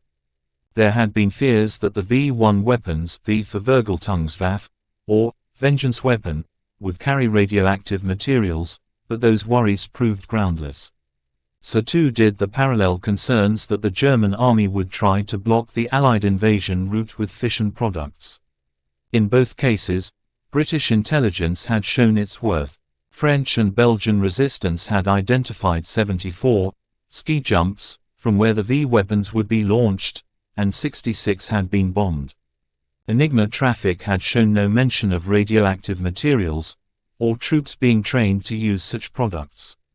The June meeting in Sunnyside lasted for only 3 or 4 minutes because once again Fuchs's main purpose was to hand over a package of information, some 25 to 40 pages. And once again Gould's curiosity got the better of him and, soon after they parted, he snatched a glance at the material. I still had about 5 minutes to wait and I recall stopping near a drug store and taking a glimpse. The material was in a very small but distinctive writing. It was in ink, and consisted mainly of mathematical derivations. There was also further along in the report a good deal of descriptive detail. It was another series of formal reports that Fuchs had had a role in preparing, with still more on gaseous diffusion. By this time, too, Christopher Kearton, his colleague who had arrived in America on the Andes with Fuchs, had over the previous month visited a number of other facilities across America. These included the Alice Chalmers Manufacturing Company in West Allis, Wisconsin and the Howard I. Hershey Company. This outfit had moved from New York to Oak Ridge, so this may have been how Fuchs learned that the huge plant in the South was not in Georgia or Alabama but in Tennessee. Fuchs also identified his American opposite number in the gaseous diffusion K25 work.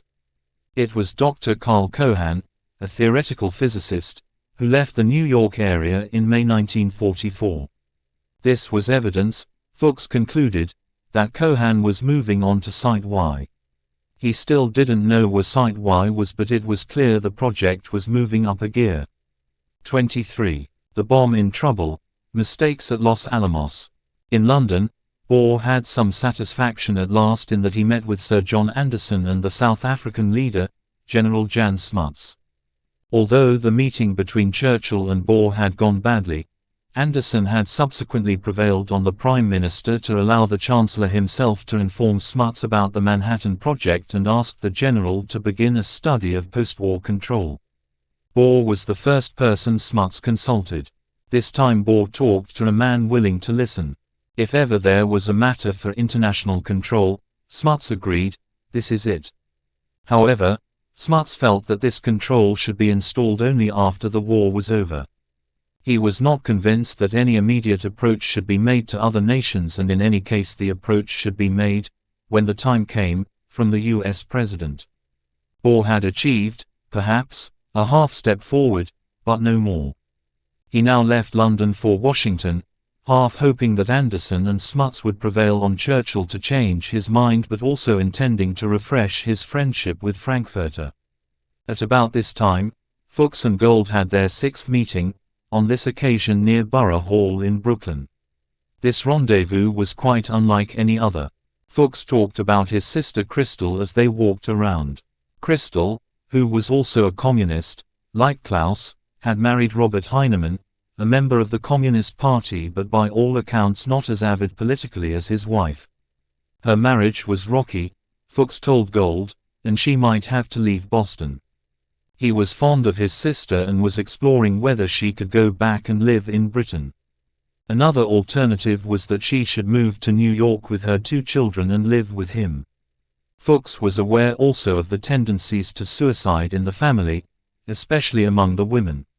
More, given the sensitivity of his position, he wanted to know from Gould how the Soviets would react to his taking his relatives in. Gould, who hadn't come across this kind of problem before, said it would take a while for him to have an answer. He then said that, prior to this meeting, he had been given several typewritten pieces of paper by John, about 3 by 9 inches, or irregular size, which had contained a number of questions relating to atomic energy. The phraseology of these questions, Gold later said, was extremely poor, and I had great difficulty in making any sense out of them. Gold got the impression that the translation had suffered in decoding from the Russian, and tried to explain this to Fuchs. But Fuchs seemed to take offense at being instructed and said very briefly that he had already covered all of such matters very thoroughly, and would continue to do so. As soon as possible after he returned to Washington, Bohr saw Frankfurter and told him of the disastrous meeting in London. Frankfurter lost no time in informing the president, who was highly amused by Churchill's reaction, which he thought typical of the Prime Minister in one of his belligerent moods. But he said he would now like to meet Bohr himself. In order to prevent the kind of meltdown that had occurred in Downing Street, Frankfurter told Bohr that he should prepare a carefully worded memorandum that the president could read and digest before they met. Through a very hot July, the memorandum went through many drafts, dictated by Bohr and typed up by his son, Arsch, since the matter was too secret for a secretary. So sequestered were they that Bohr even darned their socks while Arsch typed. The seventh meeting between Fuchs and Gold began on Fifth Avenue, near the Metropolitan Museum of Art. During an hour-and-a-half long stroll, in the many winding roads and small paths around Central Park on a very warm July day, at exactly the time Bohr was at work on his memorandum for the president, Fuchs again talked with Gold about his personal problems. He had a brother, Gerhard, convalescing in Switzerland after escaping from Torgau prison in East Germany. His daring and imaginative escape had been plotted with the aid of his wife, who had hidden a cache of civilian clothes near the prison so that Gerhard could disguise himself as an ordinary workman. Fuchs was proud of what his brother and sister-in-law had achieved, but naturally distressed at his tuberculosis. At that meeting Gold took it upon himself to tell Fuchs that it would be perfectly in order for him to bring his sister to New York and live with him, as he had asked at the previous rendezvous. In fact, Gold was acting off his own bat, because he hadn't discussed it with John. But in any case, the problem with Fuchs's sister appeared to have gone away, for Fuchs had some momentous news. He had been to Washington to meet James Chadwick, the most senior British scientist on the Manhattan Project. Chadwick had told Fuchs that it appeared more than likely he was being transferred. He, Fuchs, was being relocated, somewhere to the southwest, possibly New Mexico. In fact, Los Alamos was, to an extent, in trouble. Until then the detonation mechanism for a bomb had been planned as a so-called gun mechanism. One subcritical mass of nuclear material would be fired up the barrel of a cannon to amalgamate it with another subcritical ring fitted around the muzzle. The problem with this was that both uranium and plutonium fissioned spontaneously, as Flerov and Petržák had been the first to show. This meant that secondary neutrons might start a chain reaction prematurely, and cause predetonation, what someone called the fizzle of the century. This discovery of what one expert called the nasty properties of plutonium had emerged in the summer and provoked a crisis at Los Alamos. No one had foreseen that when plutonium was produced by exorbitantly expensive nuclear reactors, it would contain an unstable isotope, Pu-240, in which 1 gram of this impurity produced no fewer than 1.6 million spontaneous fissions every hour. This was such a devastating development that Oppenheimer, who was so worried that he had lost 30 pounds, to the point where his clothes were hanging off him, even considered resigning. But then saner counsels prevailed and it was decided to throw the book at the problem. By July 1944, when Fuchs saw Chadwick in Washington, Los Alamos had decided the gun mechanism had to be scrapped and another method, implosion, the rapid compression of a plutonium sphere to the size of an almond by a symmetrical detonation of conventional explosives, developed to replace it. But this was a complex process that needed the science of explosions to be developed to a more detailed level than ever before, and required a great amount of preliminary theoretical work, calculations about fluid motions, the correct placement of detonators, the geometry of the shell. Hans Bethe, who was head of the theoretical division and had worked with Rudolf Peierls at Manchester in the 1930s, asked Peierls to help with the theory. Peierls agreed, provided he could bring Tony Skyum and Klaus Fuchs. Bohr finally had his meeting with Roosevelt on Saturday the 26th of August, following which his spirits quite revived. The two men spent an hour and a quarter together, during which time the president laughed out loud at Bohr's description of Churchill's treatment of him, saying it was nothing other than the prime minister's black dog depressions, which were well known.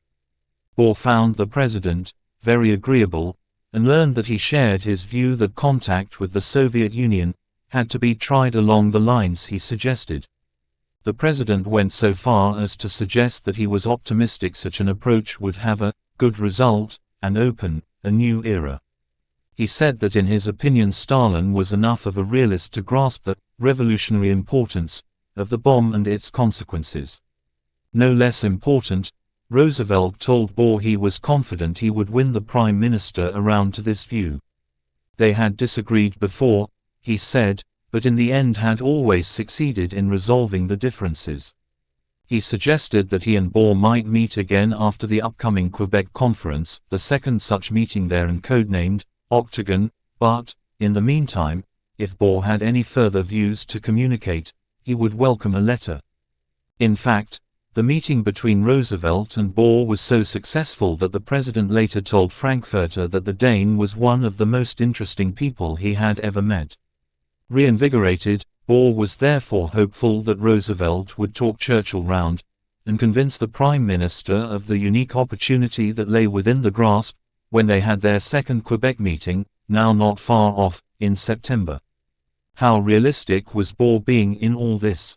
On the 13th of June 1944, weeks before Bohr met the president, Roosevelt and Churchill had signed an agreement and declaration of trust, which specified that the United States and Great Britain would work together in seeking to control available supplies of uranium and thorium ore during and after the war. The blunt truth is that the agreement was designed to ensure that, if an arms race did develop after the war, the United States would always have a great enough supply of raw material to ensure superiority.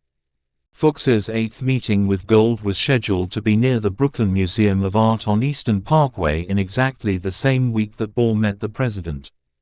Gold stood at the Bell Cinema and Brooklyn Library for quite some time, far longer than the 4 or 5 minute waiting period that had been agreed upon. But Fuchs failed to show. And he failed to show at the backup location also, near the junction of 96th Street and Central Park West. Gold was concerned. On this second occasion I became very worried, particularly since the area is very close to a section of New York where muggings often occur, and also the fact that Klaus was of slight build and might seem an inviting prey. Gold had no way of contacting Fuchs other than at these agreed meeting places. He didn't know how his Russian masters would take to the news that contact had been broken. He met with John, more than once, to discuss Fuchs's disappearance. John instructed Gold to visit Fuchs's apartment. On the way he bought a second-hand book, Thomas Mann's Joseph the Provider, and wrote Fuchs's name and address in it. He pretended he was returning it to its owner, but at the building the superintendent told him that Fuchs had left town.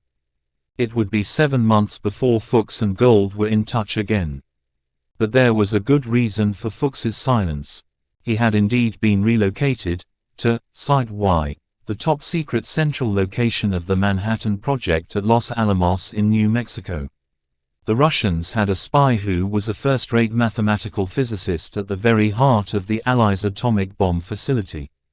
Moscow knew this already thanks to intelligence provided by other atomic spies in America, in particular Theodore Hall and David Greenglass. 24. The President's Mistake. Some historians have suggested that the atom bomb played a crucial role in Churchill's psychology because he was all too well aware, as the war's end came in sight, in 1944, that Britain's power and role in world affairs would soon be eclipsed by the United States and Russia, who would be the only two post-war superpowers. Possession of the bomb, and its denial to Russia, would at least enable Britain to hang on to some semblance of influence. Having made his mark as a belligerent, the Prime Minister had little taste for the task of post-war reconstruction that lay just over the horizon. The atom bomb, on the other hand, held out the promise of continued superiority, and continued post-war cooperation between Great Britain and the United States, and as such it was a forceful item on the agenda for the second conference held in Quebec, Canada, in September 1944 between Roosevelt and Churchill. Held in the afterglow of the liberation of France and Belgium, this was the 10th time the leaders had met in wartime. In fact, with both, their age was beginning to tell. Roosevelt, in particular, had grown frail. You could put your fist between his neck and collar, noted Charles Moran, Churchill's doctor, who accompanied him to Canada. Before he had embarked for Quebec, Churchill had asked for a briefing note from Cherwell. Cherwell was not encouraging the extraordinary American ideas on security. He said he meant Groves's mania for compartmentalization made it difficult to arrive at a fully considered verdict about progress on the bomb. But he doubted at that stage that the weapon would be built in time to be of use in the war. In another telegram to the Prime Minister, on the 12th of September, the very day the conference started, Cherwell urged the Prime Minister to get from the President some specific idea about his country's post-war energy policy. Do they wish, Cherwell had written, as we should like, to go on collaborating after Japan is defeated, and could the two countries continue to cooperate in developing such a vital weapon unless they were united by a close military alliance? Single quote. As things turned out, the bomb was not considered in the Second Quebec Conference proper, but was saved for a subsequent meeting, at the President's country retreat, Hyde Park, in the Hudson River Valley, held over a few days immediately after the Quebec gathering ended, and no quarter was given. As a result of those more private deliberations, an aide-memoire was drawn up, which the two leaders signed on the 19th of September. Churchill completely won over the President, convincing him of the need for secrecy, arguing that Bohr's attitude, though shared by many other scientists and many officials surrounding himself and Roosevelt, was little short of treason. The second paragraph of the agreement read that, full collaboration between the United States and the British government in developing tube alloys for military and commercial purposes should continue after the defeat of Japan unless and until terminated by joint agreement. The aide-memoire also contained wording that indicated what was in Roosevelt's mind at that time. When a bomb is finally available, it might perhaps, after mature consideration, be used against the Japanese, who should be warned that this bombardment will be repeated until they surrender. But Churchill's hostility to Bohr warped his judgment so much that this hostility crept into the agreement. Inquiries should be made regarding the activities of Professor Bohr and steps taken to ensure that he is responsible for no leakage of information, particularly to the Russians. The suggestion that the world should be informed regarding tube alloys, with a view to an international agreement regarding its control and use, is not accepted. The matter should continue to be regarded as of the utmost secrecy. This was, in effect, a deliberate misrepresentation of what Bohr was saying. He never at any time argued that the world be informed about the bomb. He focused on the Soviet Union only and on the bomb's existence only, so as to avoid its possession and use being seen as coercive. As Martin Sherwin phrases it, the agreement bears all the marks both of Churchill's attitude toward the bomb and of his distrust of Bohr. By general agreement among historians, Churchill himself wrote the document, or at least edited it. The word usage is British English. In a draft of the aide-memoire, the phrase, might perhaps, after mature consideration, was written in Churchill's handwriting in place of the single word, should.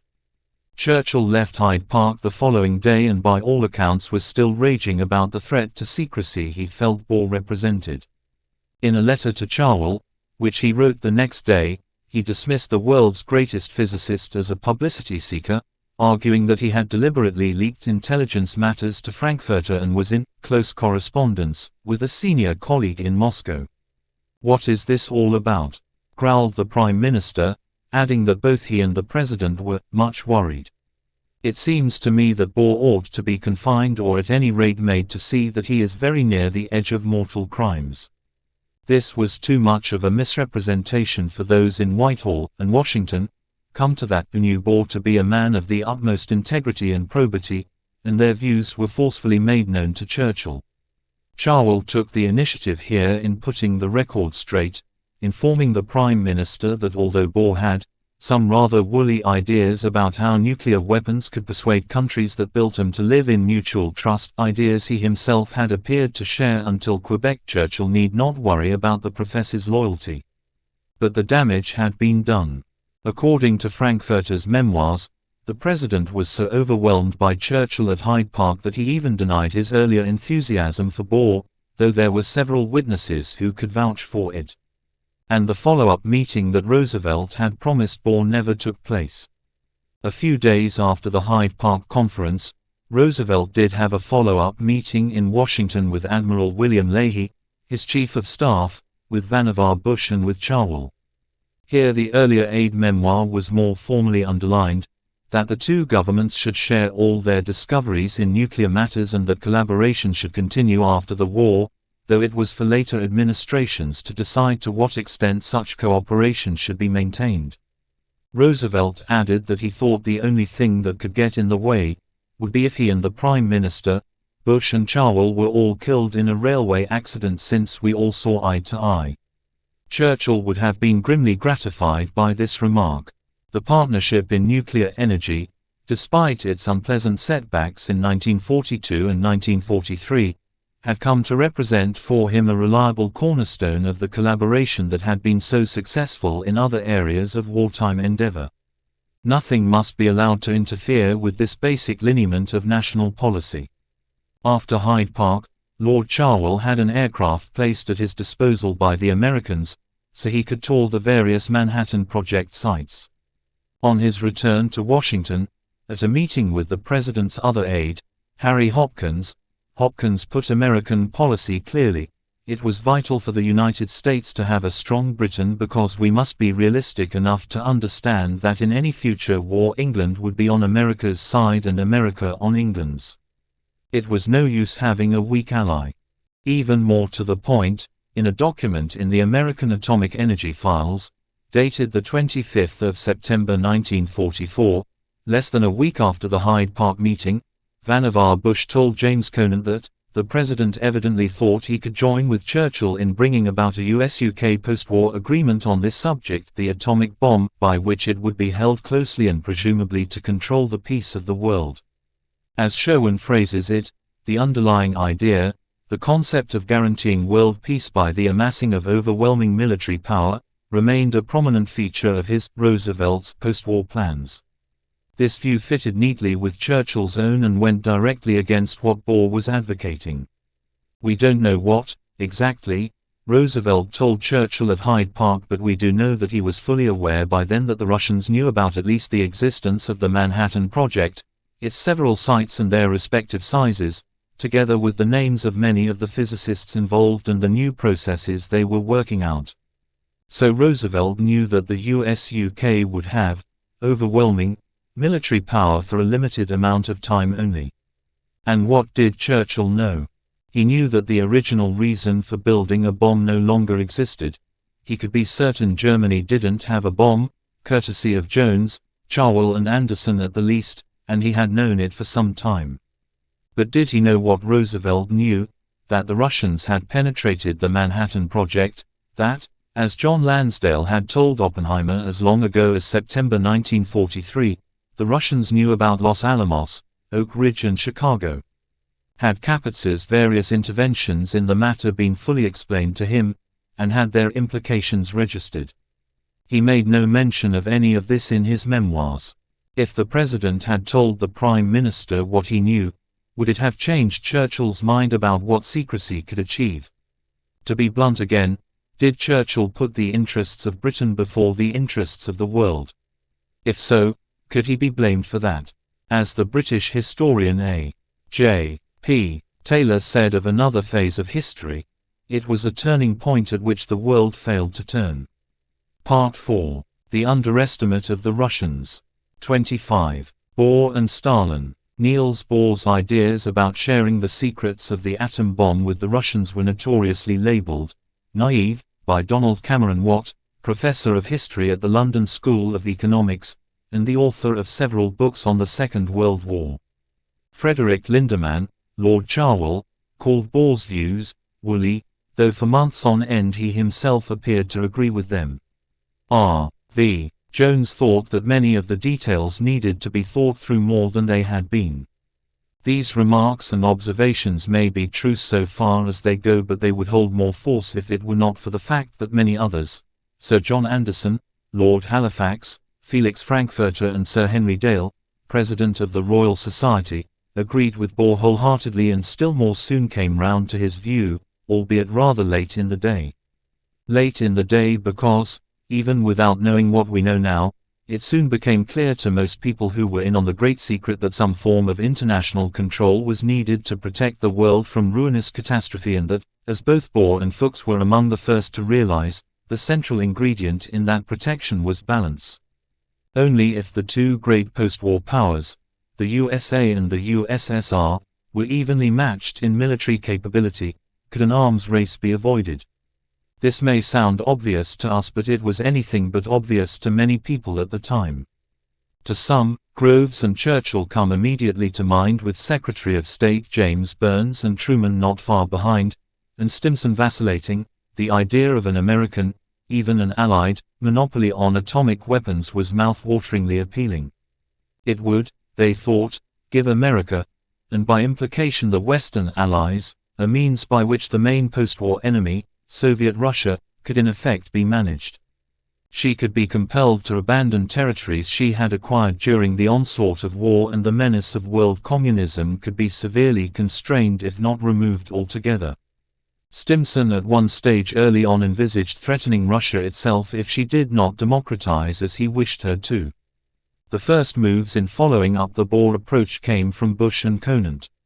Neither had been in a hurry to precipitate post-war issues, but, in the summer of 1944, just ahead of the Second Quebec Conference, they formed the view that the time had come for earnest thoughts about arrangements for both domestic and international control.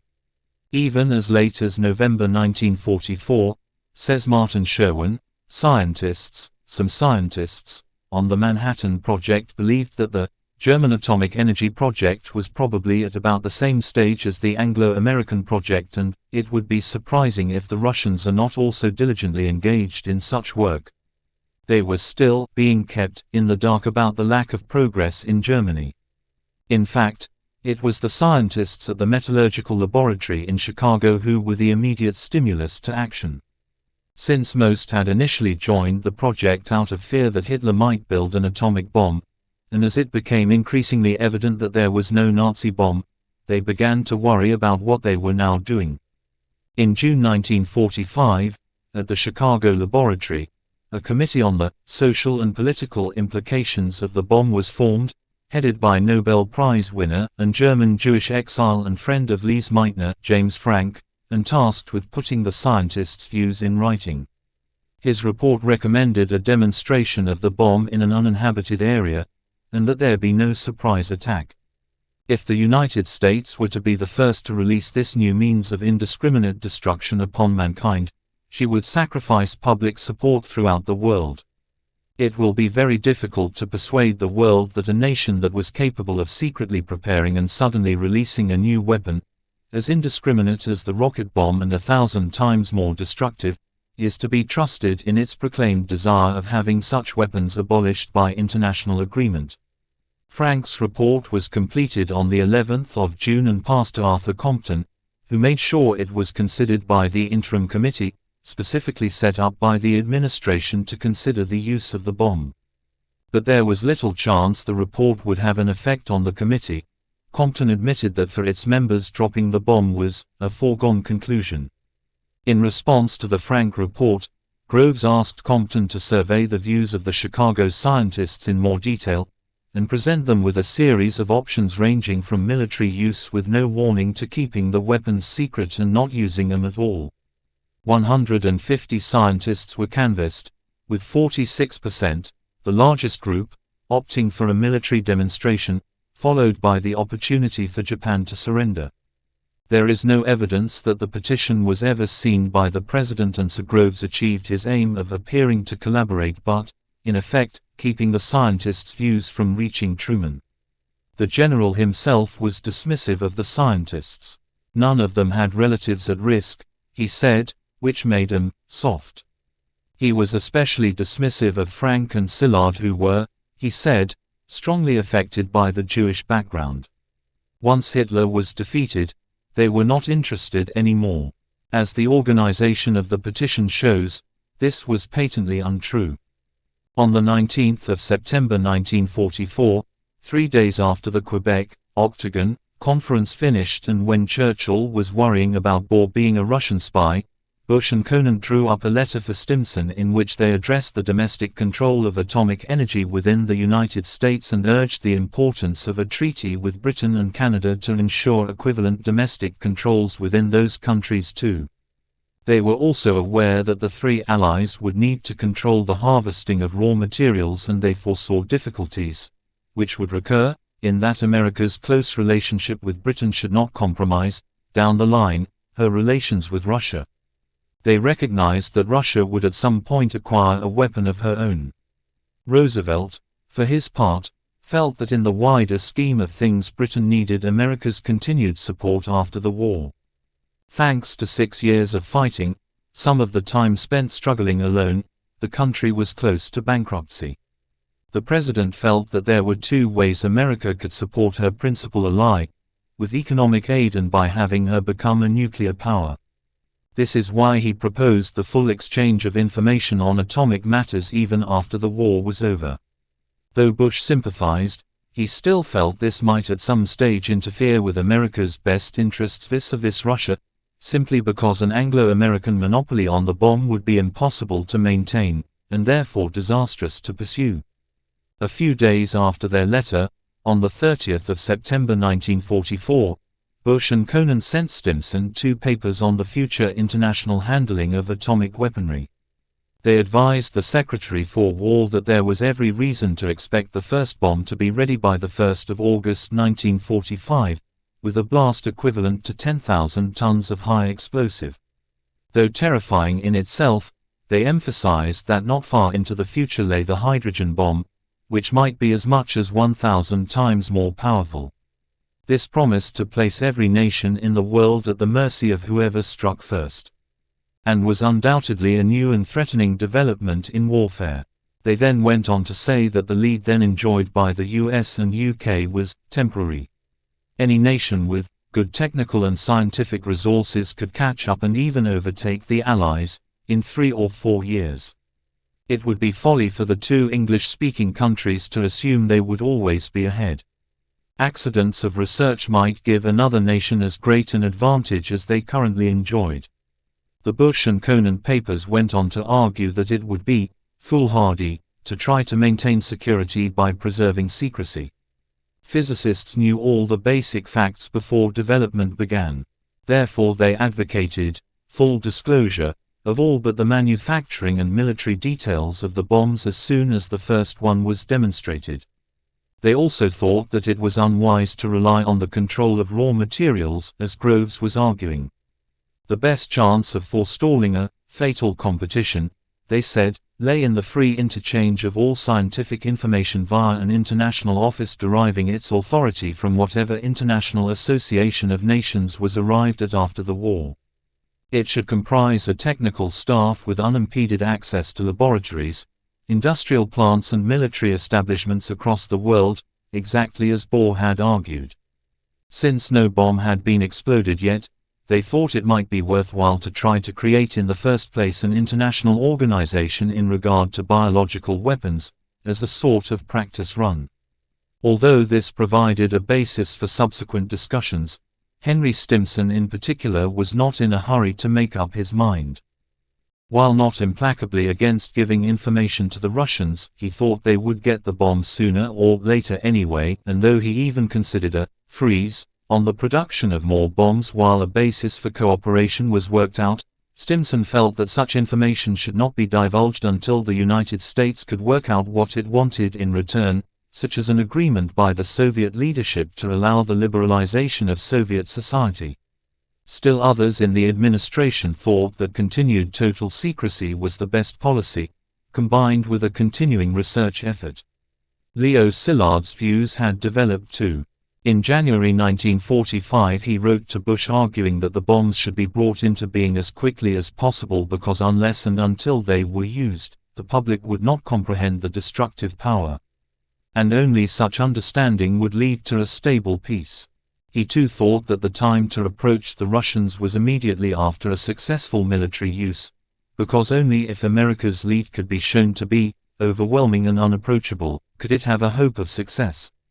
The Yalta Conference, codenamed Argonaut, and held in the Crimea from 4 to the 11th of February 1945, was the last time the original Big Three met.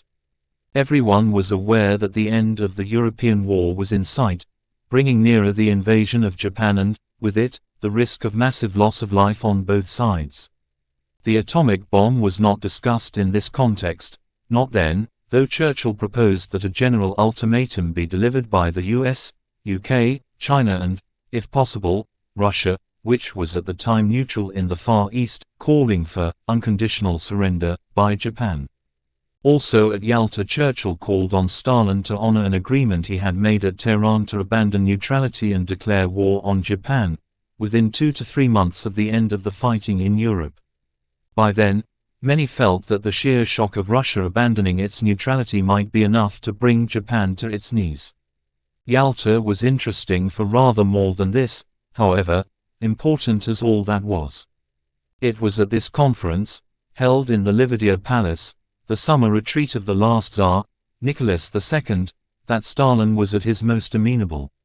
Ahead of Argonaut, both Churchill and Roosevelt had felt that the Balkans, save for Greece, were lost to the Bolsheviks, as was Poland. In fact, they found Stalin agreeing to free elections in Poland, as soon as practicable, and signing a Declaration of Liberated Europe, which included the right of national self-determination.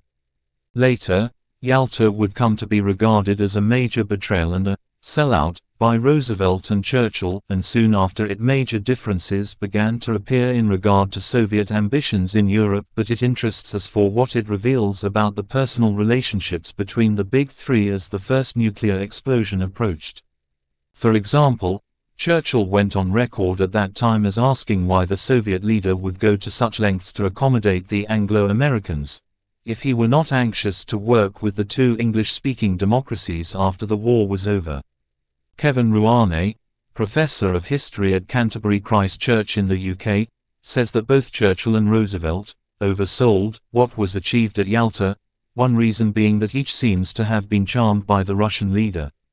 The Prime Minister told Parliament after he returned to London, "The impression I brought back from the Crimea is that Marshal Stalin and the Soviet leaders wished to live in honorable friendship and equality with the Western democracies. I feel also that their word is their bond." He further told the cabinet that Stalin meant well to Poland and the world, that the promised elections would be free and fair, and that although Prime Minister Neville Chamberlain had been wrong to trust Hitler, "I don't think I'm wrong about Stalin." He also added that Roosevelt felt much the same way as he did. "If only I could dine with Stalin once a week, there would be no trouble at all. We get on like a house on fire." Churchill even expressed the view that, in working alongside the Western democracies, Russia might be in the process of purging itself of its revolutionary outlook, and was giving grounds for believing that the Soviet Union would settle down and become a peace-loving member of the international community. At the same time, however, he didn't like the way the president's thoughts about the atomic bomb appeared to be changing. Roosevelt, it seemed to Churchill, was wavering in his view about keeping the bomb secret. One reason was because Russian diplomats at Yalta were asking pointed questions about weaponry. Another was that keeping Stalin in the dark risked damaging long-term relations concerning international control. A third was because he knew the secret was hardly a secret anymore, he had been kept apprised of the FBI reports. And finally, there was always the possibility that atomic knowledge could be traded for other political quid pro quos. Churchill didn't see any of this, or want to see it. From his point of view, international control threatened, above all, the Anglo-American monopoly and the special relationship that went with it, which was his main strategic goal. Roosevelt, like Bush however, was not entirely convinced that Anglo-American cooperation was in America's best interests. He was sympathetic to Britain, yes, but he appears to have been troubled by the incompatibility of withholding information from Stalin while anticipating so much further collaboration with the Russians in the future.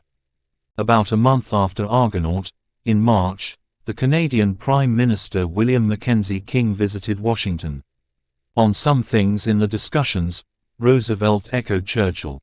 He did not think there was anything to fear particularly from Stalin in the future, King wrote in his diary. Specifically on atomic matters, however, Roosevelt told Mackenzie King that he thought the Russians had been experimenting and knew something about what was being done. As Mackenzie King observed, if this was true then continued secrecy could be counterproductive. Single quote. Time had come to tell them how far the developments had gone. But, the president added, Churchill was opposed to doing this. Following Roosevelt's fatal stroke on the 12th of April that year, Stimson briefed the new president, Harry Truman, 11 days later, on the 23rd. He presented the new commander-in-chief not just with intelligence about the bomb but with the arguments for and against international control. These had been prepared by himself and his aide, Harvey Bundy, on the advice of Bush and Conant. Groves was also present at the meeting.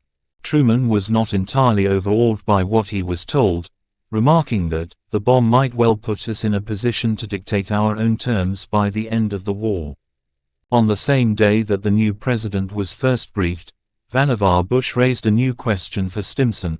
What was the best time to tell Soviet leaders about the bomb and the hopes for its control? Single quote. By now Stalin was being more and more difficult, especially in regard to Poland, consistently sabotaging Allied plans and contributing to a rising tide of mistrust. So much so that by the end of April Stimson feared a head-on collision. Still others urged that, in regard to Poland, Russia needed a cordon sanitaire in Eastern Europe, and could not be bullied into acquiescence, and that only friendship could beget cooperation. By this time Bohr had refined his views in another memo, which Bush warmly endorsed, and in which he said it was all the more urgent to tell the Russians because, with the progress they were making in Eastern Europe, they might soon get their hands on the German physicists working on whatever nuclear project they had going. It was important to raise the question of international control while it could be done in a spirit of friendly advice. If the United States delayed to await further developments, its overtures might seem an attempt at coercion no great nation could accept.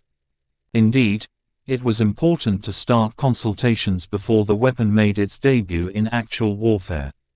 This would permit negotiation before public discussion aroused passions and introduced complications. It bears repeating that Bohr had thought through the problems of nuclear collaboration more than anyone else. He was far from being naive. The Interim Committee to Advise the President came into being in May 1945, 8 long months since Bush and Conant had drawn up their initial memorandum. They were crucial months because at the end of that time the European war was drawing to a close, and there were still substantive questions to address.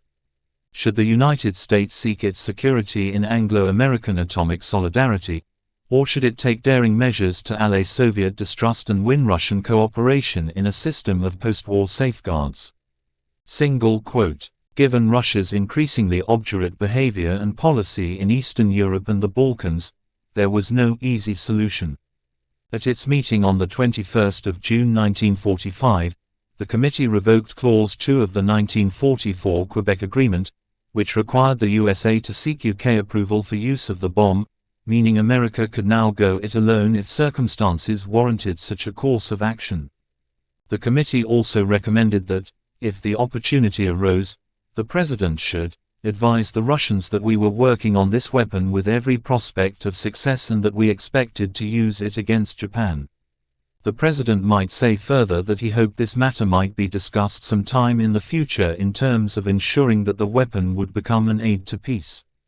The committee also stipulated that should the Russians ask for more details, they should be told no additional information would be provided, not then, anyway. The selection of targets in Japan was a fraught one. There was some disagreement among specialists as to whether the atomic bomb was a new type of weapon or whether it was much the same as other explosives, only more powerful. The target committee had originally selected 17 potential cities for study, later narrowed to 5, labeled R, most desirable, A and B, the reserve list. Part of the point in the selection of targets was to prove that the weapon was a shocking innovation, and for this purpose Groves and his scientific counterparts wanted a clean background against which to judge the effects of the bomb. An undamaged target was more likely to fit into the shock strategy by showing the significance of this single weapon. The fact is that Groves was worried that the extensive firebombing raids, carried out over Tokyo in March that year, which had killed tens of thousands of civilians, would mean that the atom bomb might not stand out as a shocking weapon and not bring about surrender, as was hoped. For this reason he was keen to bomb Kyoto, Japan's ancient cultural center, with many beautiful buildings and gardens, and where, it was thought, the highly intelligent and cultured citizens might push the government towards surrender. He was, however, overruled, more than once, by Stimson, who thought such a plan barbaric. The prelude to the attacks on Hiroshima and Nagasaki left quite a lot to be desired, according to Michael Gordon. Only at the last minute were written orders required. Until that point the bomb might have been dropped on the basis of verbal orders alone, little more than a conversation, with all the confusion that might have engendered. This, he says, was mainly Groves's doing. Groves stacked the deck so that everyone involved in the decision to use the atomic bomb had a vested interest in seeing those bombs used as quickly and as often as necessary. Gordon also shows that a concern with radioactivity, perhaps the defining aspect of atomic bombs, only became a concern after surrender. During the war radioactivity was consistently underestimated or ignored. There was even a plan to follow the atom bomb with a firebombing raid which, on account of radiation, would have been suicidal for the pilots. Groves, for instance, so little understood the dangers and spread of radiation despite the fact that he said nuclear physics was not difficult, that he told General Marshall American troops could enter the area within about 30 minutes of the detonation. The firebombing raid was abandoned but not because of the risk of radiation, rather because Groves insisted on a single atomic bombing so that the effects of the blast could be evaluated cleanly. Groves was unprepared for the news of radiation sickness, and sincerely puzzled by it. Stimson's Undersecretary of War, John J. McCloy, admitted later, that when the bomb was used, before it was used and at the time it was used, we had no basic concept of the damage it would do. At this time, ignorance was compounded by obfuscation, to put it lightly.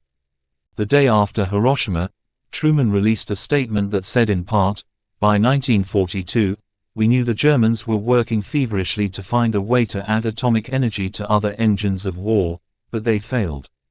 If not an actual untruth, this statement was seriously misleading. Since the middle of 1942, the Allies, some of the Allies, had known that Germany was not doing any such thing. Churchill released an equivalent statement, by God's mercy British and American science outpaced all German efforts. These were on a considerable scale, but far behind. The possession of these powers by the Germans at any time might have altered the result of the war, and profound anxiety was felt by those who were informed. This was a deeper distortion, both statements presumably being made to justify the great cost and appalling damage inflicted by the bomb and to forestall any awkward questions. 9 days later, Churchill addressed the House of Commons. He told Parliament that he was in entire agreement, with the President, that the secrets of the atomic bomb should so far as is possible not be imparted at the present time to any other country in the world. He added that there would be, at least 3 and perhaps 4, years before the US could be overtaken, and in those years, a sublime moment in the history of the world, we must remold the relationships of all men, wherever they dwell, in all the nations. This was a public stance. But privately, 3 weeks before, at Potsdam, the last meeting of the 3 leaders of the USA, Great Britain and Russia, he had argued for a diplomatic showdown, a favorite word of his, in which he thought that the bomb could be used as a key to breaking the Soviet hold on Eastern Europe. Bohr, as we have seen, was criticized for being naive. Was Churchill any less so? Belligerents can be naive, too. What seems clear is that the Prime Minister was by no means as nuanced as Roosevelt was. It is not certain, for example, that FDR would have embraced the view that many did who were in on the secret, that, once the bomb was built, it would inevitably be employed. The Quebec Agreement had referred to mature consideration of the problem, and Roosevelt's general approach to the Soviet Union was both more subtle and more oriented to cooperation than either Churchill's or Truman's. Most important of all, as Gar Alperovitz has pointed out, if FDR had lived, James Burns would never have become Secretary of State. Alongside Truman himself, and Churchill and General Groves, Burns was by far the most belligerent of the Allied leaders at the end of the war and the beginning of the Cold War. These men were all for using the bomb as quickly as possible. Even James Chadwick, perhaps the only scientist of either nationality to get on with Groves, eventually came to the view that the general had connived to keep the British out of the project and, with Burns, was a high-level obstructionist. But the military and diplomatic aspects of the weapon were just as clear to Stalin as they were to Churchill and Truman. Stalin had actually comported himself cleverly at Potsdam, when Truman had mentioned, almost in passing, that the US had a new, especially powerful explosive, and the Marshal had feigned indifference. He had not forgotten, as Churchill appeared conveniently to forget, that Britain had an agreement with Russia to share all developments on new war technology, and she was not playing fair. And when Stalin was finally told, at the conference, Churchill again misinterpreted his reaction. On the final day, the Prime Minister rounded on Stalin over Russian behavior towards the Balkan nations and in Eastern Europe. An iron fence has come down around them, he hissed. Fairy tales. Stalin spat back. Then, as the awkward meeting began to break up, around 7:30, Truman approached the Soviet leader. Churchill was watching, knowing what was coming. By now they had both digested Groves's report on the Trinity test of the plutonium bomb in the Alamogordo Desert, received the day before and showing that the bomb not only worked, but was more powerful than had been thought. CP 3. I knew what the President was going to do. What was vital to measure was its effect on Stalin. I can see it all as if it were yesterday. He seemed to be delighted. A new bomb, of extraordinary power, probably decisive in the whole Japanese war. What a bit of luck. This was my impression at the moment, and I was sure that he had no idea of the significance of what he was being told. Evidently in his immense toils and stresses the atomic bomb had played no part. If he had the slightest idea of the revolution in world affairs that was in progress, his reactions would have been obvious. But his face remained gay and genial. As we were waiting for our cars I found myself near Truman. How did it go? I asked. He never asked a question, he replied. I was certain therefore that at that date Stalin had no special knowledge of the vast process of research upon which the United States and Britain had been engaged for so long. Truman's own version is equally misguided and revealing. He didn't know what I was talking about. I told him we had been experimenting with this tremendously high explosive in New Mexico and that it had been successful. He had a pleasant expression on his face, and I don't think he knew what I was talking about, and I didn't care whether he did or not. Like Churchill, Truman was convinced that Stalin knew no more about it than the man in the moon. Their confidence suggests that neither Churchill nor Truman knew what Roosevelt had known, that the Russians had penetrated the Manhattan Project. But of course they were both mistaken, and grievously so. Moreover, after he got the news about the Alamogordo test, Truman's behavior changed. He became more assertive at Potsdam, which, of course, Stalin noticed. In fact, Stalin, we now know, had been expecting some sort of approach from the Americans at the conference and had agreed with Beria that he should pretend not to understand. Although Stalin was expecting something at Potsdam, he seems nevertheless to have been shaken. Michael Gordon makes the interesting observation that, on the 6th of August, the day of the Hiroshima bombing, the Soviet leader refused to see anyone, which paralleled his reaction to the Nazi invasion of the Soviet Union, on the 22nd of June 1941, indicating severe shock and depression. Stalin had been unnerved, but perhaps not as much as he might have been. Marshal Zhukov later reported, Stalin pretended he saw nothing special in what Truman had imparted to him. Both Churchill and many other Anglo-American authors subsequently assumed that Stalin had really failed to fathom the significance of what he had heard. In actual fact, on returning to his quarters after this meeting, Stalin in my presence told Molotov about his conversation with Truman. "They're raising the price," said Molotov. Stalin gave a laugh. "Let them. We'll have to have a talk with Kurchatov and get him to speed things up." Molotov's own recollection was no less interesting. Truman didn't say, "atomic bomb," but we got the point at once. We realized they couldn't yet unleash a war, that they had only 1 or 2 atomic bombs, but even if they had some bombs left, so few weapons could not have played a significant role. As Richard Rhodes points out, the most important point in this recollection is that the Soviet leadership grasped how many bombs the US had. Fuchs, we now know, was partly responsible for this. Despite everything, as David Holloway contends, it seems that Stalin didn't really grasp the full significance of the bomb until Hiroshima. Yakov Tiletsky was a physicist on the staff of the NKVD, and he recorded that after the explosion at Hiroshima, Stalin had a tremendous blow-up for the first time since the war began, losing his temper, banging his fists on the table and stamping his feet. Tiletsky conceded that his leader had something to be angry about. After all, the dream of extending the socialist revolution throughout Europe had collapsed, the dream that had seemed so close to realization after Germany's capitulation. In mid-August, barely a week after Hiroshima, Stalin summoned the People's Commissar of Munitions, Boris Vanakov, and some of his senior staff, Kurchatov among them. "A single demand of you, comrades," Stalin growled. "Provide us with atomic weapons in the shortest possible time. You know that Hiroshima has shaken the whole world. The equilibrium has been destroyed. War is barbaric," Stalin also remarked at this time. "But using the A-bomb is a super barbarity. And there was no need to use it. Japan was already doomed." Single quote. With Japan already defeated, Molotov for one had no doubt why the bomb was used. The 2 bombs were not aimed at Japan but rather at the Soviet Union. They, the Americans, said, "Bear in mind you don't have an atomic bomb and we do, and this is what the consequences will be like if you make the wrong move." Stalin thought along similar lines.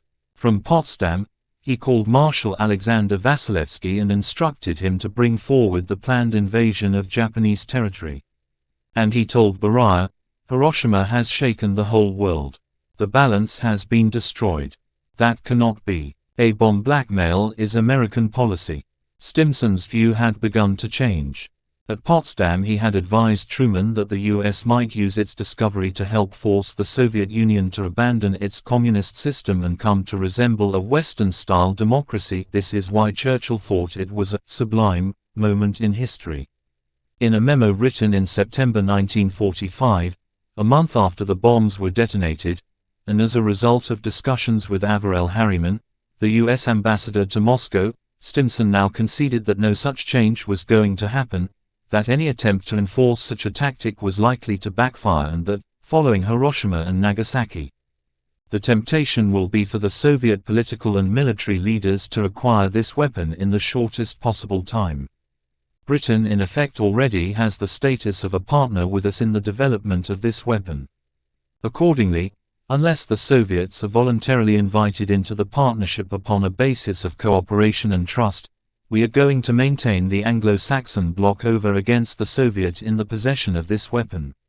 Such a condition will almost certainly stimulate feverish activity on the part of the Soviet toward the development of the bomb in what will in effect be a secret armament race of a rather desperate character. The question then is how long we can afford to enjoy our momentary superiority in the hope of achieving our immediate Peace Council objectives. Stimson also foresaw that the advent of the atomic bomb risked the destruction of the Grand Alliance, which had performed so well against the Axis countries. Bohr could not have put it better, nor what followed. Those relations may be perhaps irretrievably embittered by the way in which we approach the solution of the bomb with Russia. For if we fail to approach them now and merely continue to negotiate with them, having this weapon rather ostentatiously on our hip, their suspicions and the distrust of our purposes and motives will increase. It is my judgment that the Soviet would be more apt to respond sincerely to a direct and forthright approach made by the United States on this subject than, if the approach were made after a succession of express or implied threats or near threats in our peace negotiations. Truman did not agree. Early in the following month, on a visit to Tiptonville in Tennessee, he made it clear to a posse of reporters accompanying him that the U.S. would keep control of all atomic technological information. "I don't think it would do any good to let them in on the know-how," he said, "because I don't think they could do it anyway." He even acknowledged the beginnings of an arms race, in which, he insisted, we would stay ahead. An interesting sidelight was provided by Eisenhower, who visited Moscow shortly after Hiroshima and, according to Edgar Snow, in the course of a private conversation there, spoke as follows. "Before the bomb was used, I would have said yes, I was sure we could keep the peace with Russia. Now, I don't know. I had hoped the bomb wouldn't figure in this war. Until now I would have said that we three, Britain with her mighty fleet, America with the strongest air force, and Russia with the strongest land force on the continent, we three could have guaranteed the peace of the world for a long, long time to come. But now I don't know.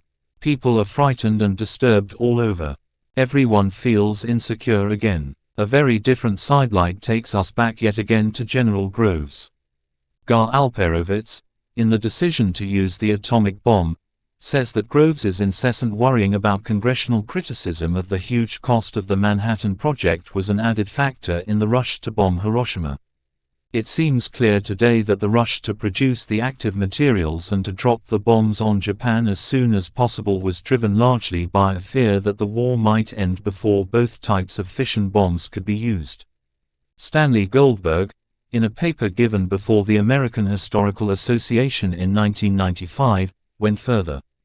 The three most important factors in dropping the bomb, he says, were momentum, protection of the reputations of the civilian and military leadership of the project, and the personal ambitions of some, especially General Leslie R. Groves. Goldberg was at the time planning a biography of Groves but died before it could be completed.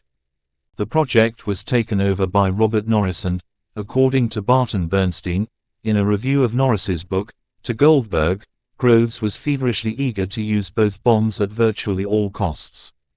Goldberg, says Bernstein, was unreliable in many ways, but this does place into context a memorandum sent to the Adjutant General by General Kenneth D. Nichols, Groves's deputy, written as Nichols was preparing to retire on the 27th of October 1953. The subject of the memo was custody of Manhattan District classified files and read, "The files contain highly classified information concerning the Manhattan District.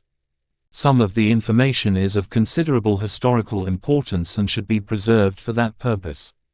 Other parts of the files are of particular value for protecting the interests of the War Department, General Groves and General Nichols." Stimson, meanwhile, had changed his mind again. By now he thought there was a mountain of evidence showing that Stalin and his fellow leaders were committed to a policy of expansion and dictatorial repression. In these circumstances, we should stand by with all the bombs we have got and can make, until Russia learns to be decent. Sean Malloy, in his book on Stimson and his ordeal over the atom bomb, makes it clear that the Secretary of War, more than anyone in the Roosevelt and Truman administrations, wrestled with his conscience about when and what and how to tell the Russians. In the end, the tragedy was that Stimson failed to evolve a coherent and durable viewpoint. And that failure was writ large in American policy, right through until 1949. The extent to which not everyone was thinking straight is shown by the publication of the so-called Smith Report, Atomic Energy for Military Purposes, only days after the bombs exploded. Henry de Wolfe Smith was a Princeton physicist whose 264-page report was designed to make the basic principles of the bomb's operations available to all comers. In practice, it was Groves's way to show what could be talked about and what couldn't. When Chadwick read the draft, he was perturbed, but Groves argued that the information it contained could help an adversary by at the most 3 months. The report was a runaway publishing success, going into 9 editions and being translated into 40 languages. But there seems no doubt that it did help the Russians to an extent. As we shall see, it was a small own goal. Disappointed that they had had so little influence on government policy, despite their intimate connection with the bombs, and that the Frank report had been ignored by high officials, a group of scientists, mainly from Chicago, formed the ASC, the Atomic Scientists of Chicago. In their most noteworthy initiative, they met at Steinway's drugstore on 57th Street in December 1945 and conceived the idea of the Bulletin of Atomic Scientists, a journal to warn the general public on the dangers of atomic warfare, and to advocate international control of nuclear weapons. In a still more imaginative exercise, in 1947 they initiated the so-called Doomsday Clock, a clock face in which the hands were set nearer to or further away from midnight, signifying the apocalypse, to indicate how close the world was, in the judgment of the atomic scientists, to nuclear catastrophe. As imaginative exercises, the bulletin and the clock were a success. But scientists were never allowed to play a central role in arms control, and this is certainly one area where Bohr's ideas were stillborn. He had always thought that the international agreement of physicists would be easier to achieve than that of politicians or military men. Mindful of the small number of nuclear physicists that then existed, and only too well aware of the close collaboration of those individuals in the 1920s and 1930s, before the war, and that they all knew each other, had shared laboratories and prizes, had attended the same conferences, and in many cases, despite the different nationalities, were friends, he thought this was an asset to the world that could be fruitfully exploited. And he was not alone. Heisenberg once said, admittedly after the war, in the summer of 1939, 12 people might still have been able, by coming to mutual agreement, to prevent the construction of atomic bombs. He added that he had just such an agreement in mind when he went to see Bohr, and that he hoped to propose the possibility that Bohr might serve as an intermediary in arranging a secret agreement among German and American physicists to use their influence at this delicate moment to stress the difficulties of making a bomb and thereby avoid its use in the war, by either side. One of the earliest accounts of Heisenberg's post-war claims is contained in a letter from Francis Simon to Michael Perrin, written in March 1948. Heisenberg had been in Cambridge but visited Oxford for a couple of days, and he had a number of meetings with Simon. He was, apparently, much disturbed by the book that Samuel Goudsmit had written about alsos. In fact, says Simon, he was infuriated. Heisenberg claims that German scientists had no other wish than to prevent Hitler from getting the bomb. They knew about everything, including the fast neutron reaction and the possibility of using plutonium, but all their actions were determined by their aim to mislead Hitler and the high-ups about the possibility of a bomb. He said that if he had gone to Hitler at the beginning of the war and told him what he knew, then he was quite sure that Germany could have developed the atomic bomb just like the Allies. I replied that judging from the reports that came into our hands, This did not seem very plausible, and we had more or less the same impression about the German effort that was expressed in Goudsmit's book. In particular, no serious mention of the plutonium possibilities was made in the German reports, nor about the possibility of a fast neutron bomb. The German scientists thought of a bomb as a whole heavy water pile that one had to drop. This incidentally was confirmed by Bonhoeffer when I saw him in Oxford last year. Heisenberg tried to ridicule this. In particular, he emphasized that he always knew that the bomb would be the size of a pineapple. Naturally, I could not tell him about some of our sources of information, from which we knew for certain that his story does not correspond with the facts.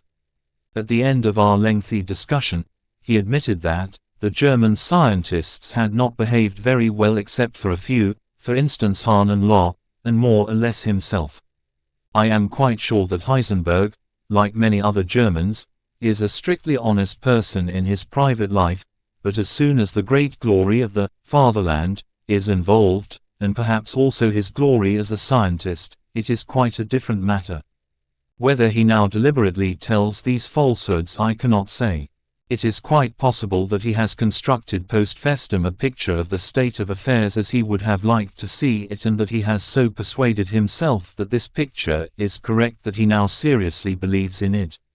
One should also compare what Heisenberg says in his Naturwissenschaften article. There he also emphasized that the German scientists did not bother much about the bomb, but he gave quite a different reason, namely, that they knew that the industrial effort was too much for Germany. Two things are clear, that what he says does not correspond with the facts, and b. that he tells these stories with an air of complete sincerity and conviction. I am sending a copy of this to Copcroft, who I know will be interested. Weizsäcker said much the same in a letter to Thomas Powers in March 1988. Bohr was the great moral authority for all of us, and Heisenberg wanted first to find out whether perhaps under the guidance or help of Bohr the physicists of the world could come to a mutual agreement on the way in which the horrible responsibility that was posed upon them by the possibility of nuclear weapons would be carried by the community of physicists. He put it more strongly in a letter to the editor of Die Zeit in 1991. The true goal of the visit by Heisenberg with Bohr was to discuss with Bohr whether physicists all over the world might be able to join together in order that the bomb not be built. Powers was not impressed by Weizsäcker's argument, feeling that it was an exceedingly dangerous course for any physicist to follow, and of course it is at dramatic odds with what Bohr remembered. But Heisenberg and Weizsäcker's idea of the community of physicists playing a uniquely informed role in the control of developments in nuclear research, or something very like it, was certainly at the back of Bohr's mind when he went to see Churchill and Roosevelt. Something very similar was also at the back of Piotr Kaputz's mind, too. His very approach to Bohr, in the letter Bohr received in London in April 1944 while waiting to see the Prime Minister, reflected his belief that scientists had a role to play in securing international peace. Bohr had held himself ready, while he had been in London, to travel to the Soviet Union as a Western emissary.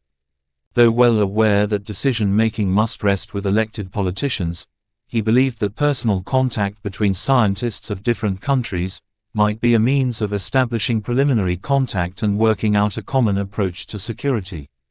In October 1945, Kapitsa wrote to Stalin calling for closer relations between scientists and politicians, and greater trust.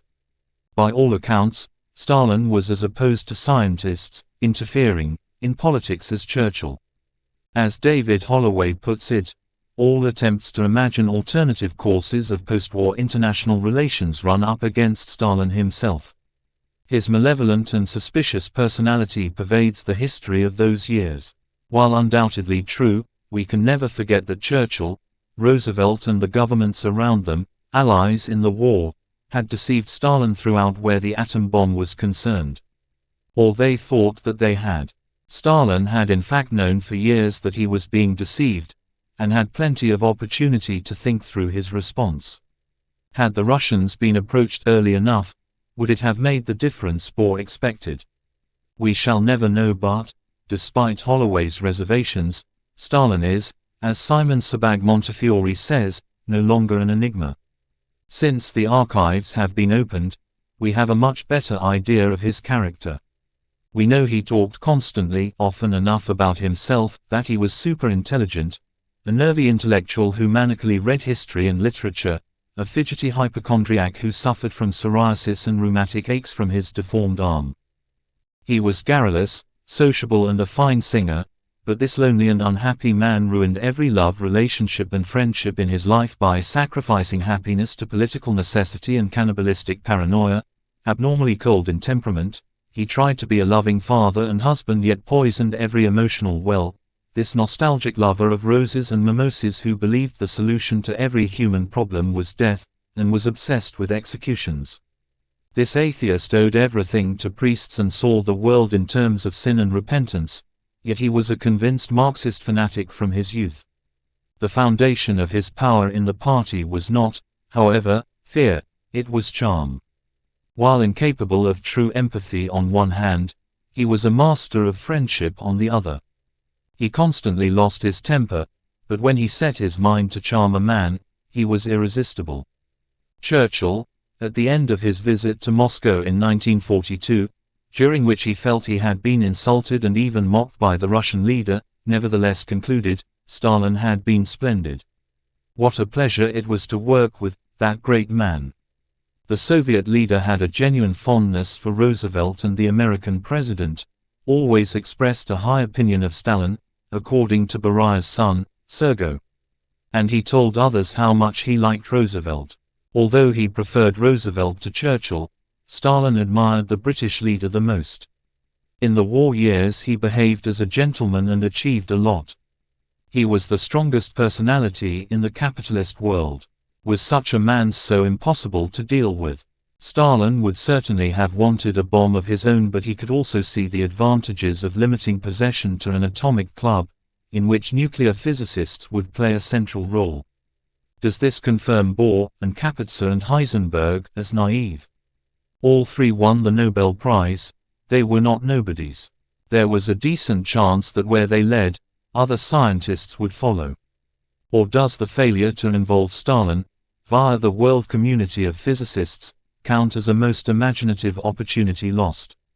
This was echoed, in a way, by Norris Bradbury, the director of Los Alamos who followed Oppenheimer. He thought that the occasional demonstration of an atomic bomb, not weapon, may have a salutary effect on the world. The Russians did what they could to capitalize on this. In an instruction to Kvasnikov in New York in August 1945, Moscow urged him to use the statements by Truman and Churchill, to the effect that the bomb's technicalities would remain secret, as an argument to recruit agents among scientists. Not included were details of Groves's instructions to the governor of New Mexico that he might have to impose a state of emergency if the explosion was bigger than calculated, or that he gave instructions for 3 press releases for 3 different outcomes, a story of an explosion without any casualties or damage, a second about severe damage, and a third consisting of obituaries of all those present at the test. This too shows the uncertainty about the bomb's destructive power. Trinity was banner headlines in El Paso, 6 lines in the Washington Post. This sentiment appears to have lingered, despite the evidence. In late January 1953, just as he was leaving office, Truman told a reporter, "I am not convinced Russia has the bomb. I am not convinced the Russians have achieved the know-how to put the complicated mechanism together to make an A-bomb work." 26. Fuchs, shining in the shadows. Over the next years, at the very beginning of the Cold War, both American officials and Churchill, now out of power, following his surprise general election defeat in late July 1945, considered the idea of a preemptive attack. More than once, far more than once, Churchill aired his view that Russia should be atom-bombed into submission, that the country could be cowed by, say, 1 bomb on Moscow, which would destroy the leadership and leave the country rudderless, reflecting a view that a highly concentrated dictatorship was especially susceptible to atomic bombing. Or that Russia should be told to withdraw from the Balkans or Poland, say, or face the consequences. Much the same attitudes also informed the plans to set up a United Nations Atomic Energy Authority of some kind.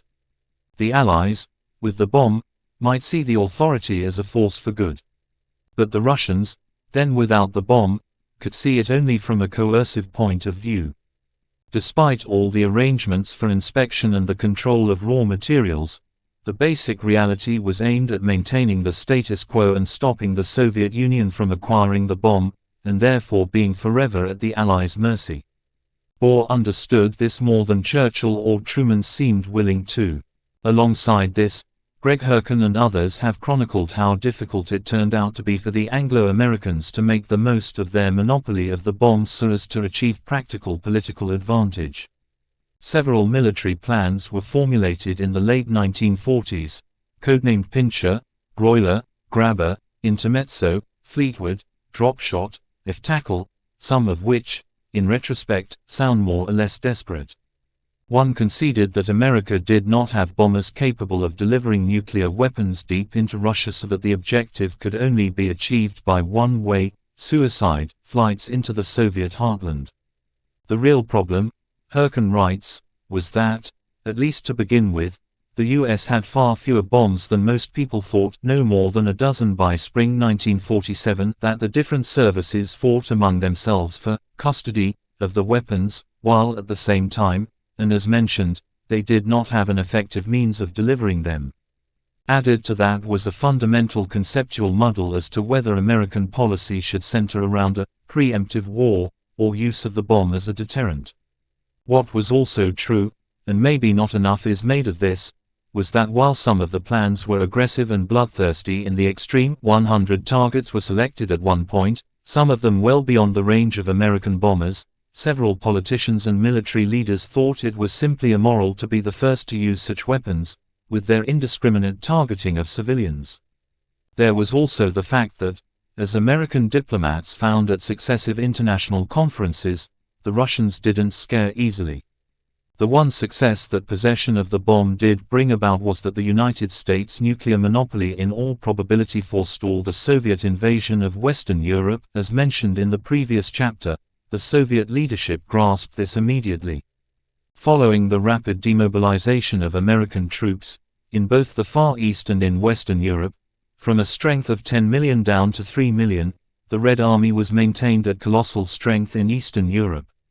Such an invasion was expected for several years after the Second World War ended, with plans for the Allied troops to fall back, either to the Rhine or the Pyrenees, and for the Middle Eastern oilfields to be lost for a year or more until the Western powers could regroup.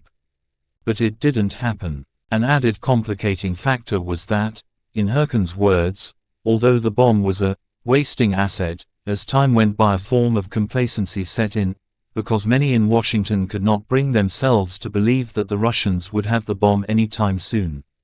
As we shall now see, the underestimation of the Russians matched the earlier overestimation of the Germans. And, just as he had played a major role in overestimating the Germans, so did Groves play a central role in underestimating the Russians.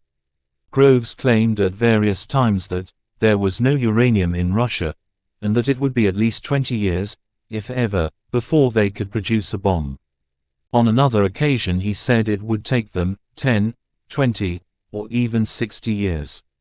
He refused to discuss the basis for his view, and why it differed so much from that of the scientists, such as James Conant, but managed to convince his political masters that he knew more about the subject than anyone else. He pointed out that the government had concluded agreements with the Belgian Congo to buy up the uranium for the next 33 years. Even if Russia did get the bomb after 20 years, Groves invariably added that their raw materials were so poor that the US would always be ahead. Groves envisaged an American-administered Pax Atomica, in which, if need be, preemptive nuclear strikes should be carried out against any nation that looked likely to be working on its own nuclear weapon. David Lilienthal, chairman of the Atomic Energy Commission, thought that a miasma of misunderstanding about Russia as a backward country was engendered by Groves, whom he found impossible to work with. But the general clearly had Truman's ear. At the same time, and in contravention of his oath as a military officer, Groves openly campaigned for the May-Johnson Bill, which proposed a committee, joint military and civilian, which would have control over the use of atomic weapons, rather than the president, who insisted on civilian control. Throughout the monopoly period, Groves remained a key figure in sustaining the belief that that monopoly would last a long time. He retained his power of veto over who was told what, and who controlled what, where the bomb was concerned. Even the Joint Chiefs complained that he was excluding them from intelligence on Russian progress with their bomb, while Vannevar Bush regarded Groves's ideas about the worldwide control over raw materials as impossible to police. But the general retained his influence with many senior members of the Truman administration, even going so far as to argue that the Russians were technologically and even psychologically unequipped to produce a bomb, and that they wouldn't be able to do it, even with possession of the Manhattan Project's blueprints. When he eventually retired from the project in 1947, Groves continued to insist to a group of reporters in October that year that it would still be from 15 to 20 years before Russia got the bomb. The sublime moment in world history, as Churchill put it, totally changed on the 3rd of September 1949. 10 years to the day since the Second World War broke out, a specially equipped U.S. Air Force B-29, on a mission over the North Pacific, recorded atmospheric signs that suggested that an atomic explosion had recently occurred, somewhere, in Soviet Asia. It was later confirmed that the Russians had indeed detonated their first nuclear weapon, a plutonium device similar to that dropped on Nagasaki and codenamed Pervaya Molnia, First Lightning, at a test site on the Kazakhstan steppes, with a blast yield of 22 kilotons. Hiroshima was 10 kilotons. When the Russians, prompted by a statement about the bomb from the White House, finally acknowledged what had happened, Stalin added, "Atomic weapons can hardly be used without spelling the end of the world." Most people were surprised by the speed with which the Russians had achieved their own bomb. The initial reaction in Washington, says Greg Herken, was shocked disbelief. Churchill had made different predictions at different times. He told Parliament that he thought the sublime period in history, when the West could force its views on Soviet Russia, would be about 3 years. In private he told his doctor, Lord Moran, that it would be 8 years. Bush and Conant, in their advice to the president, had given it as their opinion that Russia might catch up in 3 to 4 years. In London, Harold Nicholson was distraught. "We are all feeling depressed," he wrote. "We were told they would not have one for 5 years, and they have got it in 4. James Reston, then working in the New York Times bureau in the American capital, said that the nuclear monopoly was ended about 2 years earlier than Washington expected. Other estimates ranged from 2 to 20 years to never. Henry Stimson himself thought it would take the Soviets from 4 to 20 years to catch up.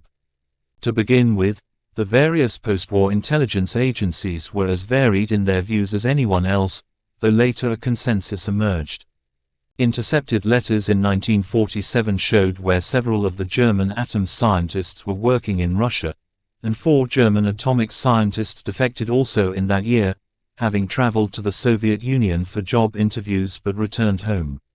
One of these reported that isotope separation was being carried out at Sukhumi, in Georgia, on the Black Sea, while Manfred von Ardenn's institute was located nearby, producing heavy water and uranium metal.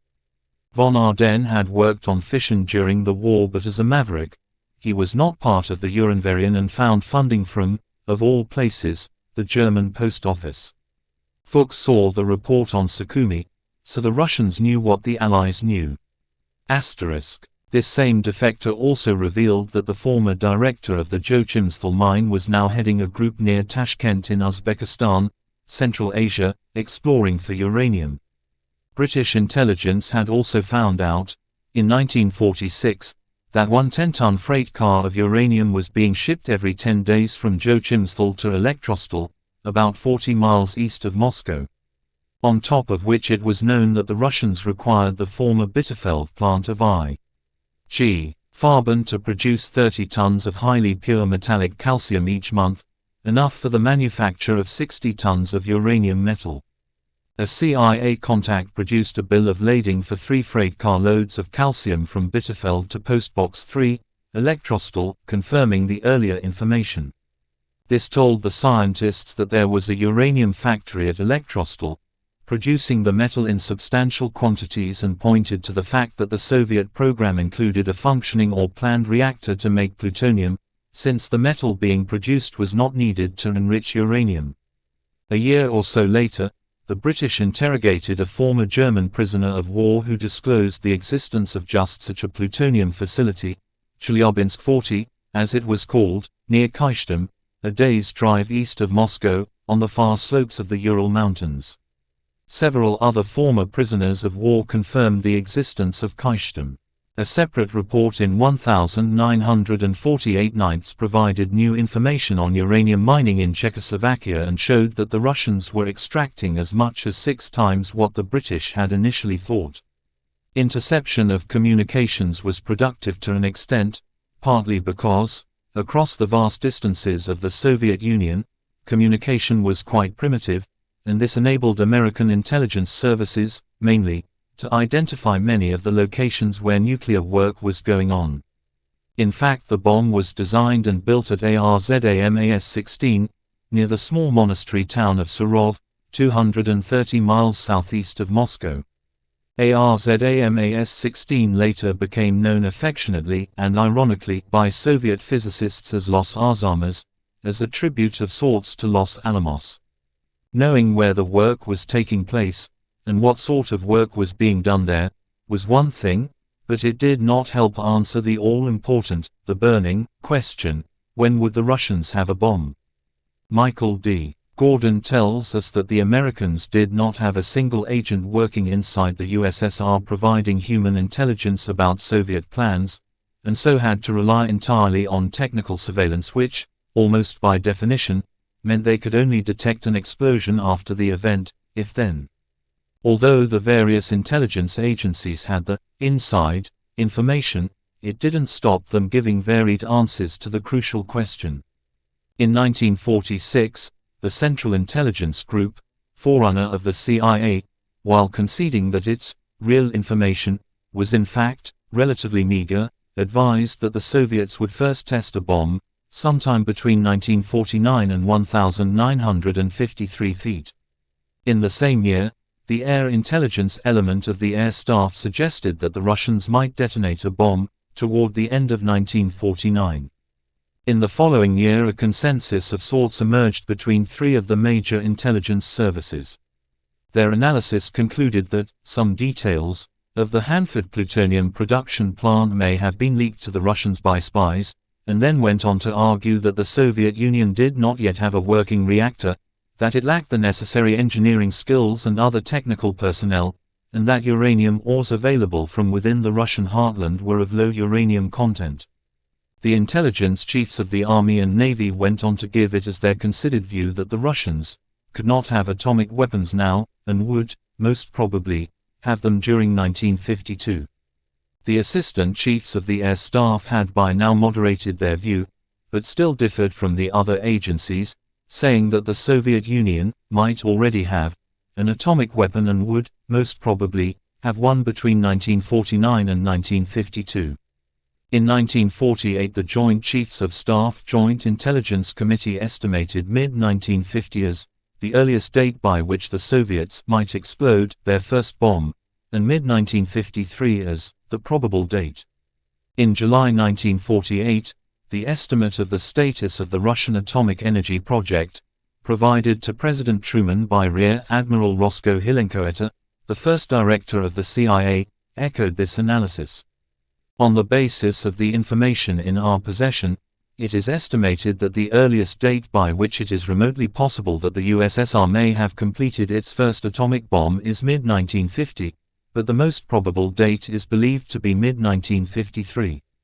By early 1949 it was more or less agreed by most insiders that mid-1950 is the earliest possible date and mid-1953 the most probable date. But General Groves was never part of this consensus. He answered, The question about how long it would be before Russia had the bomb several times, and his answers always had in common the fact that his estimate was on the high side. Within the span of 3 months in late 1945, Groves gave 3 different government audiences 3 different numbers. Addressing the War Department in September, he opted for 10 years. Before the House of Representatives in October, he chose from 5 to 20 years. By November, before the Senate, he was more certain it would be 20 years. After that, he settled on 15 to 20 years. He and others slighted Russian engineers, who compared badly with the genius of the Americans, in some cases concluding the country was as much as 22 years behind the United States. Groves even went so far on occasions to say that, given that the US now controlled 97% of the world uranium supplies, thanks partly to the British Empire, the Soviets could not catch up. As if that were not enough, in July 1949, fewer than 2 months before the Russians did in fact detonate their first device, Groves went on record as saying that scientists are not in the best position to make sound estimates. The real problems faced in such a development are those of management and engineering, rather than purely scientific ones. He told Truman that the Soviets would not have a bomb on his watch, that is before the 20th of January 1953, and that it would be a problem for the grandchildren, not themselves. After the first Soviet bomb had been dropped, he admitted that he had completely underestimated the value of German uranium to the Russian effort. The scientists were closer than Groves, but still some way off. Chadwick thought it would be 5 years before the Russians had a bomb. Szilard testified to Congress in October 1945 that it might be 6 years before Russia got one. Bethe wrote in 1946 that it would be another 5 years. The Germans, being held at Farm Hall, thought it would be 10 years, while Arthur Compton predicted 1952, though he said he would not be surprised if they didn't get it until 1970. All this being the case, the Americans and, to a lesser extent the British, had worked on several techniques to spot the presence of radioactivity at great distances from a potential explosion, on the grounds that, when it came, the detonation would be in central Russia, in a deserted, remote location far from her borders. Various techniques were tried, including specially equipped meteorological balloons, flying at specified altitudes, seismological sensors, both at ground level and underwater, and, most colorful of all, looking for bursts of light reflected from the moon, which it was conjectured would follow nuclear explosions. The most successful turned out to be the most prosaic, high-flying aircraft fitted with especially adapted paper filters that could capture minuscule amounts of debris in the high atmosphere. Specially equipped U.S. Air Force planes covered the Western Hemisphere from the equator to the North Pole, and RAF planes flew between Scotland and Singapore, essentially covering Russia's southern border. There were sometimes 3 reconnaissance flights a day. 111 recordings of atmospheric anomalies were made, all of which proved negative. They were volcanic eruptions, earthquake debris, chemical waste and dust of all kinds. But then alert number 112, made by aircraft WB-29, piloted by First Lieutenant Robert C. Johnson, flying from Japan to Alaska at 18,000 feet, on the 3rd of September 1949, detected the real thing. More flights, from Hawaii and California, and RAF flights from Scotland, confirmed the high radioactive content of the debris. Louis Johnson, U.S. Secretary for Defense, at first refused to believe it. But it was true, and there can be little doubt therefore that the Soviet bomb arrived before, well before, most people, and that included most insiders, expected it. Michael Gordon has examined why this egregious error was made, resulting in egg on American faces.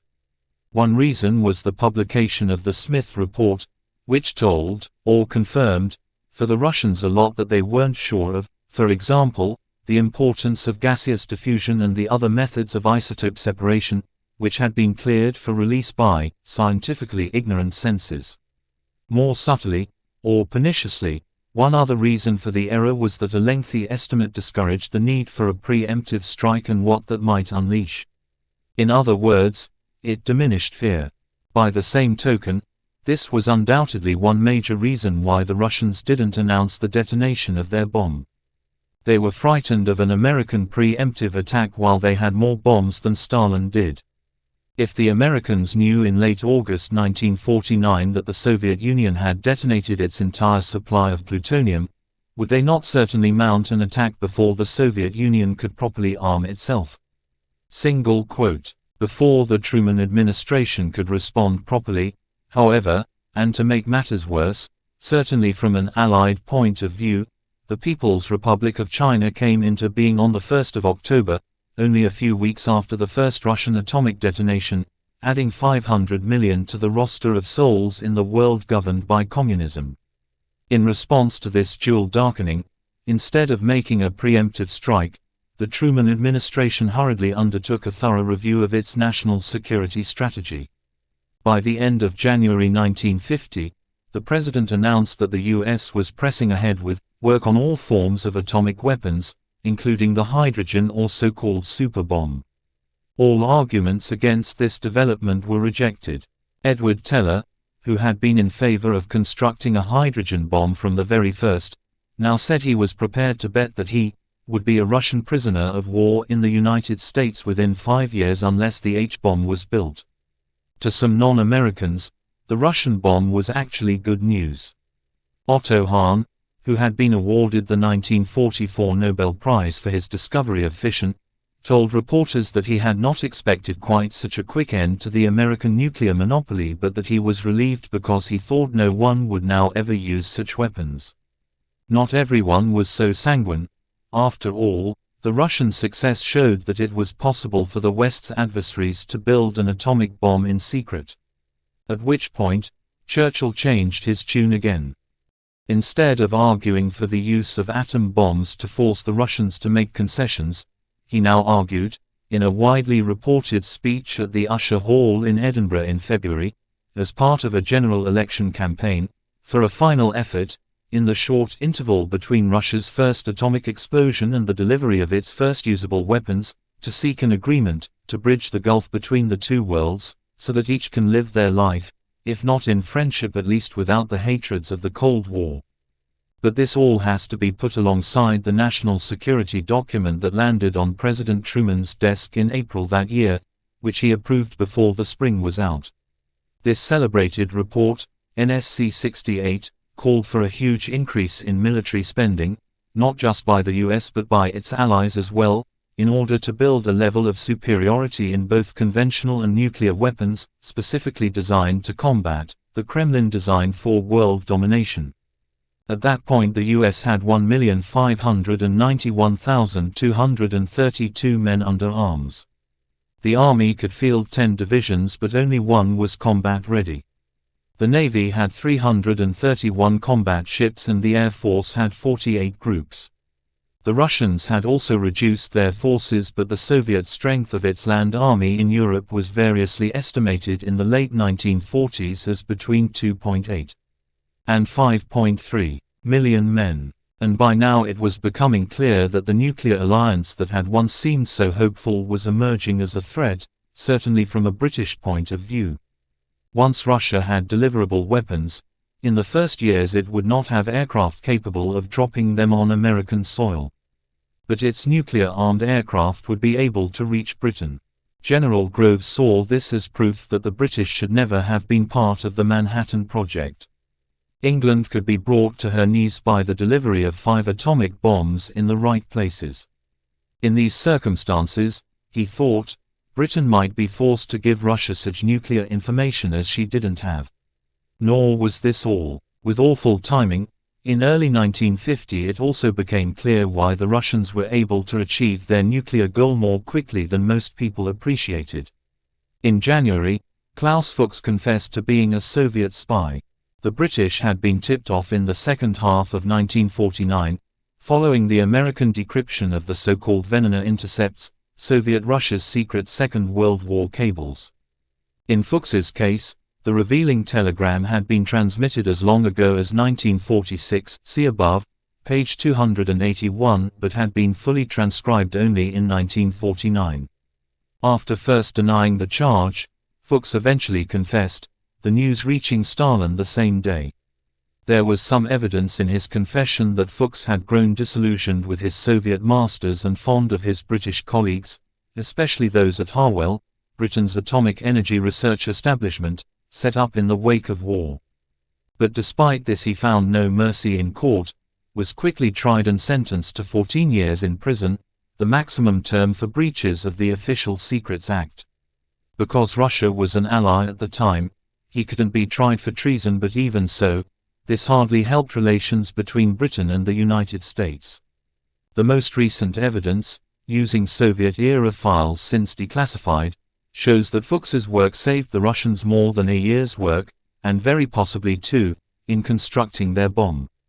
Richard Rhodes confirms that all the Los Alamos materials that reached the Russians matched what Fuchs made available via Harry Gold. In Los Alamos, after he had left New York, Fuchs had worked in the theory group and therefore was at the very heart of discussions on how to make a plutonium implosion bomb work.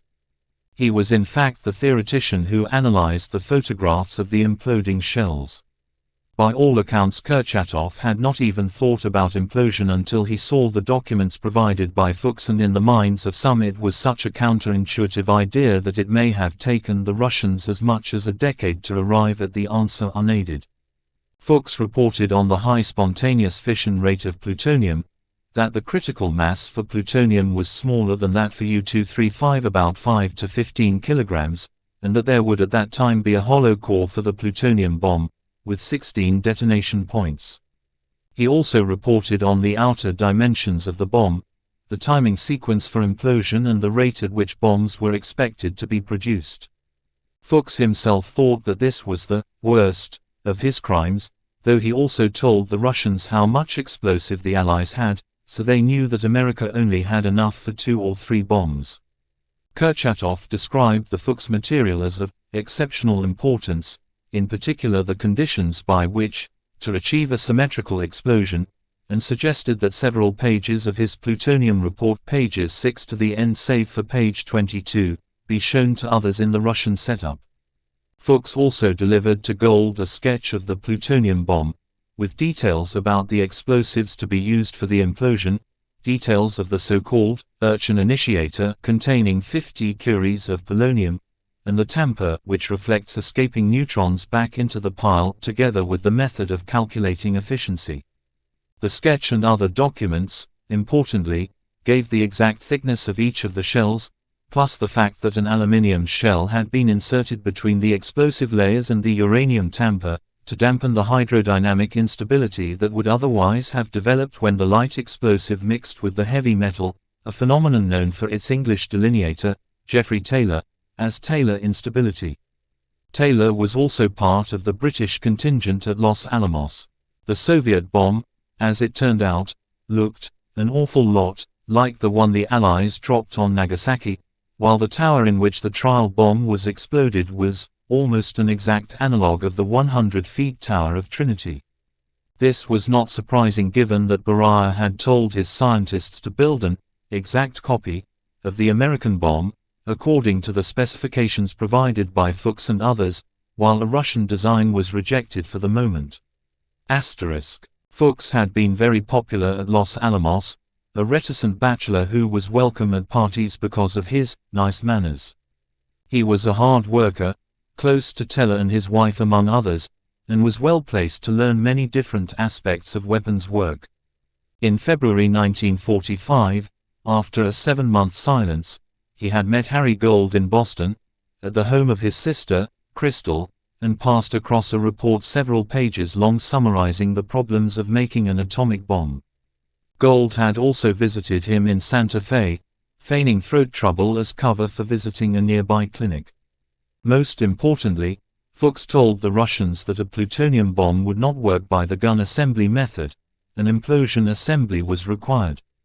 In a second report, delivered in June 1945, he described the implosion method in more detail. This was also when he disclosed there was an upcoming test of the procedure at Alamogordo. We now know that Kurchatov evaluated this as possibly the most important single item of information made available by espionage and agreed it would save quite a bit of time.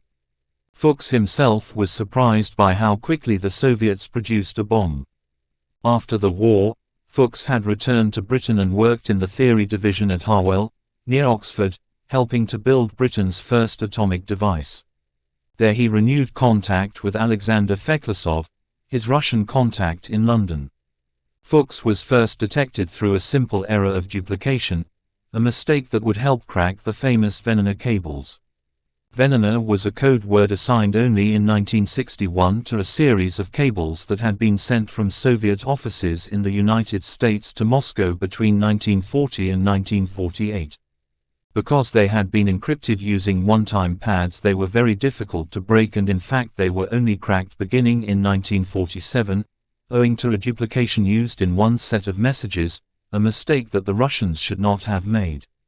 This led to Fuchs and other atomic spies, but the Americans were in a bind.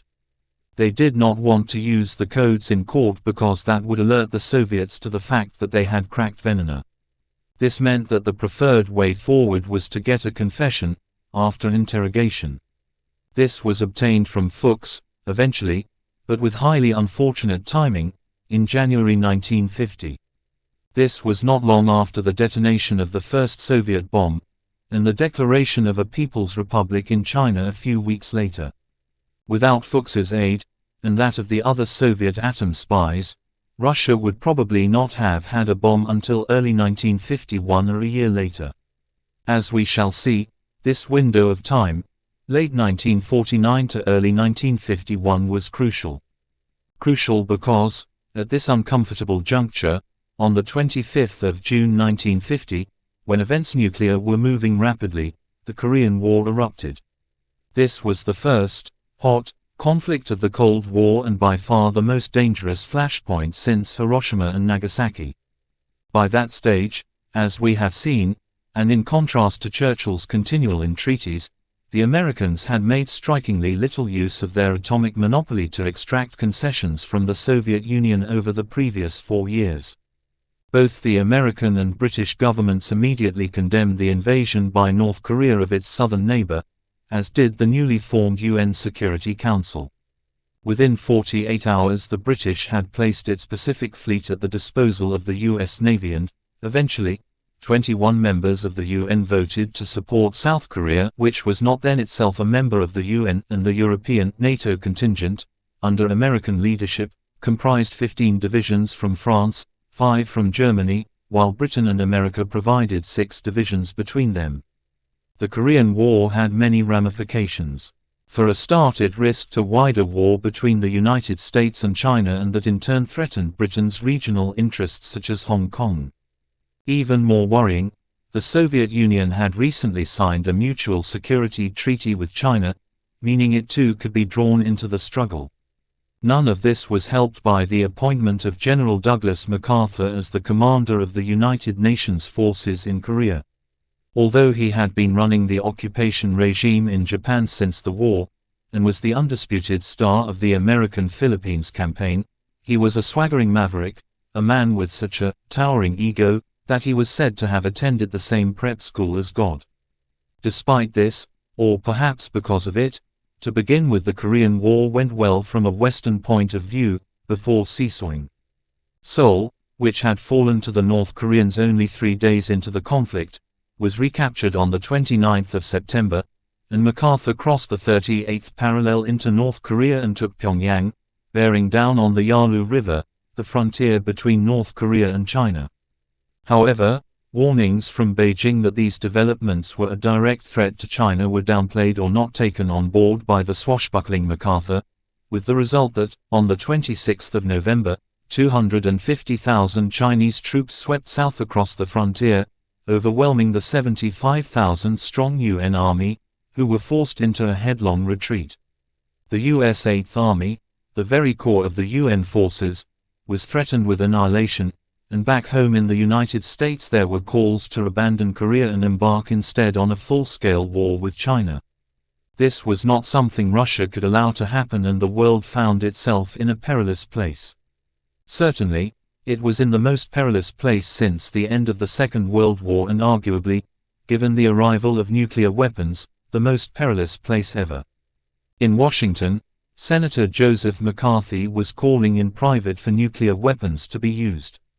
In a celebrated paper published in 1988, Mark Trachtenberg, a national security expert at the University of Pennsylvania, examined in detail American strategic thinking around the time it lost its crucial nuclear monopoly, and the advent of the first, hot, conflict so soon afterwards.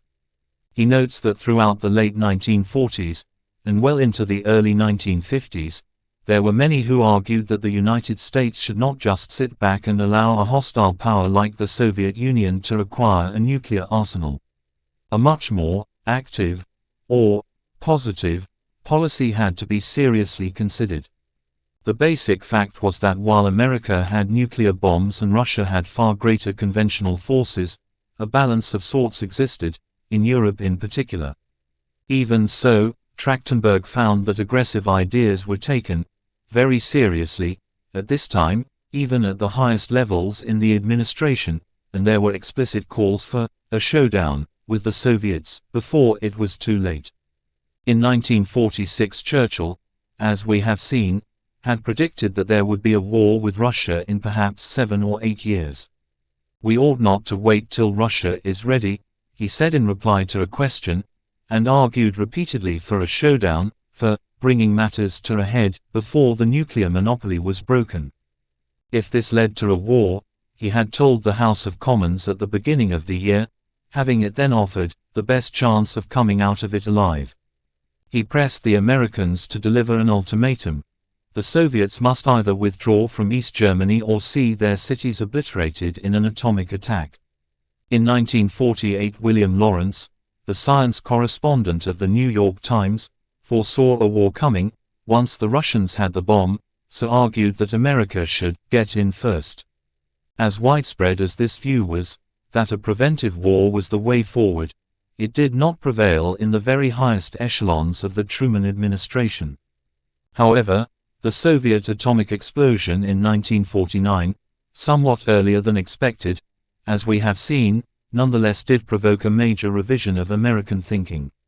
NSC 68, the famous nuclear strategy document referred to earlier, was mainly written by Paul Nitze, head of the State Department's policy planning staff, but naturally reflected the views of Dean Acheson, Secretary of State.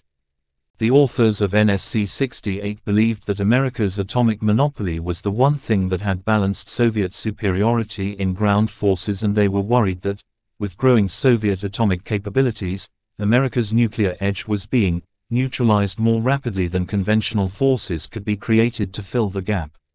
The central point now, following the Soviet bomb, was that a nuclear balance was not stable. The advantages of a surprise attack were so great as to create a continuing tense standoff, and it was widely assumed in America that the Russians were so intent on world domination that a modus vivendi could never be sustained. The essential strategy of NSC 68, therefore, was to not provoke the Soviet Union for the time being, but to build up all American forces, conventional and nuclear, to re-establish a commanding lead. Acheson and Nitze did not want a war, not then, in 1950. Of course, had the Russians known this, it was an invitation for them to attack. So belligerence, bluff, was needed. Meanwhile, the American medium-term policy was that, having a bigger and more efficient economy, they could outstrip the Russians in both conventional and nuclear weaponry, and if that worked out they might not have to fight at all. And it was against this background that the Korean War broke out. One immediate thing for the Truman administration to consider was whether Russia was behind the outbreak of hostilities. Was the Korean War the first sign of increased Soviet aggression now that it had the bomb? The CIA took the uncompromising view that the invasion was undoubtedly undertaken at Soviet direction, and it was certainly taken for granted in Washington that a serious Soviet intervention in the Korean conflict would lead to a Third World War. The view was also widespread that any intervention by the Chinese would mean that the war should be widened, even against Russia, which many thought was the heart of the problem. Trachtenberg says that Truman himself was viscerally attracted to the idea of a showdown with the Russians, warning publicly in 1950 that new acts of aggression might well strain to breaking point the fabric of world peace. Several other leading figures now called all over again for a preventive war. There was a widespread feeling that the aggressive thrust of Soviet policy reflected in the North Korean attack was something the US could not live with forever, and that perhaps the time was coming when it would have to be dealt with directly, before matters got completely out of hand. But America was still too weak militarily to mount an attack. Indeed, the real fear was that Russia might be the one to mount such a preemptive assault. A further complication was that, without actually declaring war, Russia, whose bombers could reach Britain, could effectively neutralize her, threatening to bomb her unless she declared herself disassociated from America. To put the matter simply, as Trachtenberg sums up, the North Korean attack, and then the Chinese intervention, seemed to support the idea that the Soviets were willing to accept, at the very least, an increased risk of war during this period of America's relative weakness. Should the Soviets attempt another Berlin blockade, for example, when she tried to limit the Allies' access to their Berlin sectors in 1948, a reprise of the airlift would not be practical. The Army Chief of Staff went so far as to say that the US would not be ready to engage in global war until the 1st of July 1952. This was the thinking behind the decision to avoid an advance beyond the 38th parallel, which MacArthur contravened. But all this was only one side of the equation. There was also the fact, not often enough appreciated, perhaps, that from 1951 on it became clearer that Washington's worst fears about Russia had been exaggerated. There were those in the administration who thought that the Russians were bluffing in Korea and, as Trachtenberg puts it, East Germany did not invade the Federal Republic, there was no new Berlin crisis, Yugoslavia was not attacked, Soviet forces did not move into Iran. Just as America didn't want to risk a nuclear war in 1951, neither did Russia. After the critical juncture, late 1949 to early 1951, balance was being re-established. But what interests us is the restraint on both sides, during the Korean hot conflict, across the winter of 1950-51, and on into 1952. Other elements in the mix included the assessment by the Joint Chiefs that there were few targets in North Korea for atomic bombs, in other words, few large population centers, and the gradual acceptance by the State Department, the military and Truman himself, that the bomb would only be used as a means of avoiding defeat, as a last resort.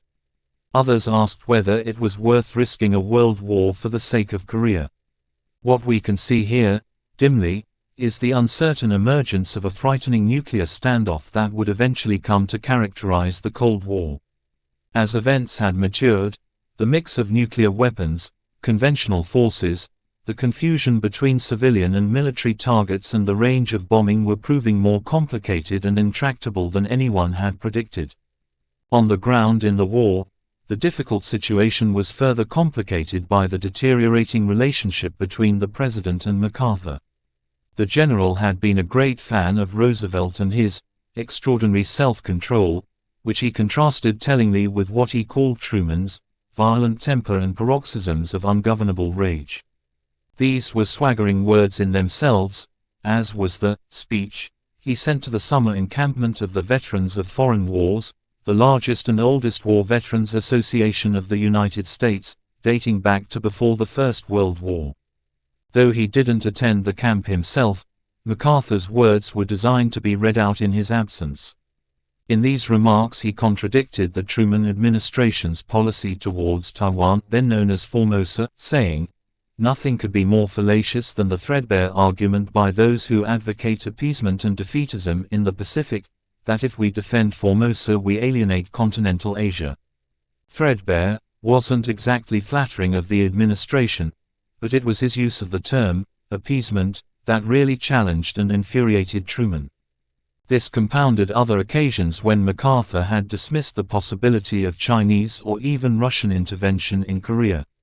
During the Korean conflict, the United States did in fact consider using atomic weapons several times. MacArthur wanted them because they would help him hit the routes that led into North Korea from Manchuria. His total requirements called for 26 bombs. The use came closest in early April 1951, exactly the time when MacArthur was removed, and it is now clear, says Bruce Cummings in his recent account of the war, that MacArthur was not removed simply for his acts of insubordination but also because Truman wanted a reliable commander on the scene should Washington decide to use nuclear weapons. MacArthur had also asked for a D-Day atomic capability to retain air superiority in the Korean theater, after intelligence sources suggested the Soviets appeared ready to move air divisions to the vicinity of Korea and put Soviet bombers into air bases in Manchuria, from where they could strike not just Korea but also American bases in Japan, and after the Chinese massed huge new forces near the Korean border. On the 14th of March, Air Force General Hoyt Vandenberg wrote, "Finletter and Lovett alerted on atomic discussions. Believe everything is set. Asterisk. By the end of the month the atomic bomb loading pens at Kadena Air Base in Okinawa were operational and the bombs delivered there, but unassembled. They were put together on the base until all they lacked were their nuclear cores or capsules. On the 5th of April the Joint Chiefs of Staff ordered immediate atomic retaliation against Manchurian bases if large numbers of new troops entered the fighting, or if bombers were launched against American assets from there. The very next day, Truman authorized the transfer of 9 Mark IV nuclear bombs to military control. On the same day the 9 nuclear capsules were transferred to the 9th Bomb Group, the designated carrier.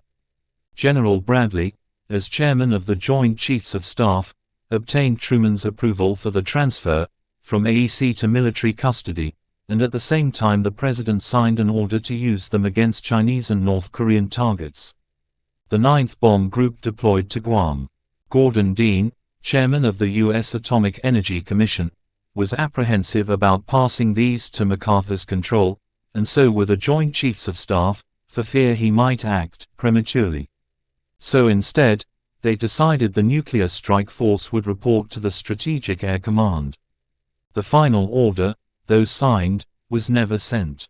A later operation, Operation Hudson, involved flying B-29 bombers over North Korea on simulated bombing runs, dropping dummy A-bombs. The operation called for actual functioning of all activities that would be involved in an atomic strike, including weapons assembly and testing, leading, ground control of bomb aiming. These dummy runs never became real, one reason being technical.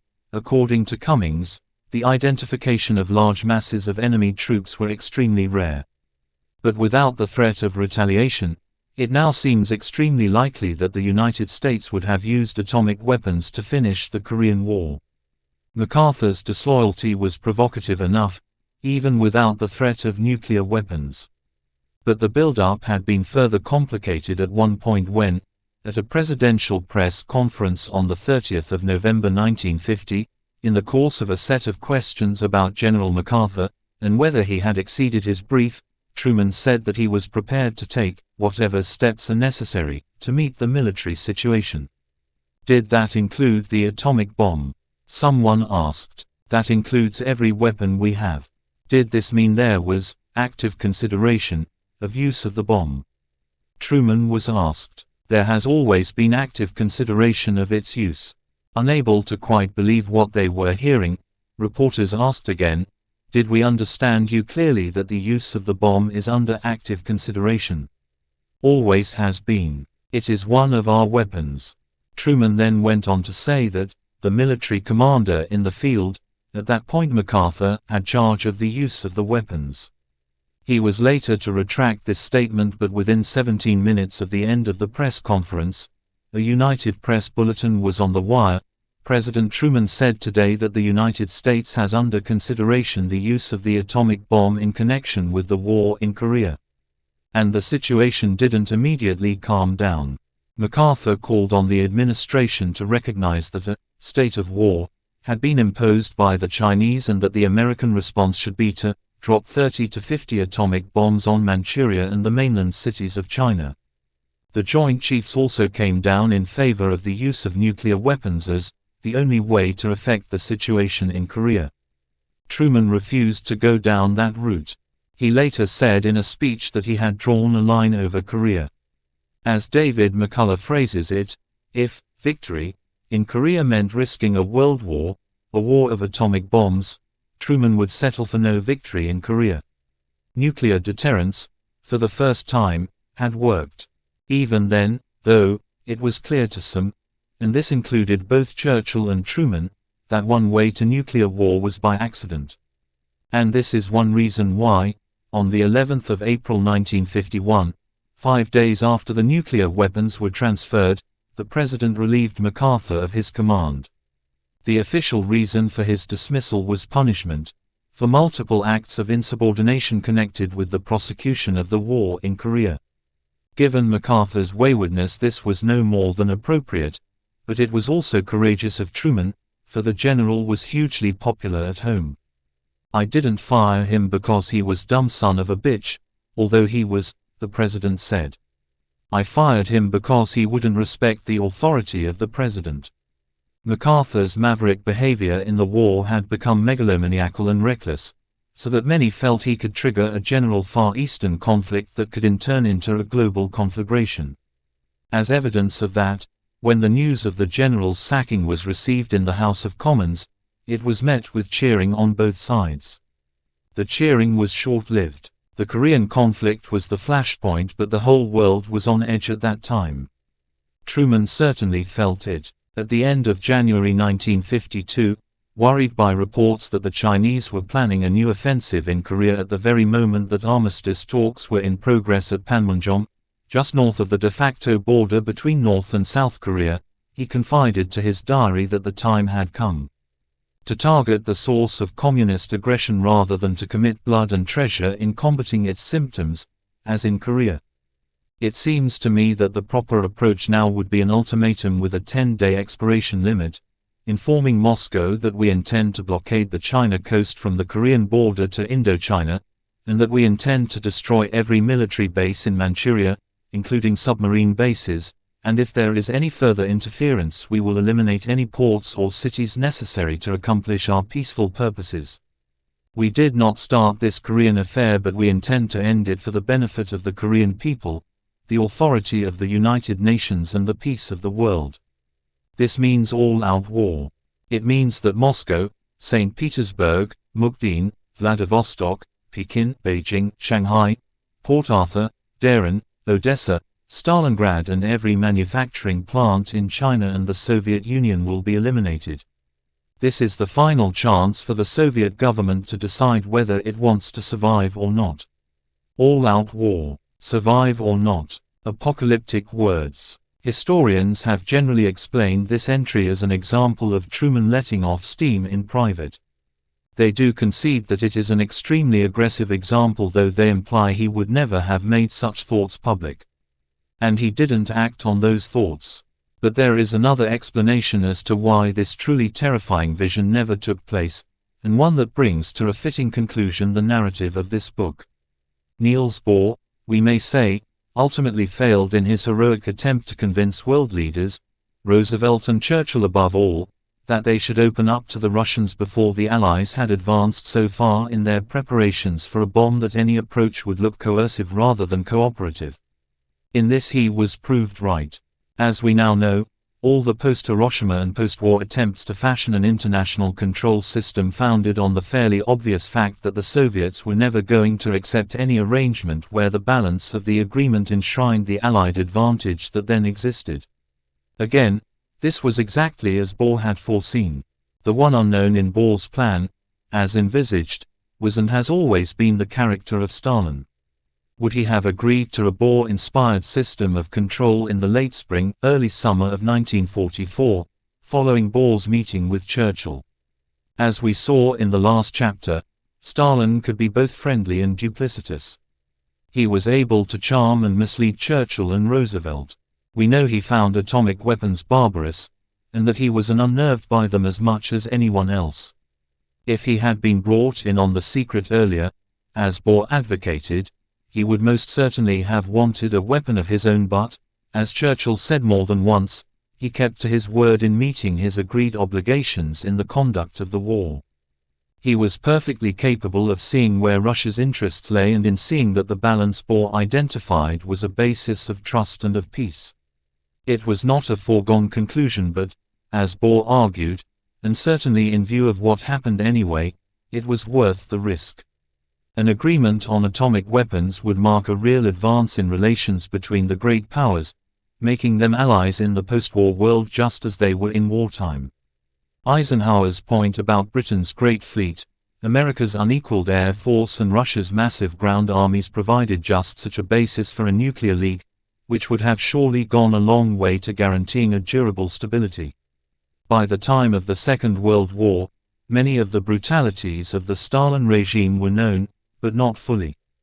The show trials of former leaders had made headlines in the late 1930s, but the full extent of the terror and the purges was not yet revealed in total.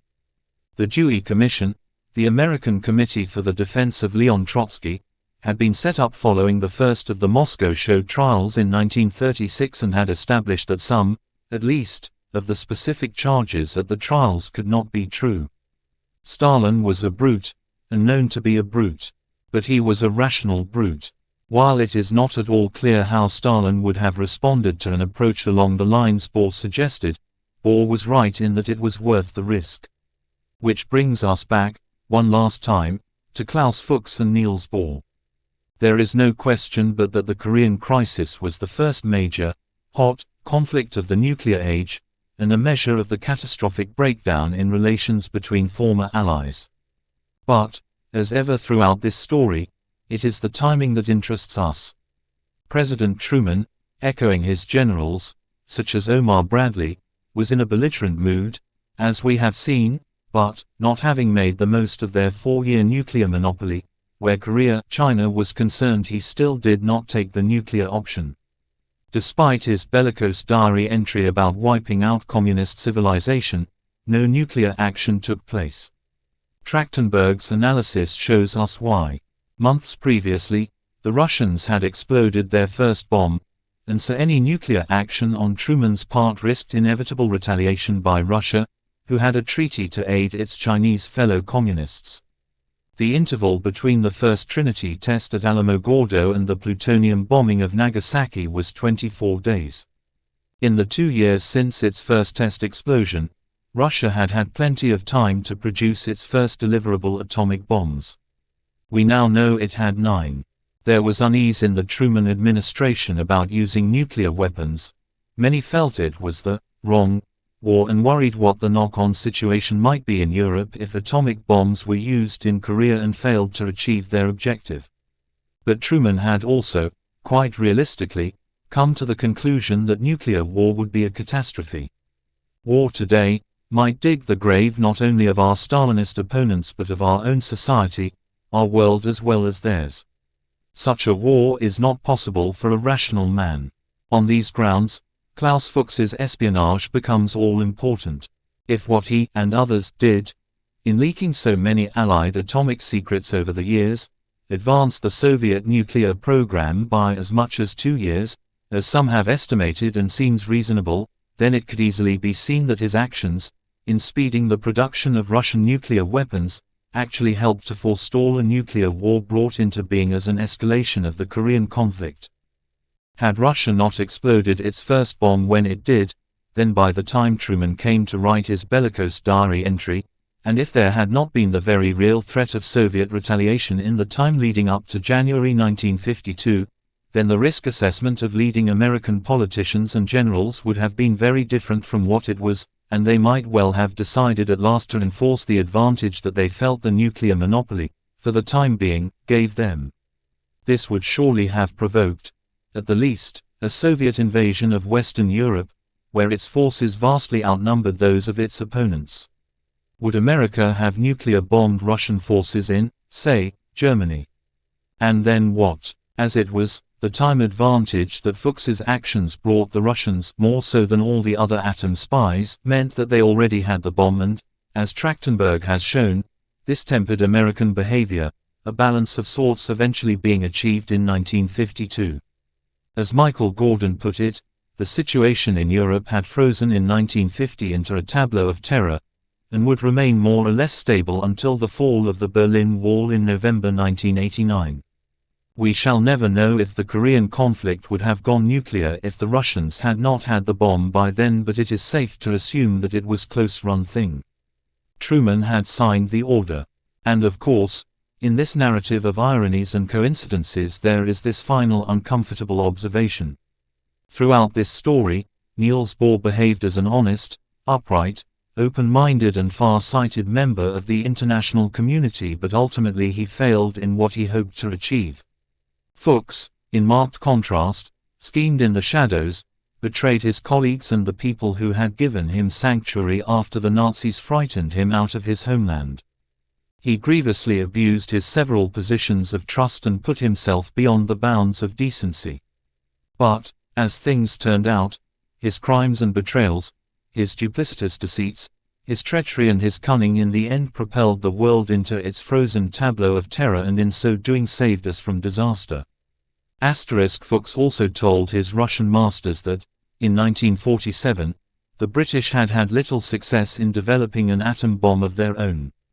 The Americans had failed to fully decipher the telegram, but the British managed to do so.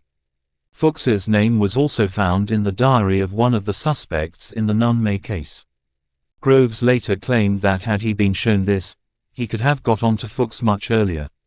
The Russian design was tested in 1951 when it proved to be twice as powerful, while only half as heavy. Thomas Finletter was Secretary of the Air Force, Robert Lovett was Assistant Secretary of War, for Air. List of illustrations. 1. Rudolf Peierls, front row, left, in Leipzig 1931, with Werner Heisenberg, front row, right. In the back row, second from left, George Placecheck, second from right, Viktor Weisskopf.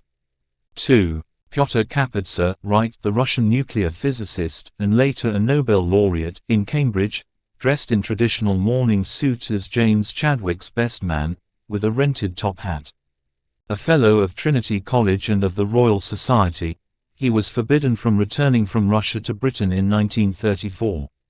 3. Werner Heisenberg, a Nobel Prize winner in 1932 at the age of 31, he was one of the most brilliant and charismatic scientists and one of the founders of modern physics.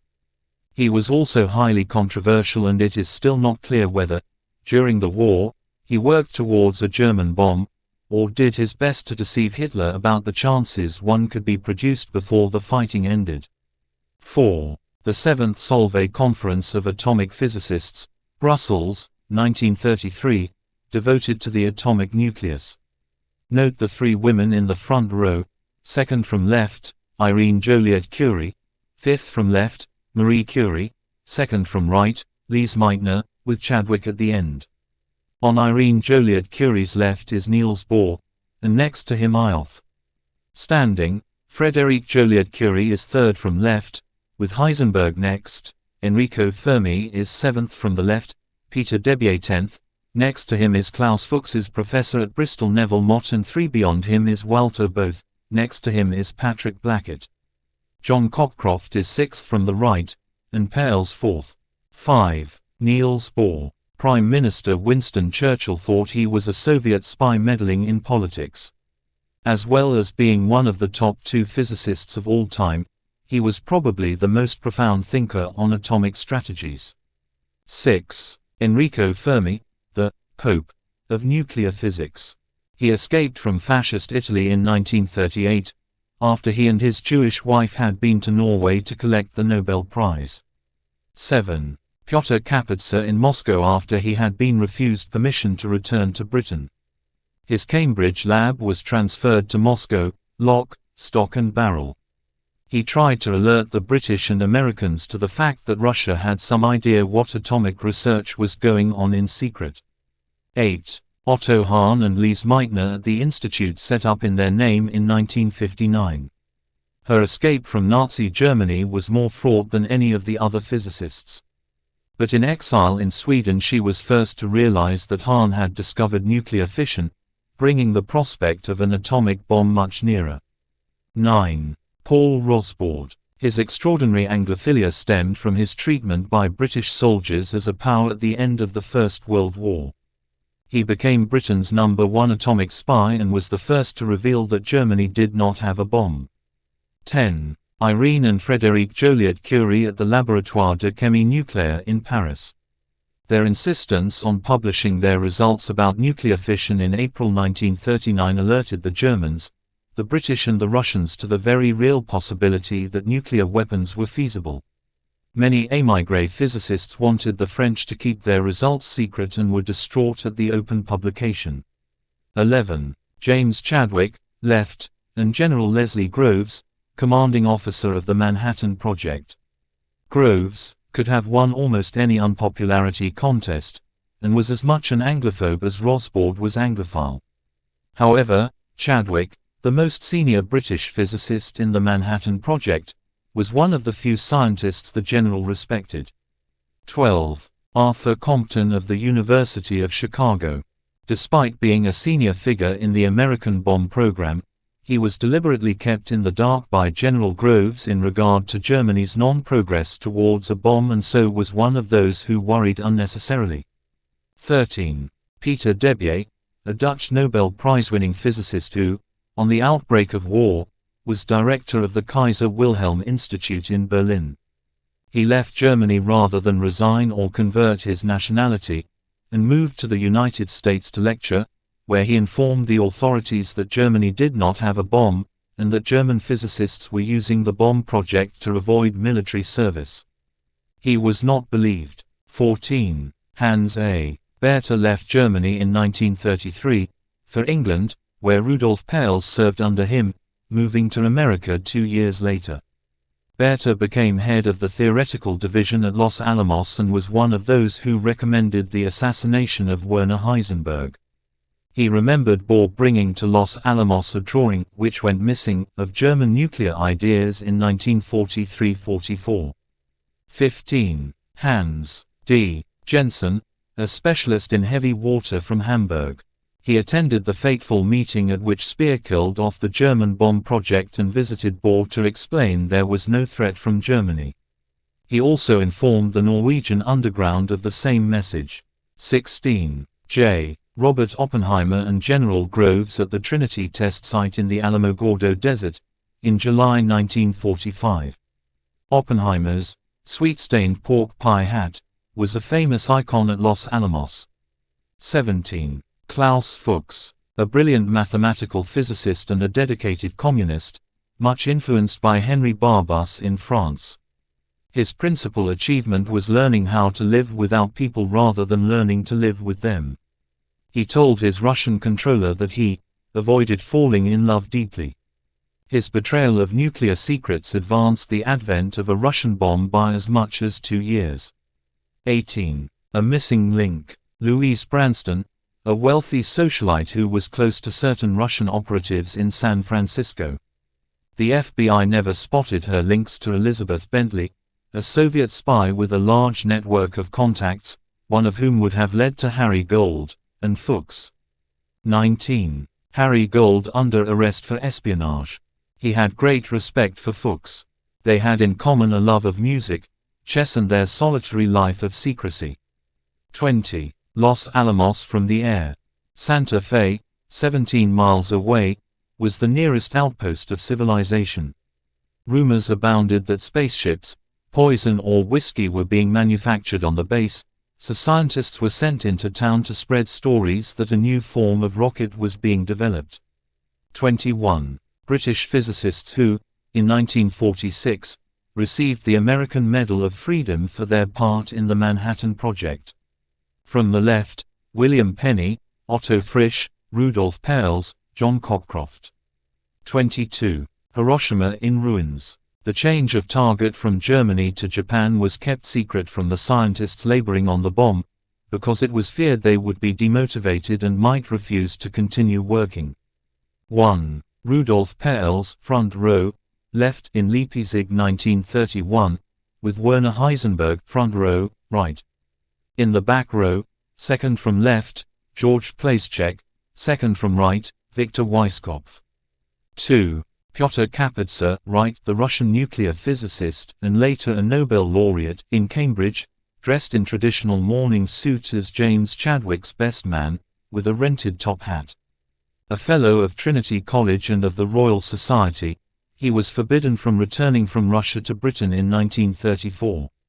3. Werner Heisenberg, a Nobel Prize winner in 1932 at the age of 31, he was one of the most brilliant and charismatic scientists and one of the founders of modern physics. He was also highly controversial, and it is still not clear whether, during the war, he worked towards a German bomb, or did his best to deceive Hitler about the chances one could be produced before the fighting ended.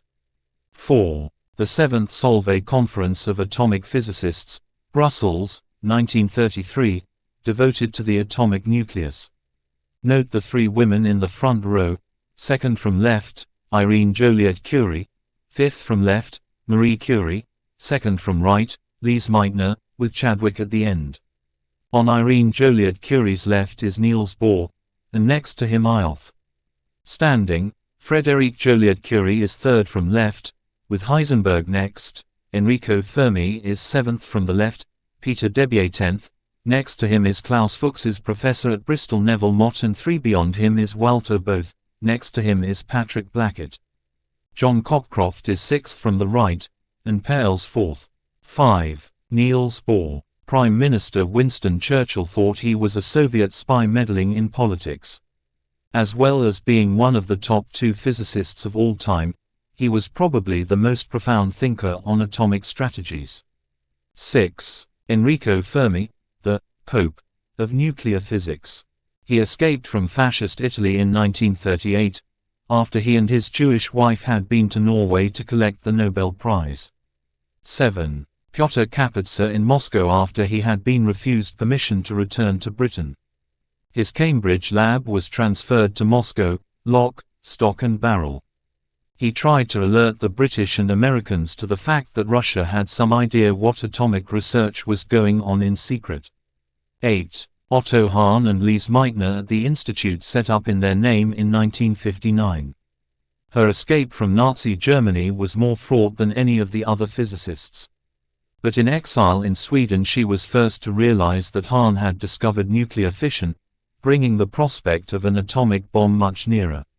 9. Paul Rosbaud. His extraordinary Anglophilia stemmed from his treatment by British soldiers as a power at the end of the First World War.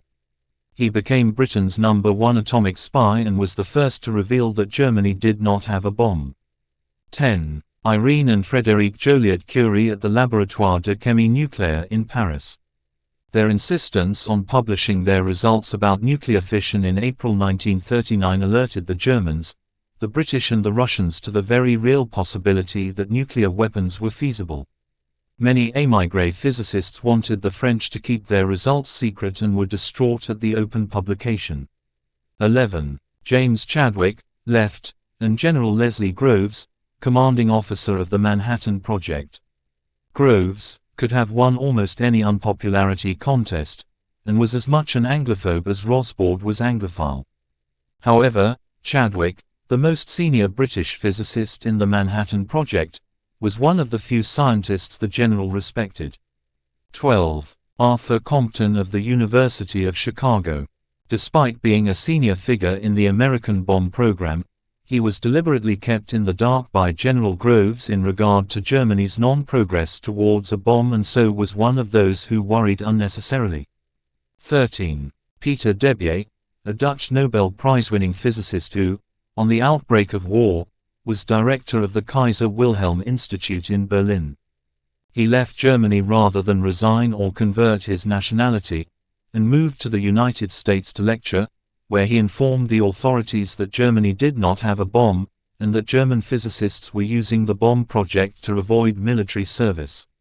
He was not believed. 14. Hans A. Bethe left Germany in 1933, for England, where Rudolf Peierls served under him, moving to America 2 years later. Bethe became head of the theoretical division at Los Alamos and was one of those who recommended the assassination of Werner Heisenberg. He remembered Bohr bringing to Los Alamos a drawing, which went missing, of German nuclear ideas in 1943–44. 15. Hans D. Jensen, a specialist in heavy water from Hamburg. He attended the fateful meeting at which Speer killed off the German bomb project and visited Bohr to explain there was no threat from Germany. He also informed the Norwegian underground of the same message. 16. J. Robert Oppenheimer and General Groves at the Trinity test site in the Alamogordo Desert, in July 1945. Oppenheimer's sweet-stained pork pie hat was a famous icon at Los Alamos. 17. Klaus Fuchs, a brilliant mathematical physicist and a dedicated communist, much influenced by Henry Barbusse in France. His principal achievement was learning how to live without people rather than learning to live with them. He told his Russian controller that he avoided falling in love deeply. His betrayal of nuclear secrets advanced the advent of a Russian bomb by as much as 2 years. 18. A missing link. Louise Branston, a wealthy socialite who was close to certain Russian operatives in San Francisco. The FBI never spotted her links to Elizabeth Bentley, a Soviet spy with a large network of contacts, one of whom would have led to Harry Gold and Fuchs. 19. Harry Gold under arrest for espionage. He had great respect for Fuchs. They had in common a love of music, chess and their solitary life of secrecy. 20. Los Alamos from the air. Santa Fe, 17 miles away, was the nearest outpost of civilization. Rumors abounded that spaceships, poison or whiskey were being manufactured on the base, so scientists were sent into town to spread stories that a new form of rocket was being developed. 21. British physicists who, in 1946, received the American Medal of Freedom for their part in the Manhattan Project. From the left, William Penny, Otto Frisch, Rudolf Peierls, John Cockcroft. 22. Hiroshima in ruins. The change of target from Germany to Japan was kept secret from the scientists laboring on the bomb, because it was feared they would be demotivated and might refuse to continue working. Acknowledgements. I am grateful to the staff of the following archives and libraries who have helped in the research for this book: Churchill College, Cambridge, the papers of James Chadwick, indicated by Chad below, Lise Meitner, MTNR, John Cockcroft, CKFT, R.V. Jones, RVJO, the National Archives of the United Kingdom, Kew, London, Cabinet Papers as CAB, Prime Minister's Office as PREM, Foreign Office as FO 188 493, Espionage, FO 942 169, Technical Intelligence, FO 371 33069, Sweden, FO 188 650, Norway, FO 188 651, Denmark, The Royal Society Archive, London, the papers of Francis Simon, F.S., and letters of Paul Rosbaud, P.R., the Niels Bohr Archive, Copenhagen, the papers of General Leslie Groves at the U.S. National Archive 2, College Park, Maryland, the Samuel A. Goudsmit Papers, 1921–1979, Series 4, Also's Mission, Digital Library for Nuclear Issues, Atomic Heritage Foundation, Washington. The Goudsmit papers are also available at the National Archive, Archive 2, at College Park, Maryland. Quite a few of these are still classified, even now, and some important ones appear to have been either misreported or misfiled and could not be located, even by the archive's own research consultants. See especially reference 5 in Chapter 15. Harry Gold was debriefed in Holmesburg Prison in June 1950. These debriefs are available as SoundScriber discs, available in the Special Collections Department, Paley Library, Temple University, Philadelphia. A special report on his work as a Soviet agent was produced in October 1950, and is available at, among other places, the Diamond Law Library, Columbia University, in New York. A congressional subcommittee produced in 1956 a report entitled, Scope of Soviet Activity in the United States, which covered material on gold.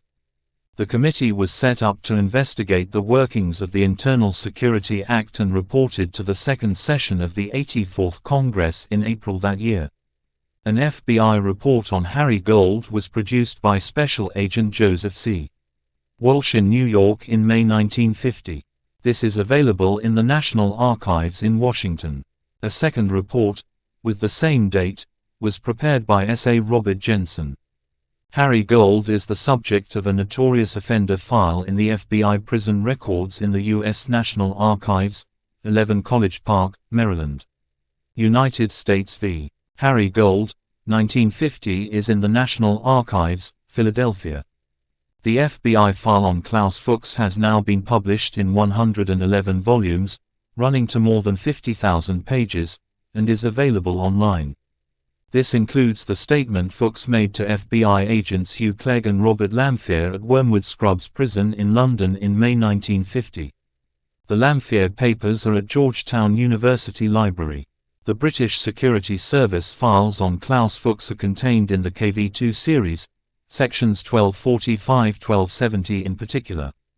KV 641st-45 contains material on Ursula Burton, Sonia. The former UK atomic energy files in the AB1 series contain correspondence between Pales, Fuchs, Chadwick and others. AB3 and AB6 contain files from the Tube Alloys Directorate with correspondence between Pales and Fuchs. The BSTU in Berlin, the Stasi archive, contains personal and surveillance files on Klaus Fuchs. For Russian material, the Vasiliev papers, the so-called Black Notebook, KGB file number 40159, can be researched in the Manuscript Division of the Library of Congress. These are divided into 8 books, and have been translated. I would also like to thank the librarian and staff of the London Library.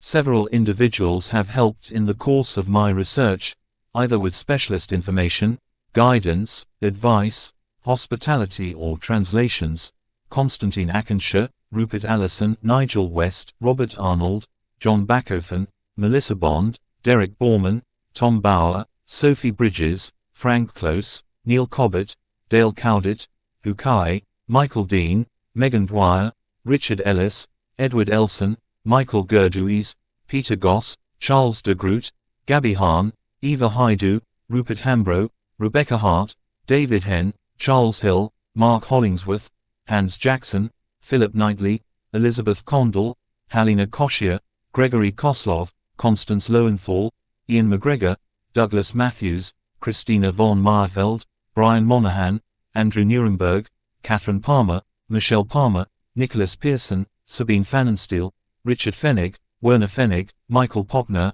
Alex Poddle, Clive Priddle, Irina Roberts, Gerard LaRue, Edwina Sandys, Julia Schmidt, Frank Settle, Kaya Shang, Robin Strauss, Igor Torbakov, William Ferish, Ed Victor, Jeremy Wiesen, David Wilkinson, Veronique Zimmerman.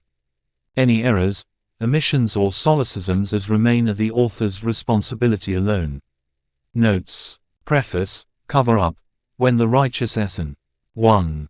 Helchkra, Quantum Generations, A History of Physics in the 20th Century, Princeton and Oxford, Princeton University Press, 1999, page 174 ff.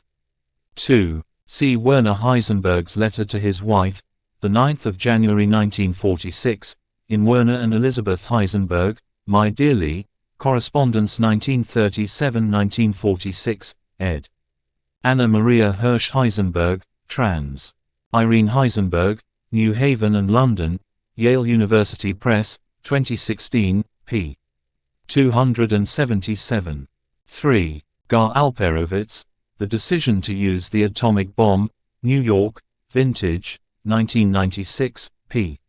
129. 4. Alperovitz, Op. Cit., page 3, see also Michael D. Gordon, 5 Days in August, How World War II Became a Nuclear War, Princeton and Oxford, Princeton University Press, 2007, p. 7. 5. Alperovitz, Op. Cit., p. 331. 6. Ibid. p. 4. This finding has had its critics. See Barton J. Bernstein, A Post-War Myth, 500,000 U.S. Lives Saved, Bulletin of the Atomic Scientists, Volume 42, 1986, Issue 6, pp. 38-40, online 15 September 2015. 7. Alperovitz, Op. Cit., pp. 6, 147. 8. But C. Gordon, 5 Days, Op. Cit., page 118, for a very different reaction. 9. Ibid. p. 35. Gordon has also shown that, contrary to the myth that has become established orthodoxy, the insiders involved in dropping the 2 bombs on Hiroshima and Nagasaki did not expect Japan to cave in so quickly. Many of them did not feel that the nuclear bombs were anything special, that more than 2 would be needed, and that the war would continue, perhaps for months. 10. Alperovitz, Op. Cit., p. 12. 11. New Scientist, 20 May 2017, pp. 20-21. Chapter 1. Zigzag. 1. Otto Frisch, What Little I Remember, Cambridge, Cambridge University Press, 1980, p. 147. 2. The Times, London, 7 December 1943, p. 4. 3. Frisch, Op. Cit., p. 148. 4. Rudolf Peierls, Bird of Passage, Recollections of a Physicist, Princeton, Princeton University Press, 1985, p. 183. 5. Robert S. Norris, Racing for the Bomb, The True Story of General Leslie R. Groves, The Man Behind the Birth of the Atomic Age, New York, Skyhorse Publishing, 2002, pp. 528-9.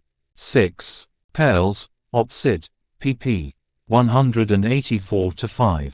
7. Fuchs has been the subject of 3 biographies: Norman Moss, Klaus Fuchs, The Man Who Stole the Atom Bomb, London, Grafton, 1987, Robert Chadwell Williams, Klaus Fuchs, Atom Spy, Cambridge, Massachusetts, Harvard University Press, 1987, Mike Rossiter, The Spy Who Changed the World, London, Headline, 2014. 8. Peierls, Op. Cit., p. 186. 9. Frisch, Op. Cit., p. 76. 10. Peierls, Op. Cit., p. 188. 11. Abraham Pais, Niels Bohr's Times, in Physics, Philosophy and Polity, Oxford, Oxford University Press, 2007, p. 496. 12. Thomas Powers, Heisenberg's War, The Secret History of the German Atomic Bomb, New York, Da Capo Press, 2000, p. 229, Pais, Op. Cit., p. 491. 13. Norris, Op. Cit., p. 251. 14. Ruthmore, Niels Bohr, The Man, His Science, and the World They Changed, Cambridge, Massachusetts, MIT Press, 1985, p. 324. Chapter 2. The Taste of Fear, The Menace of Fission. 1. See, for example, Kra, Op. Cit., p. 230. 2. Richard Rhodes, The Making of the Atomic Bomb, London and New York, Penguin Books, 1986, p. 14. 3. Ibid. pp. 209-13. 4. Ibid. 5. Ibid. 6. Ibid. p. 217. 7. Ibid. pp. 218-20. 8. Fast neutrons have a speed of up to 20,000 km/s, while slow neutrons travel at 2.2 km/s, about the speed of a rifle bullet. 9. Ruthsheim, Lise Meitner, A Life in Physics, Los Angeles and Berkeley, University of California Press, 1997, p. 5. 10. Ibid. p. 10. 11. Frisch, Op. Cit., p. 3. 12. Syme,